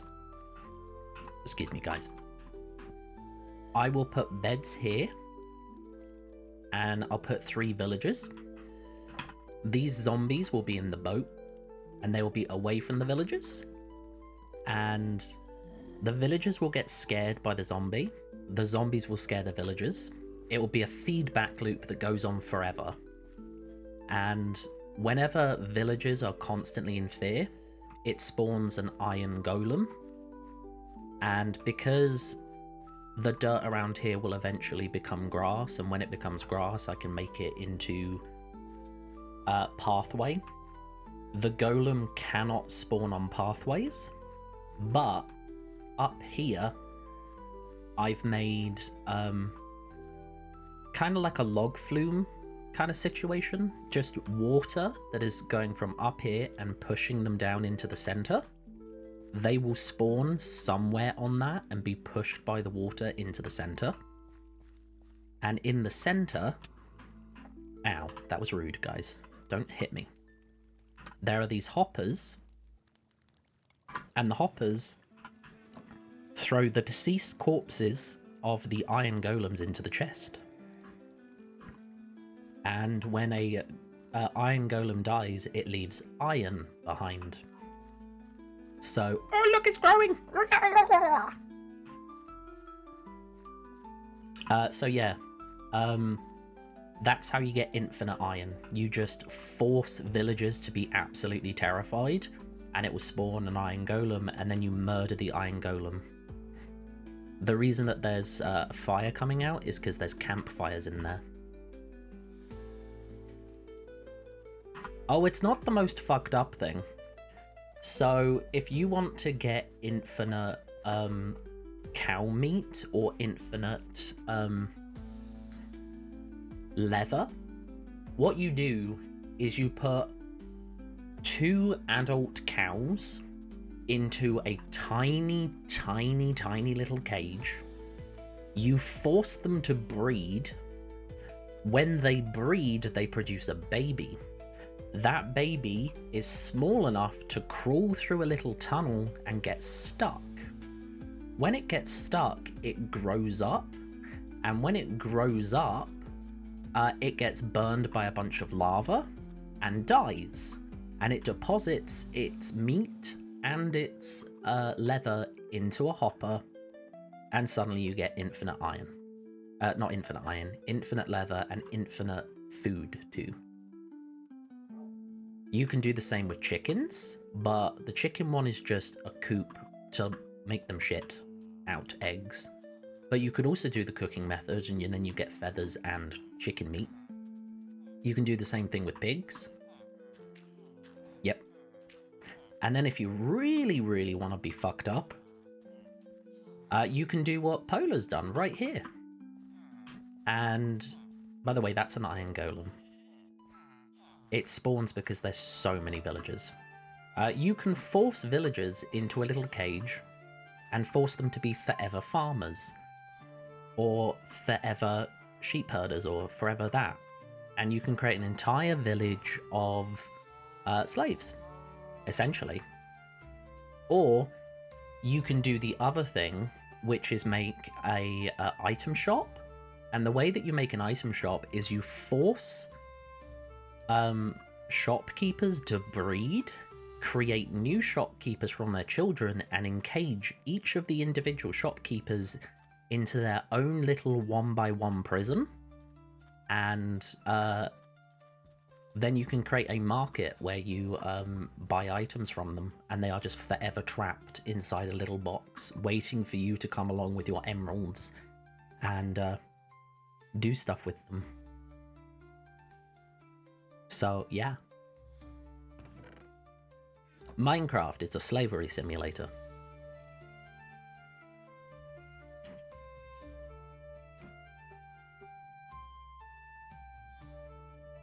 And from what I hear, the rat mod is exactly the same thing, only you're enslaving rats to do it all. I know nothing about the rat mod at all, but from the little bits that I've been hearing, it sounds like you just enslave and breed rats and then force them into hard labor.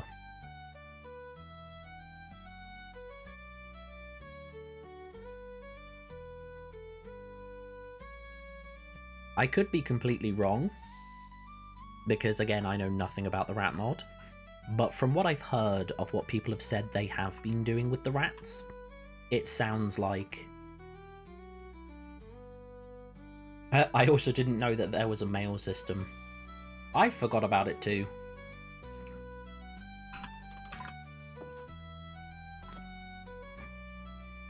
And ah!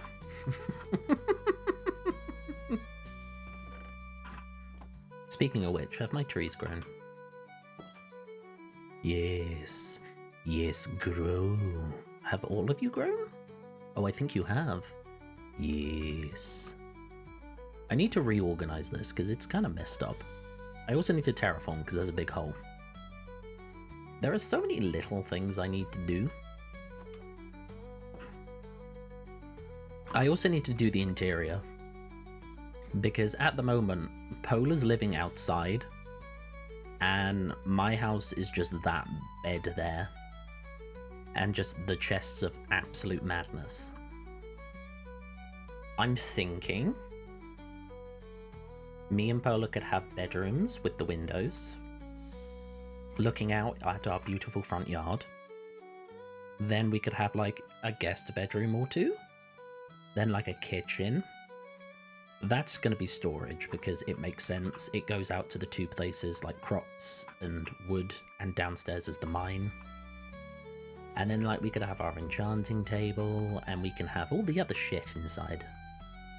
And it'll be very pretty. But at the moment, the rats keep fucking eating their way into the house, so I'm gonna have to turn this into stone. But I also need to decide what the interior design is gonna be. Because as much as I am okay with this design, like, this angers me. My dear Panda, please for the love of God, eat food. You're stressing me out. I am eating food and talking at the same time. I am capable of doing two things at once.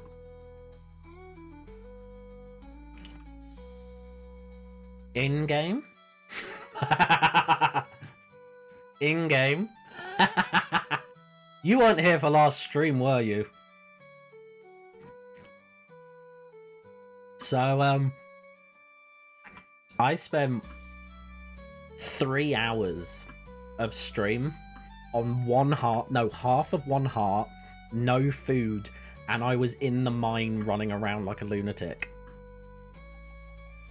And the only reason why I died is because I accidentally jumped off a ledge.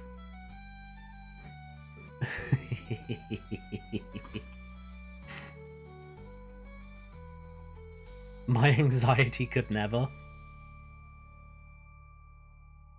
My mod said the same thing. Hanachu literally turned around and was like, "You need to eat something," and I went, "No."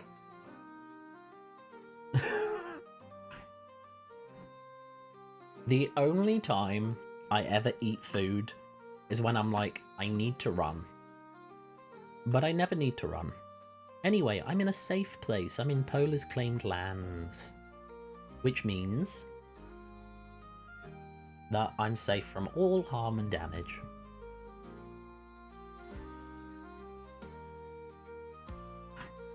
Hi, Auntie. You murdered me last stream. Panda remembers that. Don't you turn away from me, you bitch. I'm talking to you. What? You... Fuck you.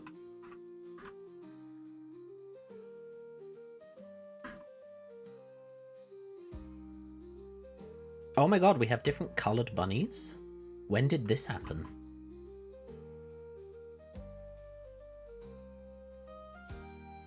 I thought we just had black bunnies, but now we have black and brown bunnies and grey bunnies.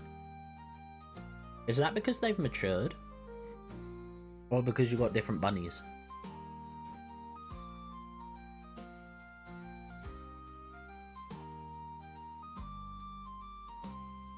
They were all black?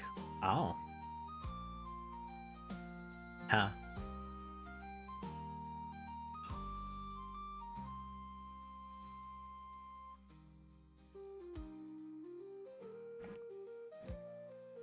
There's a dog. Die. Get it. Die. I don't care if you angry at me. Die. There we go. Yay.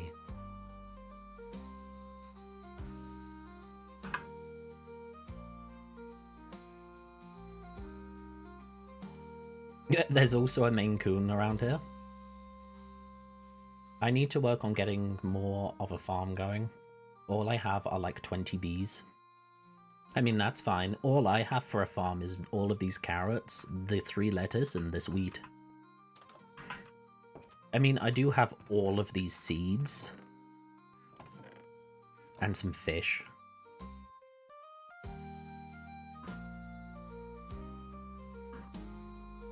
My farm got blown up by terrorists. That is true.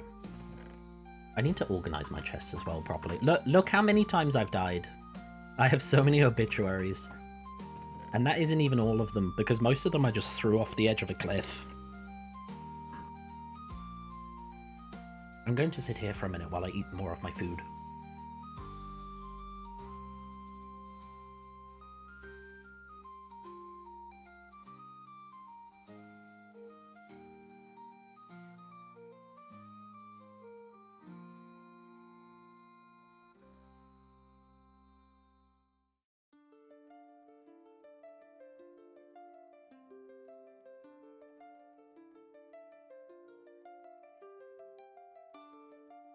I'm watching grass grow. It's the best thing in Minecraft.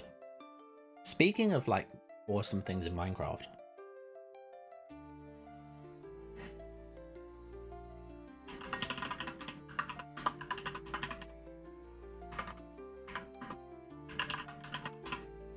So.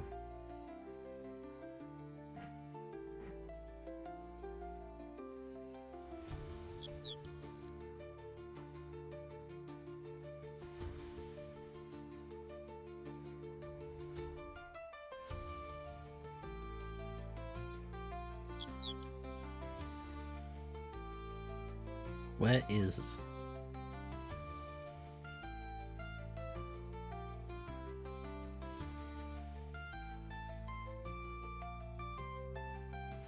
Where is, like, the shots? I want the pretty shots.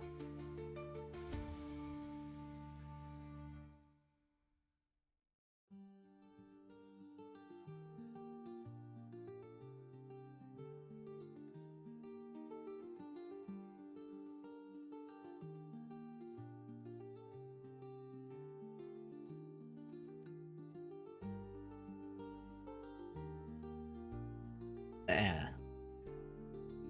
Right. Where is my display capture? Not display capture, I want window capture.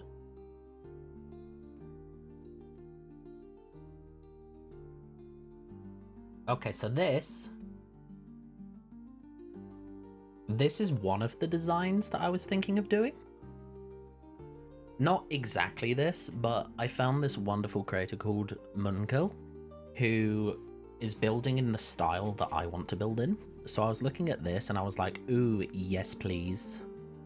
But what I really wanted to do is I watched their entire tutorial of this butterfly conservatory.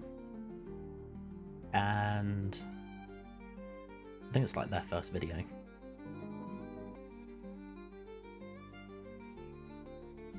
Where is the first shot of it? I want the shot of the fucking build, please. There we go. That's essentially what I want to build, but I want to do like multiple of them, and each one to be like a different conservatory for different animals. Oh yeah, it uses a texture pack, but I can modify the design using normal texture pack stuff. It will take a time to figure it out, but I'm not going to go exactly for this design, but I'm using it as like a footnote. But yeah, I want to create like a giant conservatory kind of thing, but not a complete grass one. Also, they have a little hobbit hole one, and I was like, oh, that looks very similar to mine, but just a little different. And I was like, cool.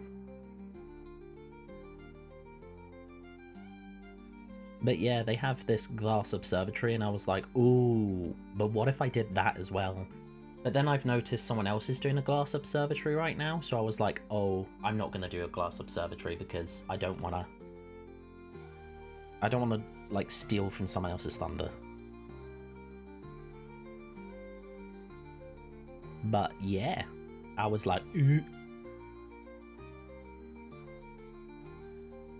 But yeah, that's my plan.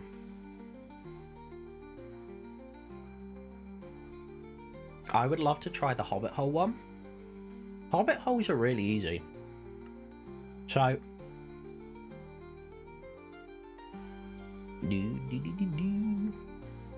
if we go out here, we can see what I did.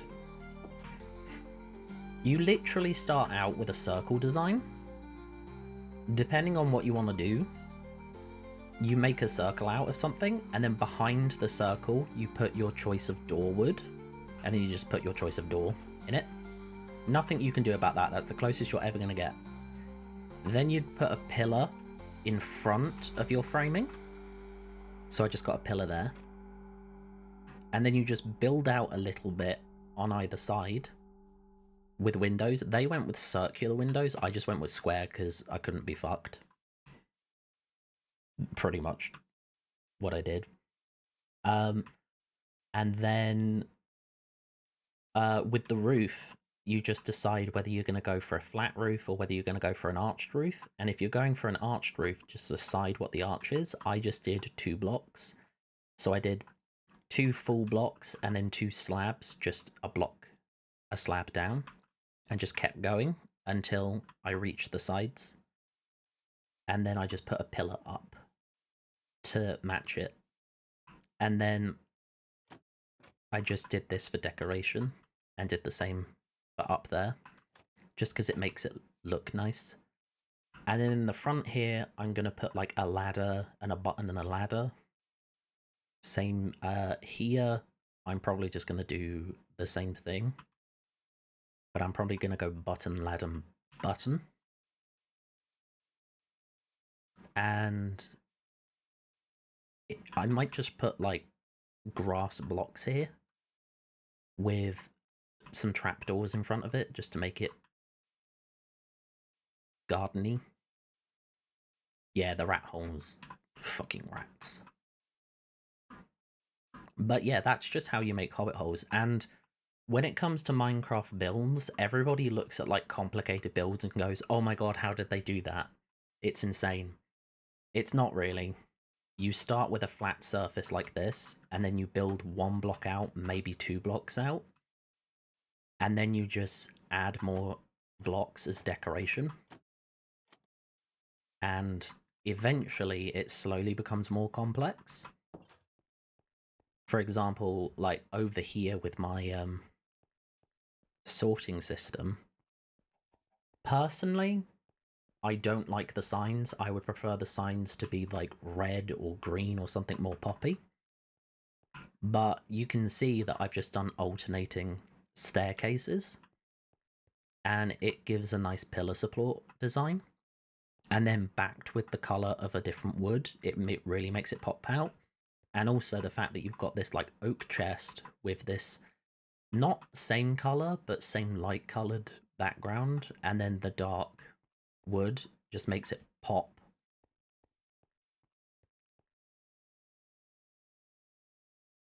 Yeah.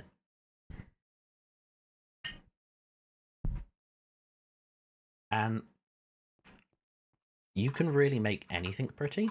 For example, I'm going to take this dirt.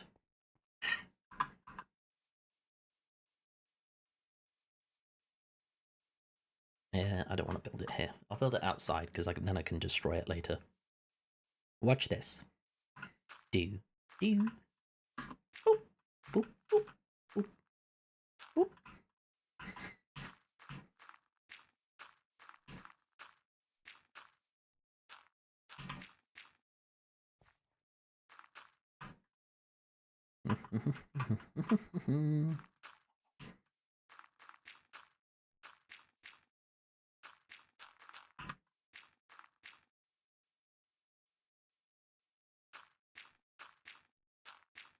Welcome to baby's first Minecraft build. This is what everybody builds when they first build in Minecraft. Here is how you turn this into a better build. First, get rid of the corners. Why? Because you don't need corners.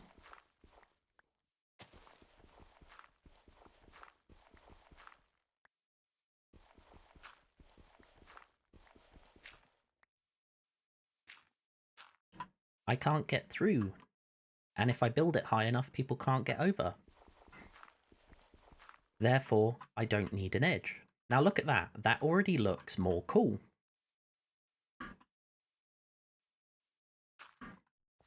Next,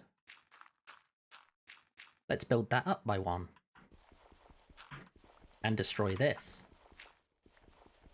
Interior-wise, it's a lot more spacious, and you're not constantly bashing your head on the ceiling. Here, you can jump around a bit. And you're fine. Also, from the outside, look! It's got more of a nice, pretty shape. Now, what you can do is you can texture it by getting different types of dirt. So if we go into dirt, there is normal dirt, there's coarse dirt, which is just gravel and dirt. There's this root dirt, which is a different type of dirt.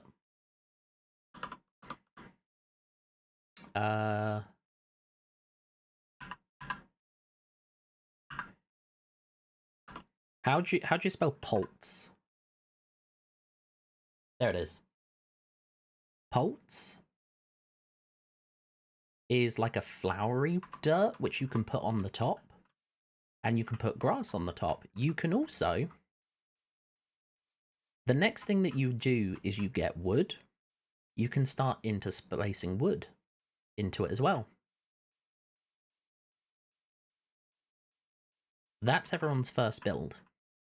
If you take the same principles as this, and you do it in wood, you can do some pretty cool things.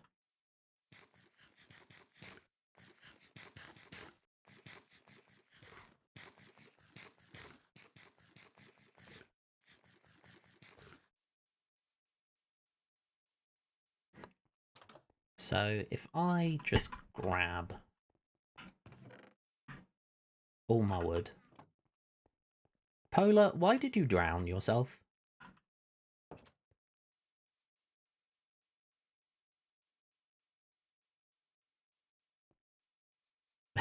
Someone's making stone picks in a weird way. So, let's do the exact same build, but in wood.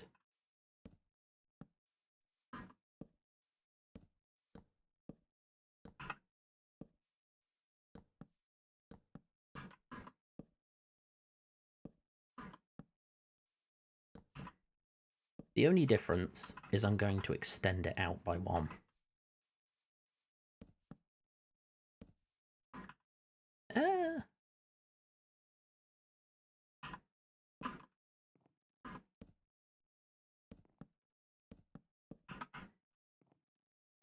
I'm going to break that for a second.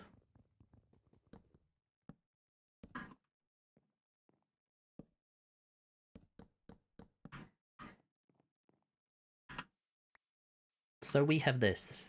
It's the exact same build as our dirt house, but now it's this type of wood. What you can do to make it more pretty, this has no function, it's just prettiness. You can take the log and put it into the 4 corners. And instantly, that looks more pretty. What you can then do is you can use your crafting table to make stairs or make... There's a zombie underneath us. I have some prepared already, but that's fine.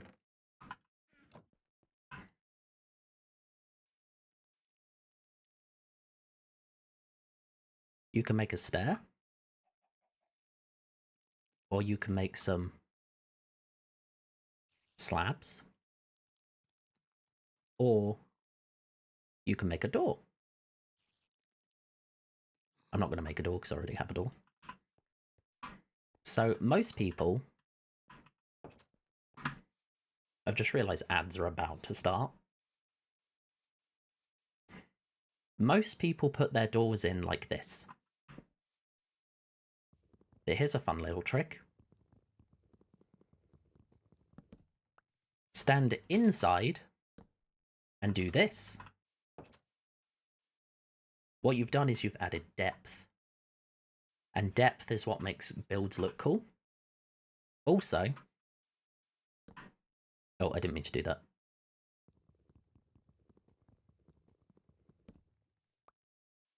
I'm going to snooze for 5 minutes.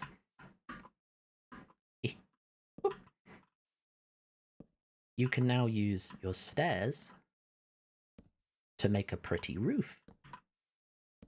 And whatever direction you're looking at is the direction that the stairs will go.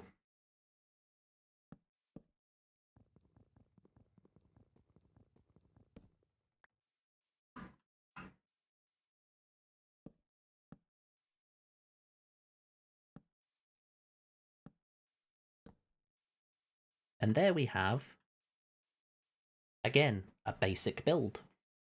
If you want to make this build even better... Do I have an axe? I do in my thing, because it would be easier if I had an axe on me.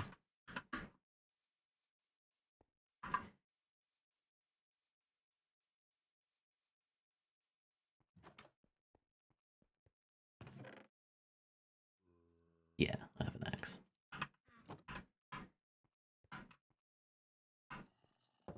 Boop.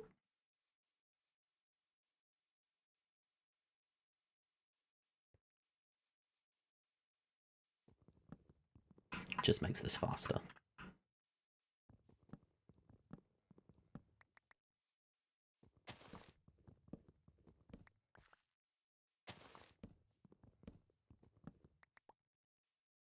Now, if we put these edges back in,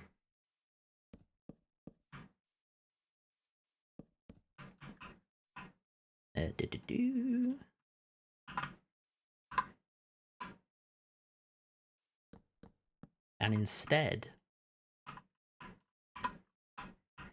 put these like this,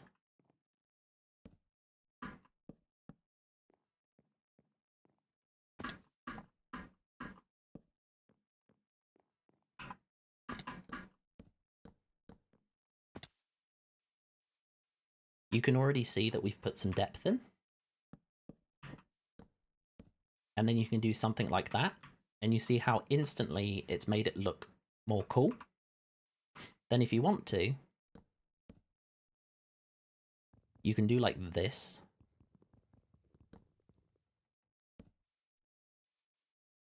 And make your entrance a little more cool. And you see how it adds a bit more depth to the entrance. And then what you can do is you can go like this. And you can go like that.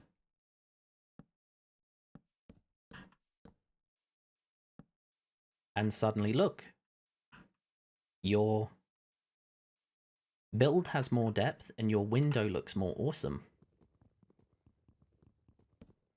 And this is just the outside look.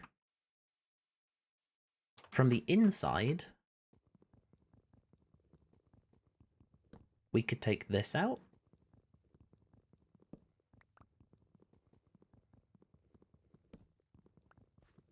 And suddenly we have more room on the inside too. I don't know why I'm breaking it with my fist when I have an axe. But you can see how just adding a few more blocks can completely change it. Then you can do other stuff, like you can do this.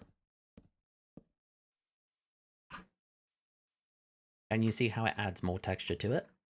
The only difference is with veteran builders, and this is called an intermediate build, is with veteran builders, we just change the colors. So instead of using this type of wood for the accents,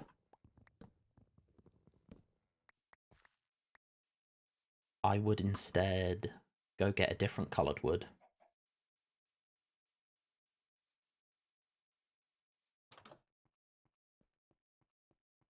Let's say... Shit, I don't have any wood.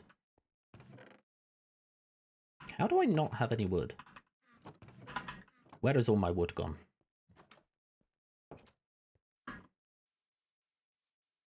Acacia's gonna look horrible. I'm already using birch. Sorry, gonna take your wood.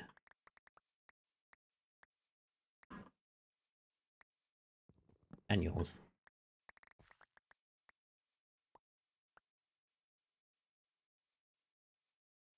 Ads are gonna start. While ads are playing, I'm gonna go gather some wood.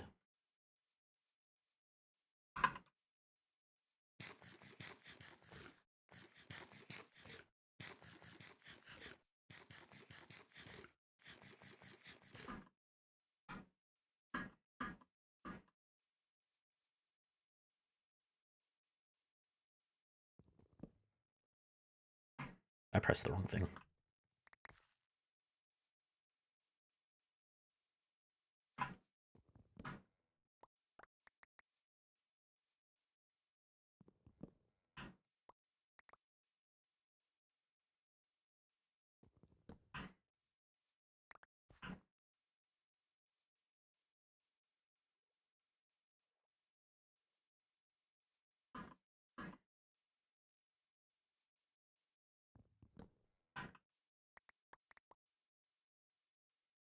I destroyed my axe.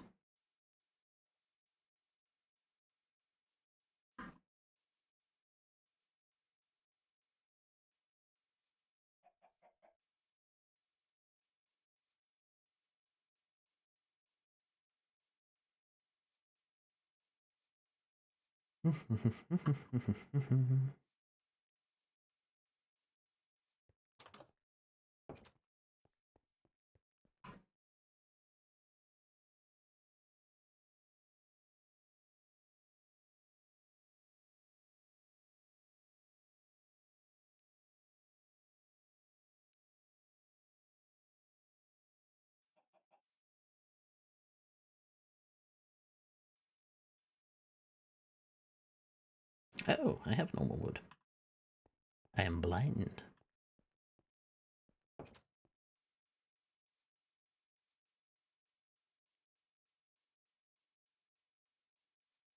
I need an axe.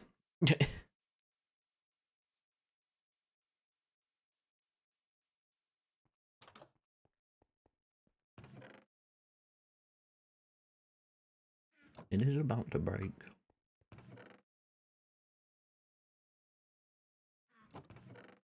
Oh, I do have some. Oh, that's where the wood went.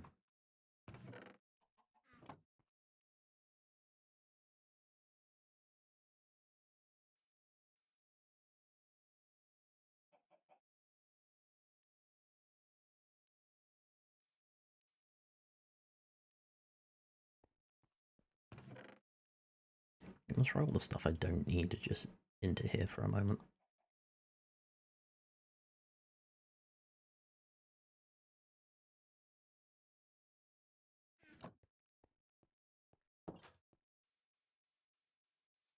Go to sleep, Polar. It's fine, you can sleep.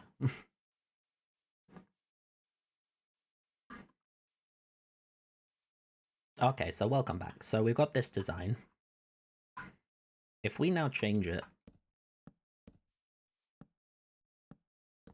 to be a slightly different color,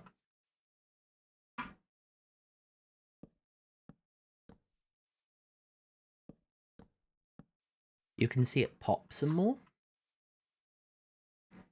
And it adds a different contrast to the wood.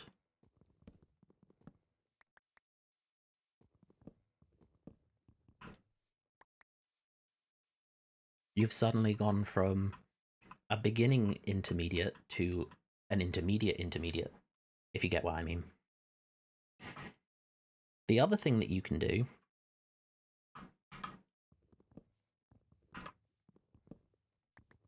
is you can change what some wood looks like, because that wood looks ugly. But if I right click with an axe, suddenly it becomes very beautiful, and it works with the oak, but it works better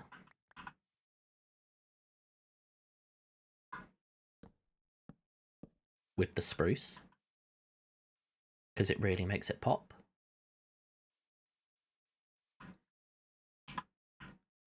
The other thing that you can do is you can mix in stones. So as you get, like, trapdoors are just decoration things. You can make them decoration like that. You can use them at the top like that, just to make it look pretty. But here I have smooth sandstone mixed with the wood. And it makes all of the wood pop. And also you see how the door has this design. I just use trapdoors because it has the same design to make the door look bigger. What I would like to do is I would like to place the door there so it's all in line. However, the reason why I chose not to is simply because I know I'm going to take out this floor, and if I take out the floor with the door on it, the door's just going to disappear. So for my own safety, I've just left it like that for the moment. But that is literally all the principles that veteran builders use. We just add depth to a build, and the way that you add depth is you literally just add on to a flat wall. Whenever you watch a builder build something, they always start with a flat surface. It's usually stone, and then they just get a different block and they place it in front to add depth. Then they get a little bit of gravel. And they put gravel in to the gap, along with a little bit of cobblestone, and suddenly the different textures add a new thing to it. And then they'll do the same, they'll just break out a block. I'm gonna do a modded thing right now, just because I don't want to smelt anything. They'll find a way to change the texture of something.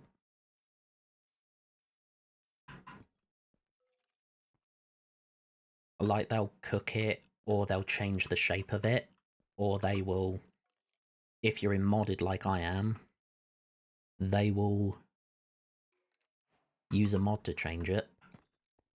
But that's all they'll do, and suddenly, that looks a lot better than it did before. Because I've added a little depth, which adds shadow to the game. I've changed the texture just by breaking a block and changing the block's colour.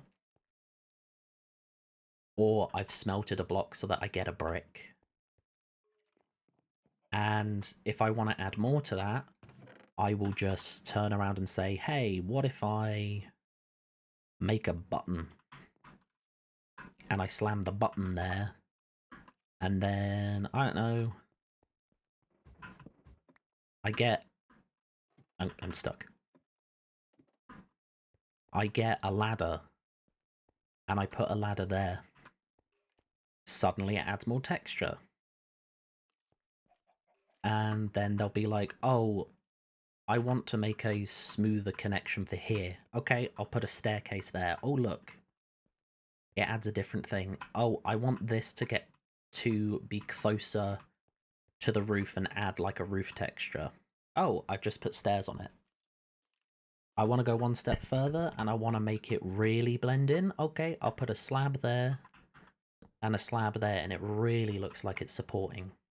Maybe I'll put a couple of slabs there. Now that really looks like it's holding up the ceiling. It's literally all builders do. And 9 times out of 10, a builder will look at what they've done and go, that's shit, and walk away and rethink the entire design. And then somebody who hasn't seen it before will look at it and go, oh my god, that's the greatest thing in the world. How did you do that? Every single builder does it. Like, a lot of people have come around my place and said it looks cute and it looks nice. I look at it and I go, it looks shit. I can do a lot better than that.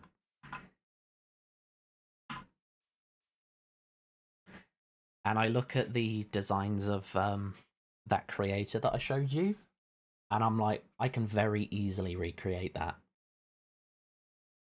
I just need to figure out what textures I want. And the best way to understand textures is to literally just put it in front of me.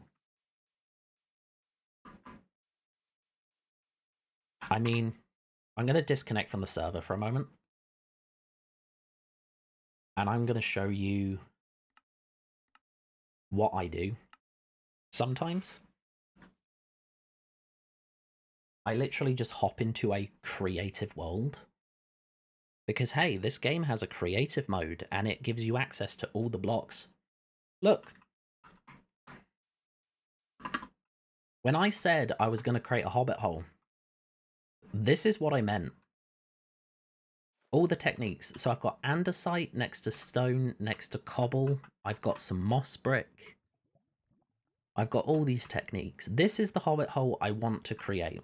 But I have to go into the nether, but the nether's not working at the moment because we're waiting for other players. I've literally used birch, but I've got ladders. This is bamboo trapdoors. Look how pretty that is. And if we go inside, you can tell that this is a test build. This is like interior stuff. All I've done is I've got pillars in. I've got some bookcases behind this thing. The roof is literally just spruce logs all around and then some birch stairs. That's the roof. This is literally just andesite, some metal bars, and a bit of lava, and you can see here that it's staircases on both sides.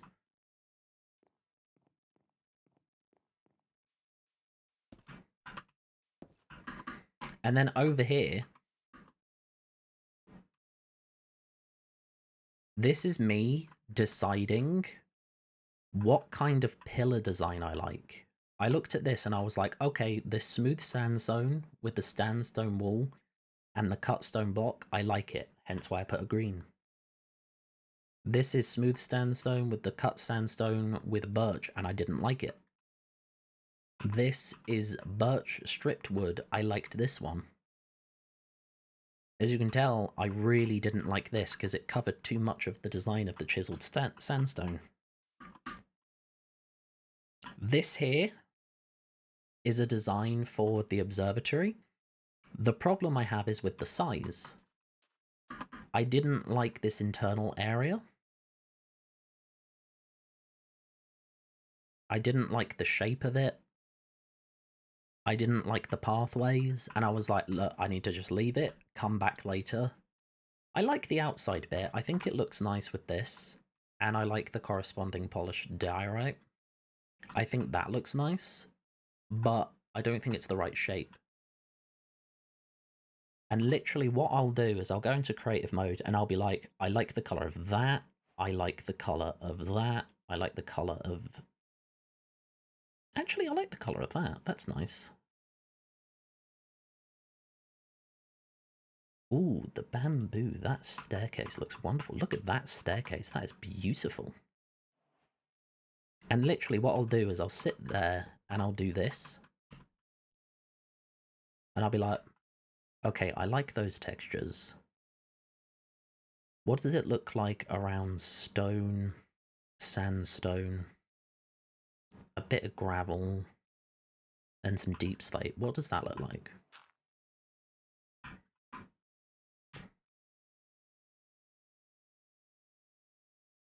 That colour doesn't work, but these colours do. But what does it look like with sandstone? Oh, that works with sandstone. So does that. But the gravel doesn't work with it. What about deep slate? Nothing, none of it looks nice with deep slate. Okay. And this is literally what I'll do, is I'll spend ages just being like, oh, what does this look like? Oh, okay. I'll take that. And the other thing I'll do is I will just build it, not the full thing, but enough of it to make me go, okay, this is what I want to achieve. But obviously in creative, I have everything at my disposal. In survival, I have to grind for it. I know that in order for me to do this build, I am going to need hundreds upon hundreds of stacks of sandstone.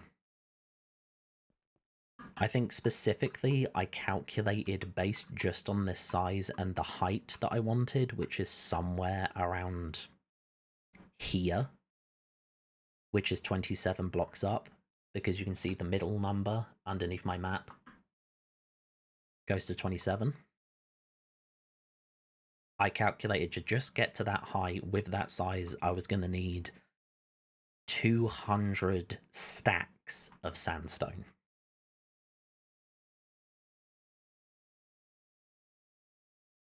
And this is literally what we do. If you look at Minecraft builds, you'll notice that all of them are flying around. All of them are spawning in blocks out of nowhere. The reason why they're in creative mode. They're showing you how to build it in creative mode because they don't want to go through the hassle of having to go up and down ladders, having to jump between points, having to have bamboo scaffolding, all that sort of stuff. And if you're being a survival builder, you don't have the luxury of doing this and going, okay, from afar that looks good. From this angle it looks good. Okay, what does it look like up close? Like up close? Yeah, it looks nice up close. Okay, I like that. Yeah, that looks good. Okay, cool. What does it look like from this angle? Oh, it looks awesome. Oh, there's this really awkward spot that's like right here. and I need to get the angle just right, otherwise it won't work. Okay, I'll just fly up and I'll position myself perfectly. Boom, it's in place. In survival, you are forced to literally be like, okay, I need to put that there. How do I... How do I... Okay.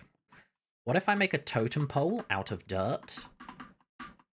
Am I at the right place? Yes, but I'm at the wrong angle. Okay, let me put some more dirt down.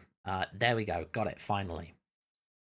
Or you can go the bamboo route and you can make bamboo shoots. Yeah. If you ever want to design a build, do it in creative, design it exactly as you want, and as you go, you will come to realize the scale of it. And if the scale of it is like, fuck me, that's too big, then you have to make the decision. Either find a way to cut it down, which just means making it smaller, or go into survival knowing that you're going to have to get a shit ton of materials. I'm really glad that Polar is next to a desert, because I know that the build I want to do is going to have loads of sandstone. The only thing that I'm dreading is I know that I'm going to have to spend 10s upon 20 upon 30 hours just demolishing that desert. And in order to make my life easier, I need to get enchanted diamond shovels with haste on it in order to make it bearable. Because, I mean, you've seen me today, those of you who've been here for the whole time. I've spent 6 hours digging a hole through deep slate using unenchanted diamond pickaxes.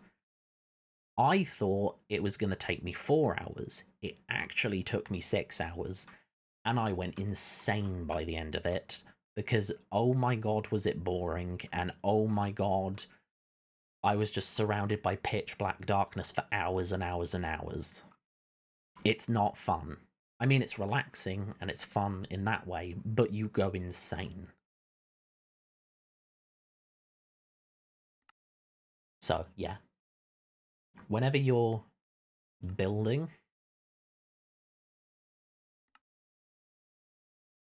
let me in. Let me in. Let me in. In, let me. Shalabim. Ah! There we go.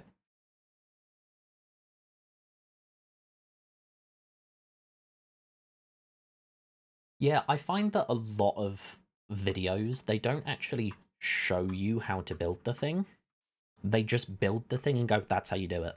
They never tell you the process and the steps. And the main thing is just trial and error. Copying someone's build is a good idea, but don't just copy it for the sake of copying it. Like, actually look at what they're doing and then say to yourself, okay, how can I use that in the future? And most of the time, it's just a matter of going, oh, in order for me to do this thing, I just need to get this type of material. And with that type of material, I will be able to do this kind of thing. And the other thing is, don't be afraid to use temporary shit. Like, I don't like this birch wood. I want it to all be sandstone. Mostly because of the rats. But also, this is kind of drab and dreary, while this is kind of bright and happy. Even though they're pretty much the same colours. Like, they're pretty much the same place, but this one just looks more happy than this one. So it would be better if I had all of it be sandstone. But I don't want to waste my sandstone right now.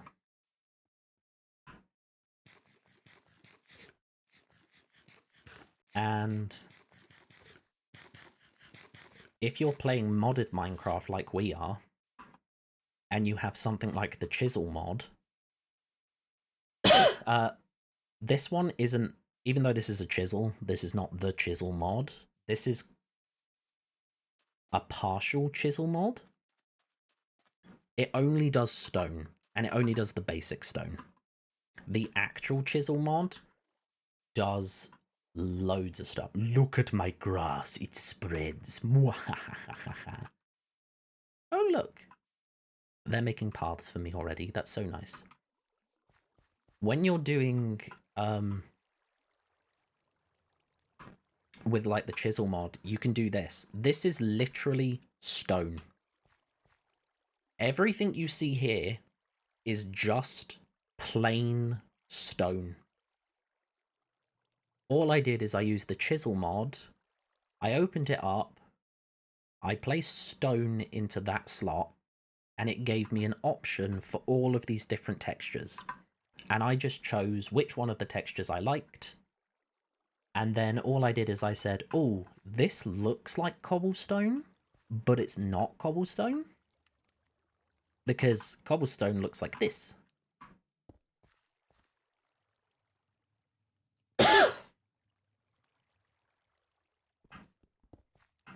And although cobblestone is nice, it's more rustic. Well, this is, it's not rustic, but it's rustic adjacent. This just looks like a pillar, so I was like, that's my pillars. This looks like bathhouse material, and I was like, yes. I liked that because it looked like,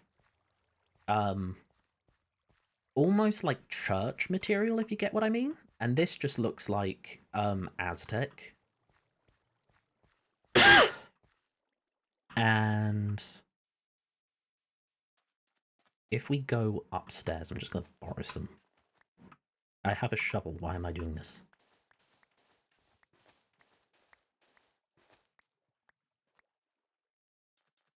If we go to the top, which I'm just going to do a nerd poll.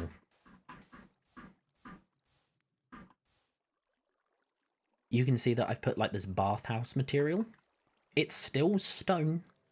It's just been textured with the chisel to look like bathhouse. And I did the same with the staircase there. And I did the same with these stone walls. It's all just plain stone that I textured with the chisel mod.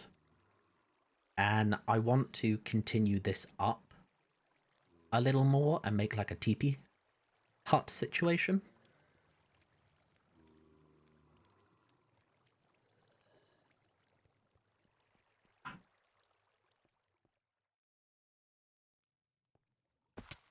Yeah, chisel mod is literally the best. There's different types of chisel, but just the plain chisel mod is the best for it. It's what if along with the create mod, which is one of the ones that me and Pama and Raina have talked about, I'd also suggest to Pama that if we do a season 2 of the server, to get the actual chisel mod, because the actual chisel mod doesn't just do the stone, it does wood and it does ores. You can make an entire house out of diamond, and it doesn't just look like a diamond block. You can make it, you can have diamond pillars, you can have diamond religious symbols, you can have the temple block, like the default Minecraft temple block, you can have that and have it be made out of diamond. Or the bamboo texture that you get for bamboo blocks in Minecraft, you can turn any wood into that texture but still have the same color using actual chisel. Like, chisel is a builder's best friend. And if you are insane, and I really mean insane, there is... I know that chisel is in the name, but I can't remember the exact name of the mod. But it's a chisel mod which allows you to change the block pixel by pixel. And not like game pixel. I mean literally this. So you see how this block here is made up of different textures, and you have like this square here and this square here and this square here and this square here? There is a mod that allows you to delete just that block. And you can go in and you can minutely delete each of the blocks. So if you ever see a Minecraft build that looks ridiculously real, and when you look close to it, it looks like there's loads of tiny little blocks. One, they're playing modded, and two, they have that mod back. In fact, I can actually show you it.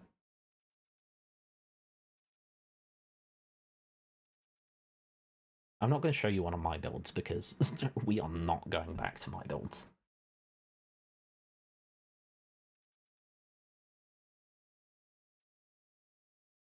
But what I can do... Where is this wonderful woman?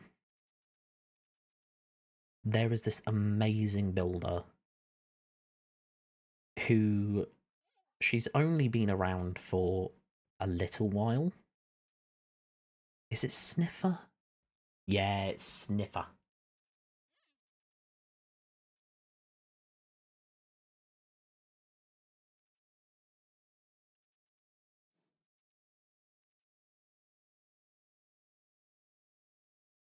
Not that.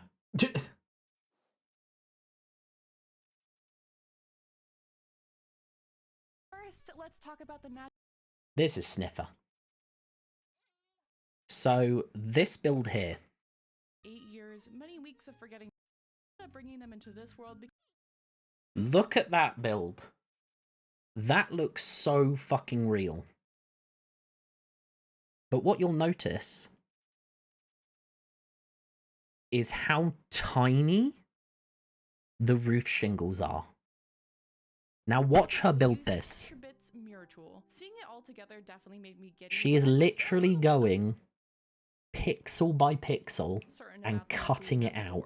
I moved it around a bit, but then ultimately decided to scrap the idea of a second entrance in favor of saving that space for decorations. And she's building it pixel by pixel. Was really cooking. So, of course, this is modded to living hell. But if you ever want to be like a Minecraft builder, there are two types. There are these types of builders who use tiny chisels to build it pixel by pixel. And then you have the people who, I mean, if you want to go for a classic, Fire UK, who have not been around. I think their last upload was like 8 years ago. But it's these people. They're not using mods, they're just in creative. And they're just doing the same thing. Look, they are literally just placing down a flat wall with a bit of depth. That's all they're doing. Flat wall with a bit of depth. And now they're going back through. They're adding color. They're adding different types of blocks. They're cutting into it. They're adding things on top of it. And it's just color.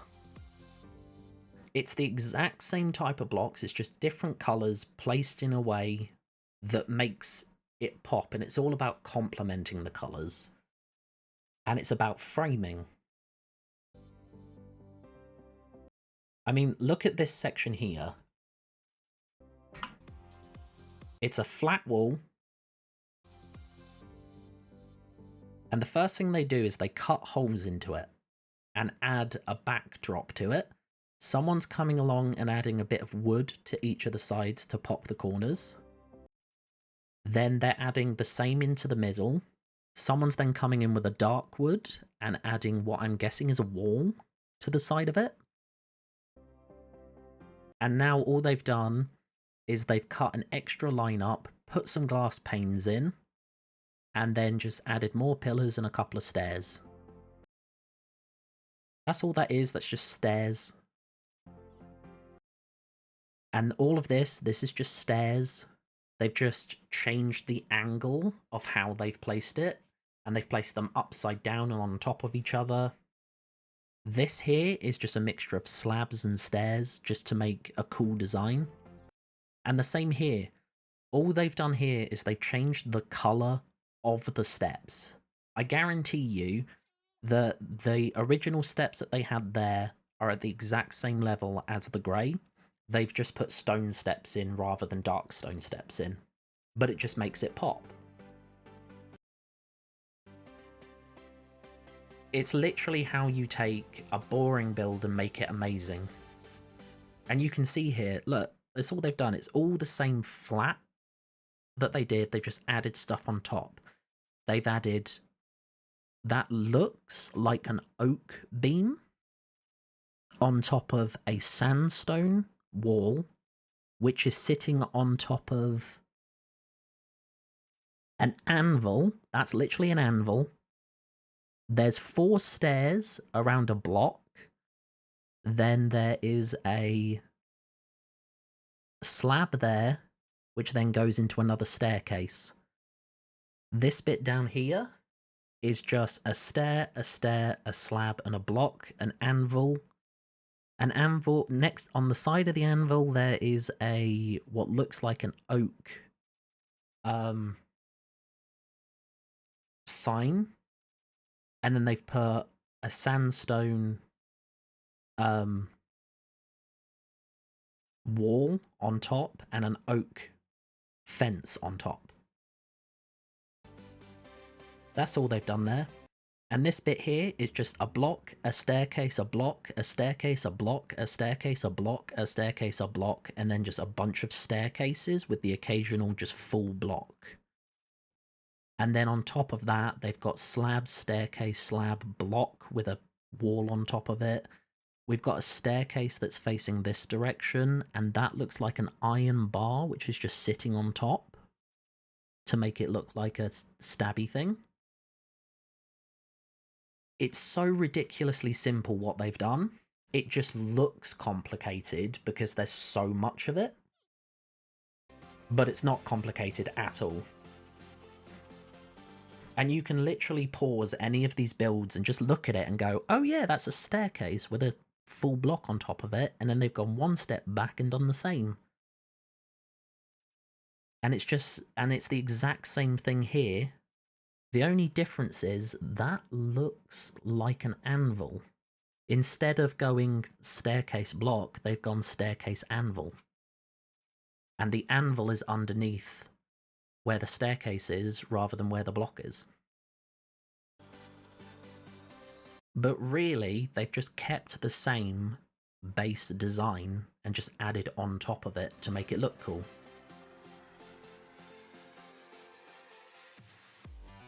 And then it's just this is just a texture pack. Just ignore the texture pack. You can kind of figure out what it is. I don't even think that this is sandstone. I think it's just stone brick. Now that I look at it a bit closer. And then this here, this is obviously just normal stone. And then probably red sandstone. Or it could just be brick.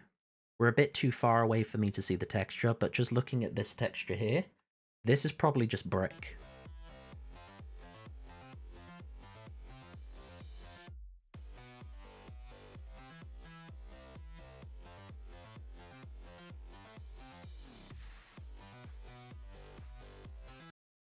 And again here, it's just all wood, and then they've added a few bits of stone, and now they're just adding glass into a dome. And if you want to know how to make a dome, Google it.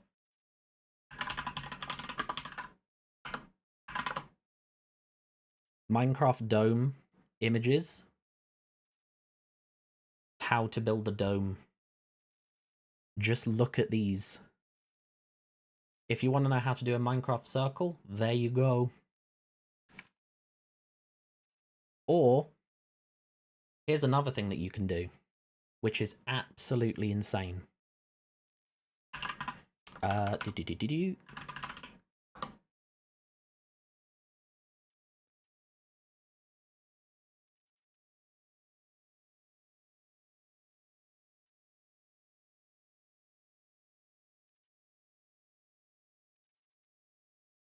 Not that. Sorry, hold on.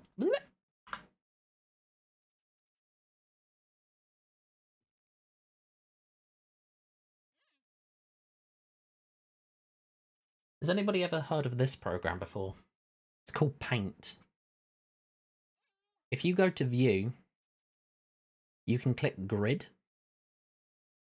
And then if you zoom in to the max that you can zoom in, you pick your color and you put the size to 1 pixel and you get a line.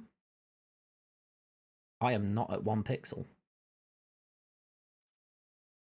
You see how no matter what I'm doing with this line, it's doing different weird things? Well, if I get a circle, I can be like, that's the kind of circle that I want, or that's the kind of circle that I want, or that's the kind of circle. And you can literally count each of the pixels, and suddenly you turn around and you're like, oh my god, it's a circle, it's a line. Or if you don't want to do it this way, just get your pencil and draw it. If you are a legitimate artist and you want to turn your art and bring it into Minecraft, like you want to do a giant mural, open Paint and draw it on your drawing tablet, zoomed in to 800% on the smallest brush, and just draw it, do the colors, make it beautiful, and suddenly you have your 2D thing. I'm really?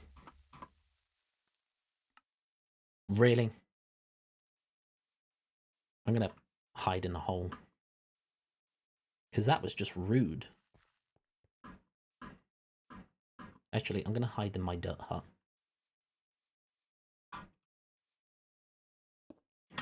These are literally the tools that we use all of the time. I know that when I'm going to design my build, I'm going to come into this, I'm literally going to come into Paint, and I'm going to draw the basic outline, the basic design. I'm going to put the colors that I want, and then I'm going to go into creative mode, and I'm going to try and match the colors to what I've done in Paint. And the closest that I can get, I'm going to be like, cool. And then I'm going to build it in creative, just the facade. I'm not going to go into full detail, just the facade. And then I'm going to go, okay, I like that design. If I want to do a couple of pillars, I'm just going to do a basic pillar design. Just short. I'm going to understand the textures, how it goes together. I'm going to be like, cool, awesome. And then I'm going to go into survival. If it's a survival build, I'm going to gather all the resources. And then I'm just going to wing it. I'm going to put it together, figure it out as I go. And I'm going to make loads and loads and loads and loads and loads and loads of mistakes. And every time I make a mistake, I'm just going to live with it. Because I don't have World Edit. World Edit is a builder's best friend. Because you can copy and paste your entire build.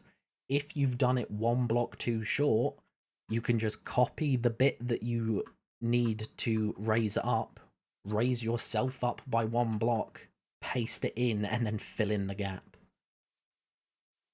If you're playing on survival, you can't do that. You just have to live with your mistake, and you know, next time you build this thing, in your next world, you will know, I gotta make sure to add another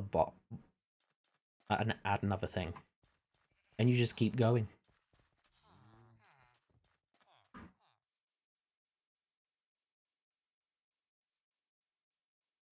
Minecraft. Trial and error. It's also just like a generic life lesson, like, allow yourself to do bad. If you compare yourself to a master of whatever skill you're trying to do, you will never achieve anything. Your job as a beginner is to fuck up.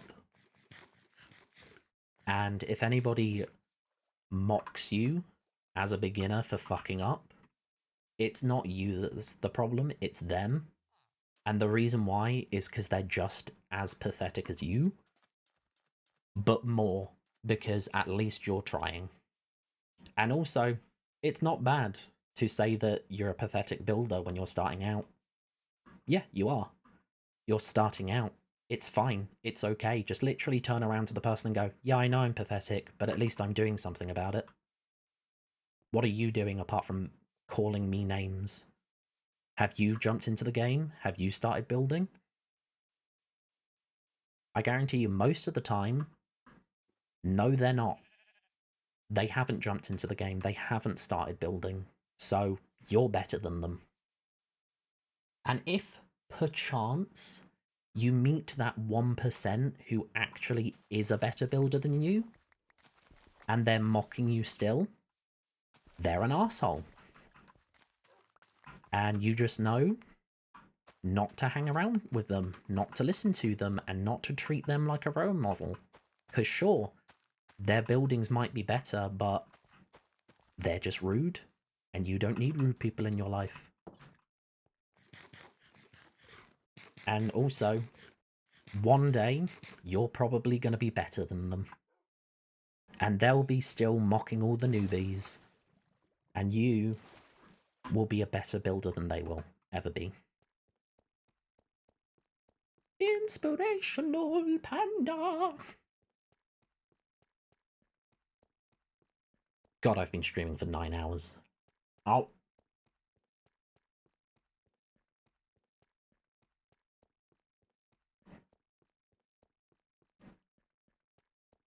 I'm going back to spawn because I want to see what everyone else is building.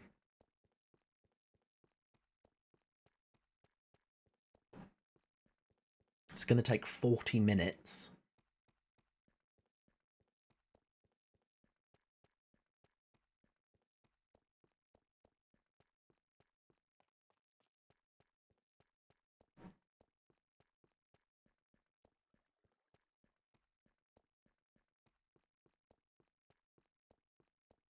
I need a drink.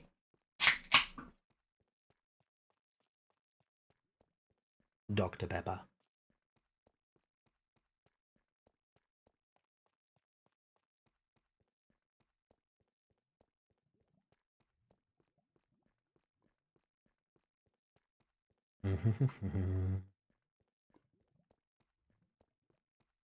This would be so much easier if we had the Waystone mod.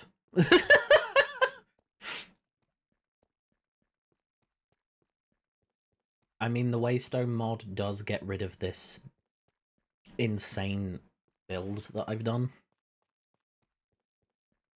But also it means I never have to do this ever again.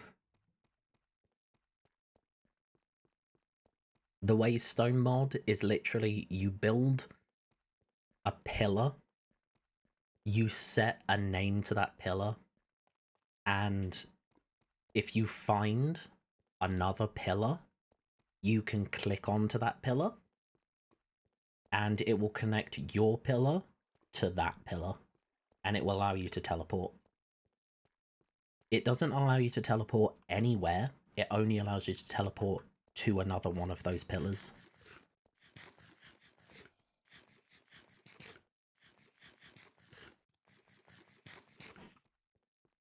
And the only ones that you usually find just in the world are ones which are in villages. Because it allows you to teleport to the village to do trading. Or to spawn into existence and kidnap the inhabitants for your own nefarious means. Minecraft. It's a slavery simulator.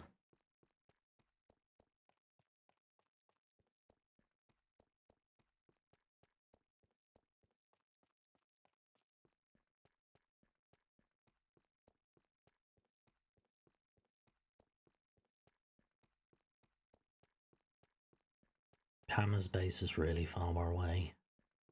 It's 5,000 blocks away from me. The hell is Polar doing over there?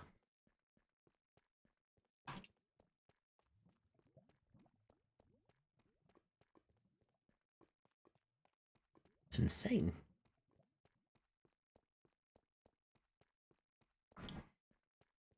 Dom dee dee dom dee dee dee dee dee dee dee.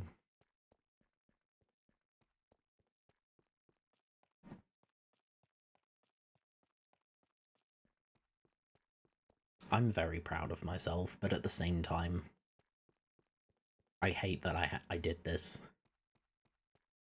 I've wasted 6 hours of my life. And I know that I'm going to be wasting another 6 hours of my life finishing this damn thing.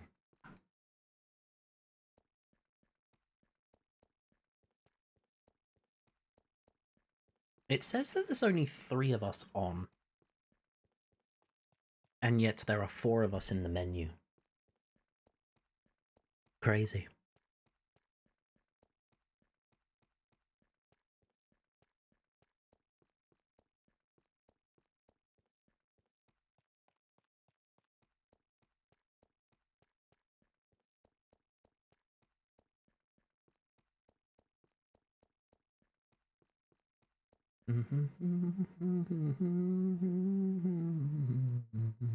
This is why nobody should be allowed to go further than 1,000 blocks of spawn.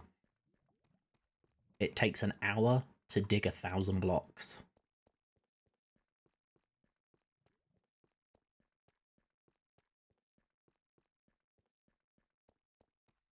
There should be a ban.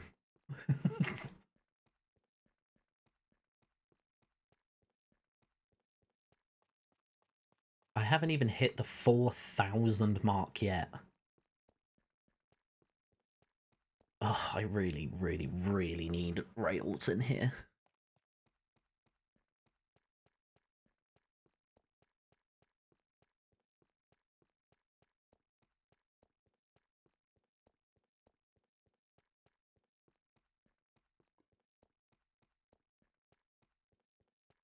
Yay.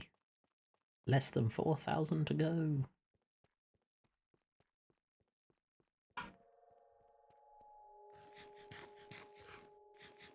Thanks, game. I wanted the creepy music in my ear.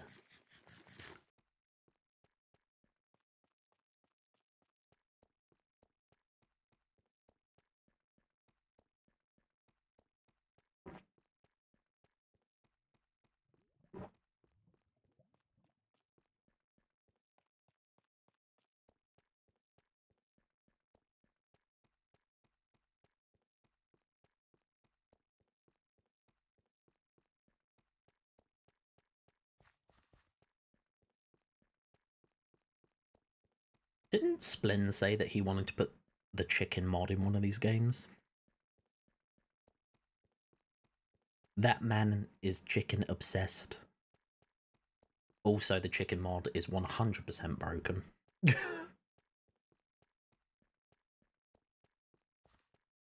I mean, if he's allowed the chicken mod, I'm allowed magical crops. It does the exact same thing. It's just a different method. And it's magic. I love magical crops. I prefer the original. The original is magical crops. I think the new one is magical agriculture. The original one was so dumb. You would literally force plants to have sex. And depending on the outcome, it would either be one of the same plant or it would be a mutant freak. And the mutant freak would just be a different type of material. Like, you would get a wooden plant, a plant that produces wood, and you'd put it next to a plant that... I think it was like a charcoal one. And then you would get stone. And you'd be like, what? Or you would put a red dye flower next to a gunpowder one, and it would create redstone, and you'd be like, what? And you'd spend all of your time just creating like little teepee houses for your plants. It'd literally be like sticks. You'd put sticks around your plants, and then you'd have a stick cage for the baby, and you just wait for the seed to grow, and you just hope that it's a mutant freak. And then you'd take that mutant freak, and you'd plant it next to another one of the same kind of mutant freak, and then it would guarantee that you get the same type of plant, but you can make the plant stronger. You can make it a tier 1 plant, turn it into a tier 2 plant, turn it into a tier 3 plant, and I think it went up to tier 4, and then if you put 2 tier 4 plants next to each other, it guaranteed a tier 4 plant. And then if you put a tier 4 plant of one kind next to a tier 4 plant of another kind, it would guarantee that the baby would be a mutant freak. Yeah. The original one was insane. The new one, there's like a magical ritual. You have to build an altar, and then you have to sacrifice the materials to the altar, and then you have to get like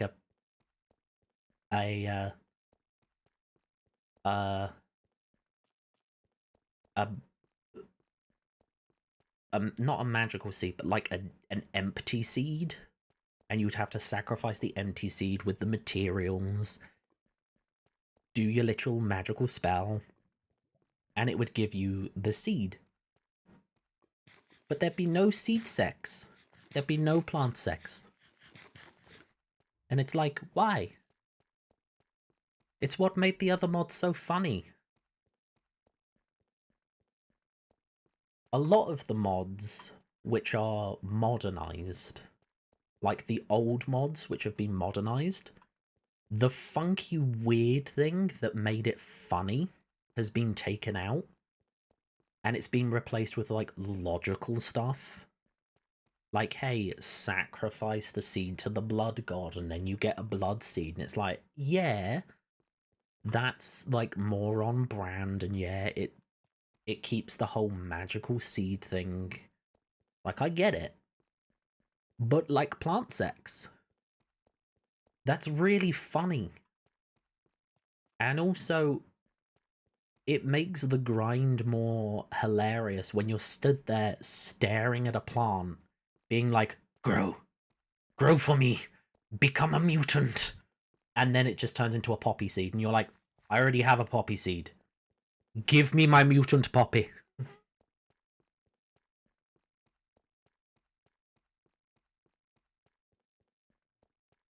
Right. We're at least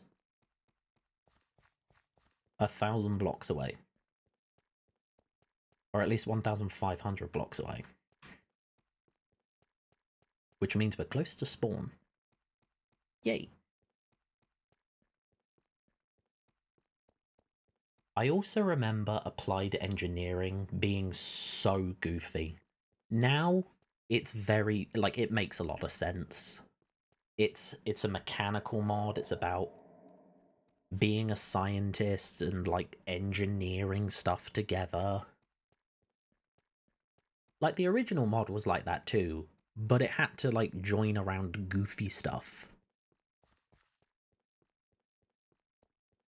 I miss the goofy mods. And not like the ones that are trying to be goofy, I mean like the ones that are trying to be normal, but the game doesn't allow you to be normal, because the mechanics aren't in it yet, or you're not a good enough coder yet. So you just, like, work around a goofy method.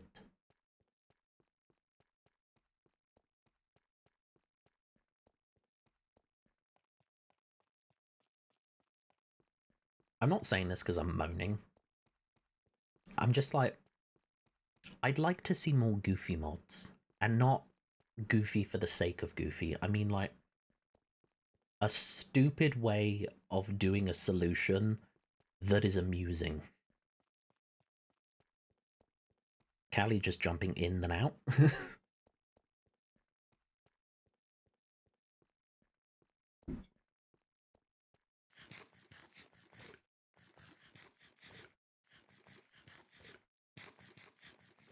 can't remember.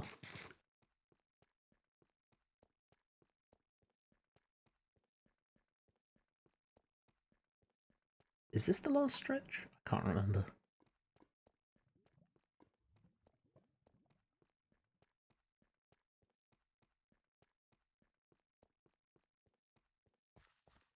Ads are starting soon. I'm gonna let these ones play though.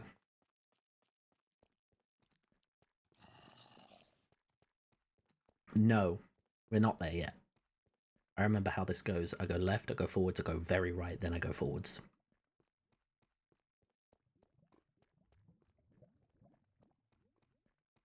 Yes. Well, I was gonna go see what Pama's doing, but Pama's not online, so I'll go see what Gearist is doing. Oh, I was wrong. I need to go right, then left, then right.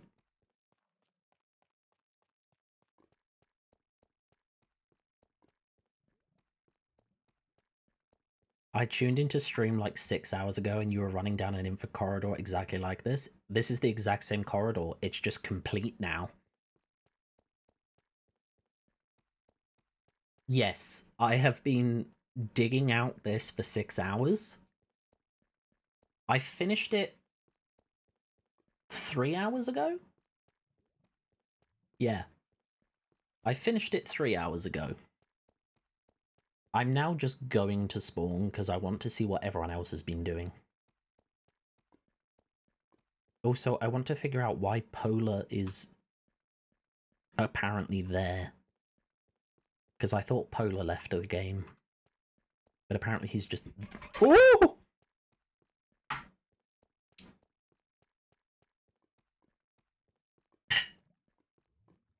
I almost just spilled Dr. Pepper on my computer. Putting that to the side. I caught it before drink left it. It's fine. Madness? Yeah. Do you want to know something worse, Windmill? It's not even done. I've just done the hard part.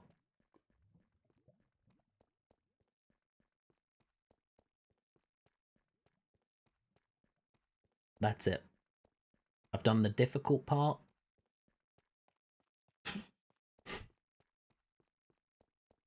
The next 2 parts are just annoying and time-consuming. Not as time-consuming as what I just did.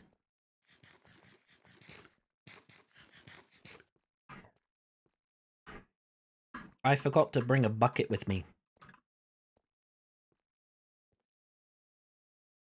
Because I could have put water down there and it would make it easier for people to get down.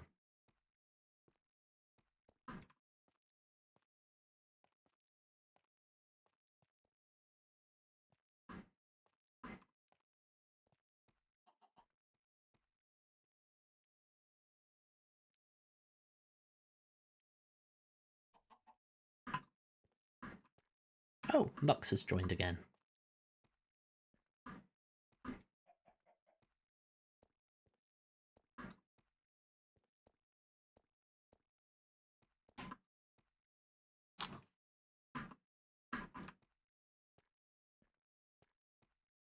Do. No! Don't fall in the hole.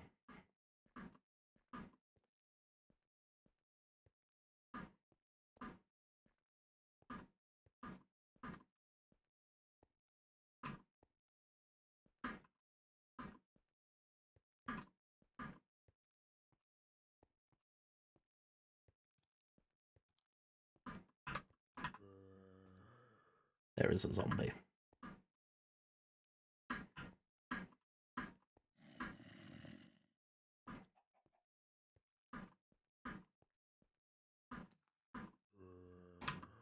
I hear you, dude. I don't know if you're in the walls or if you're actually on the staircase. I hope you're not on the staircase, because that would be very annoying. How much more of this have I got?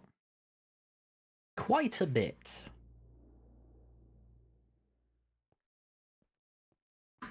You know what? I'm just going to do the old method of doing this.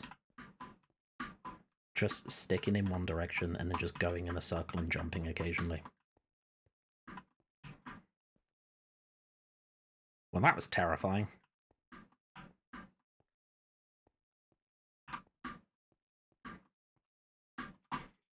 Ooh!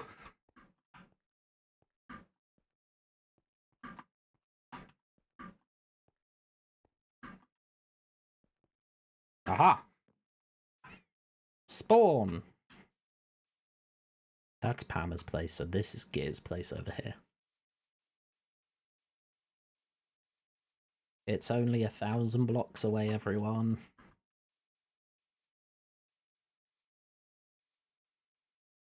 Why is Polar just...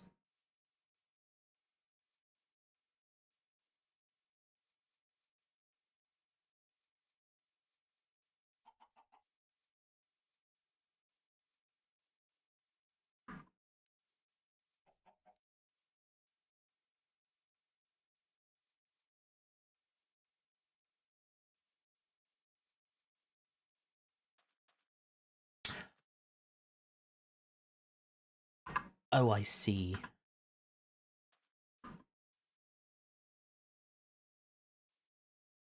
Polar finally left the game with his corpse in the water. Also, Pammer's come back. I'm gonna go to Pammer's base. I know that Pammer has a Terraria set up.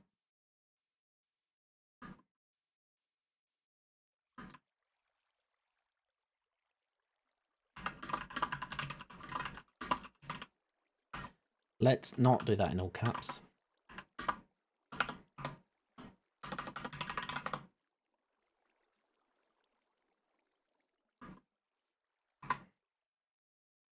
You look disconnect there. We'll let Pammer do what Pammer needs to do.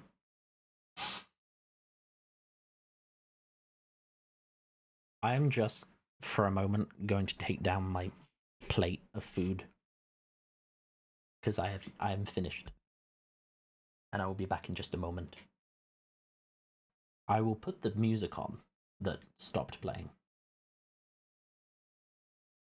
Ooh, should we go for...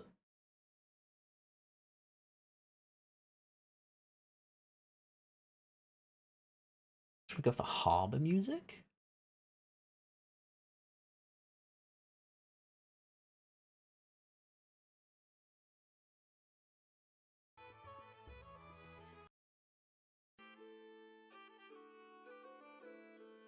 Yeah. It's in about 5 seconds.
Hi hi.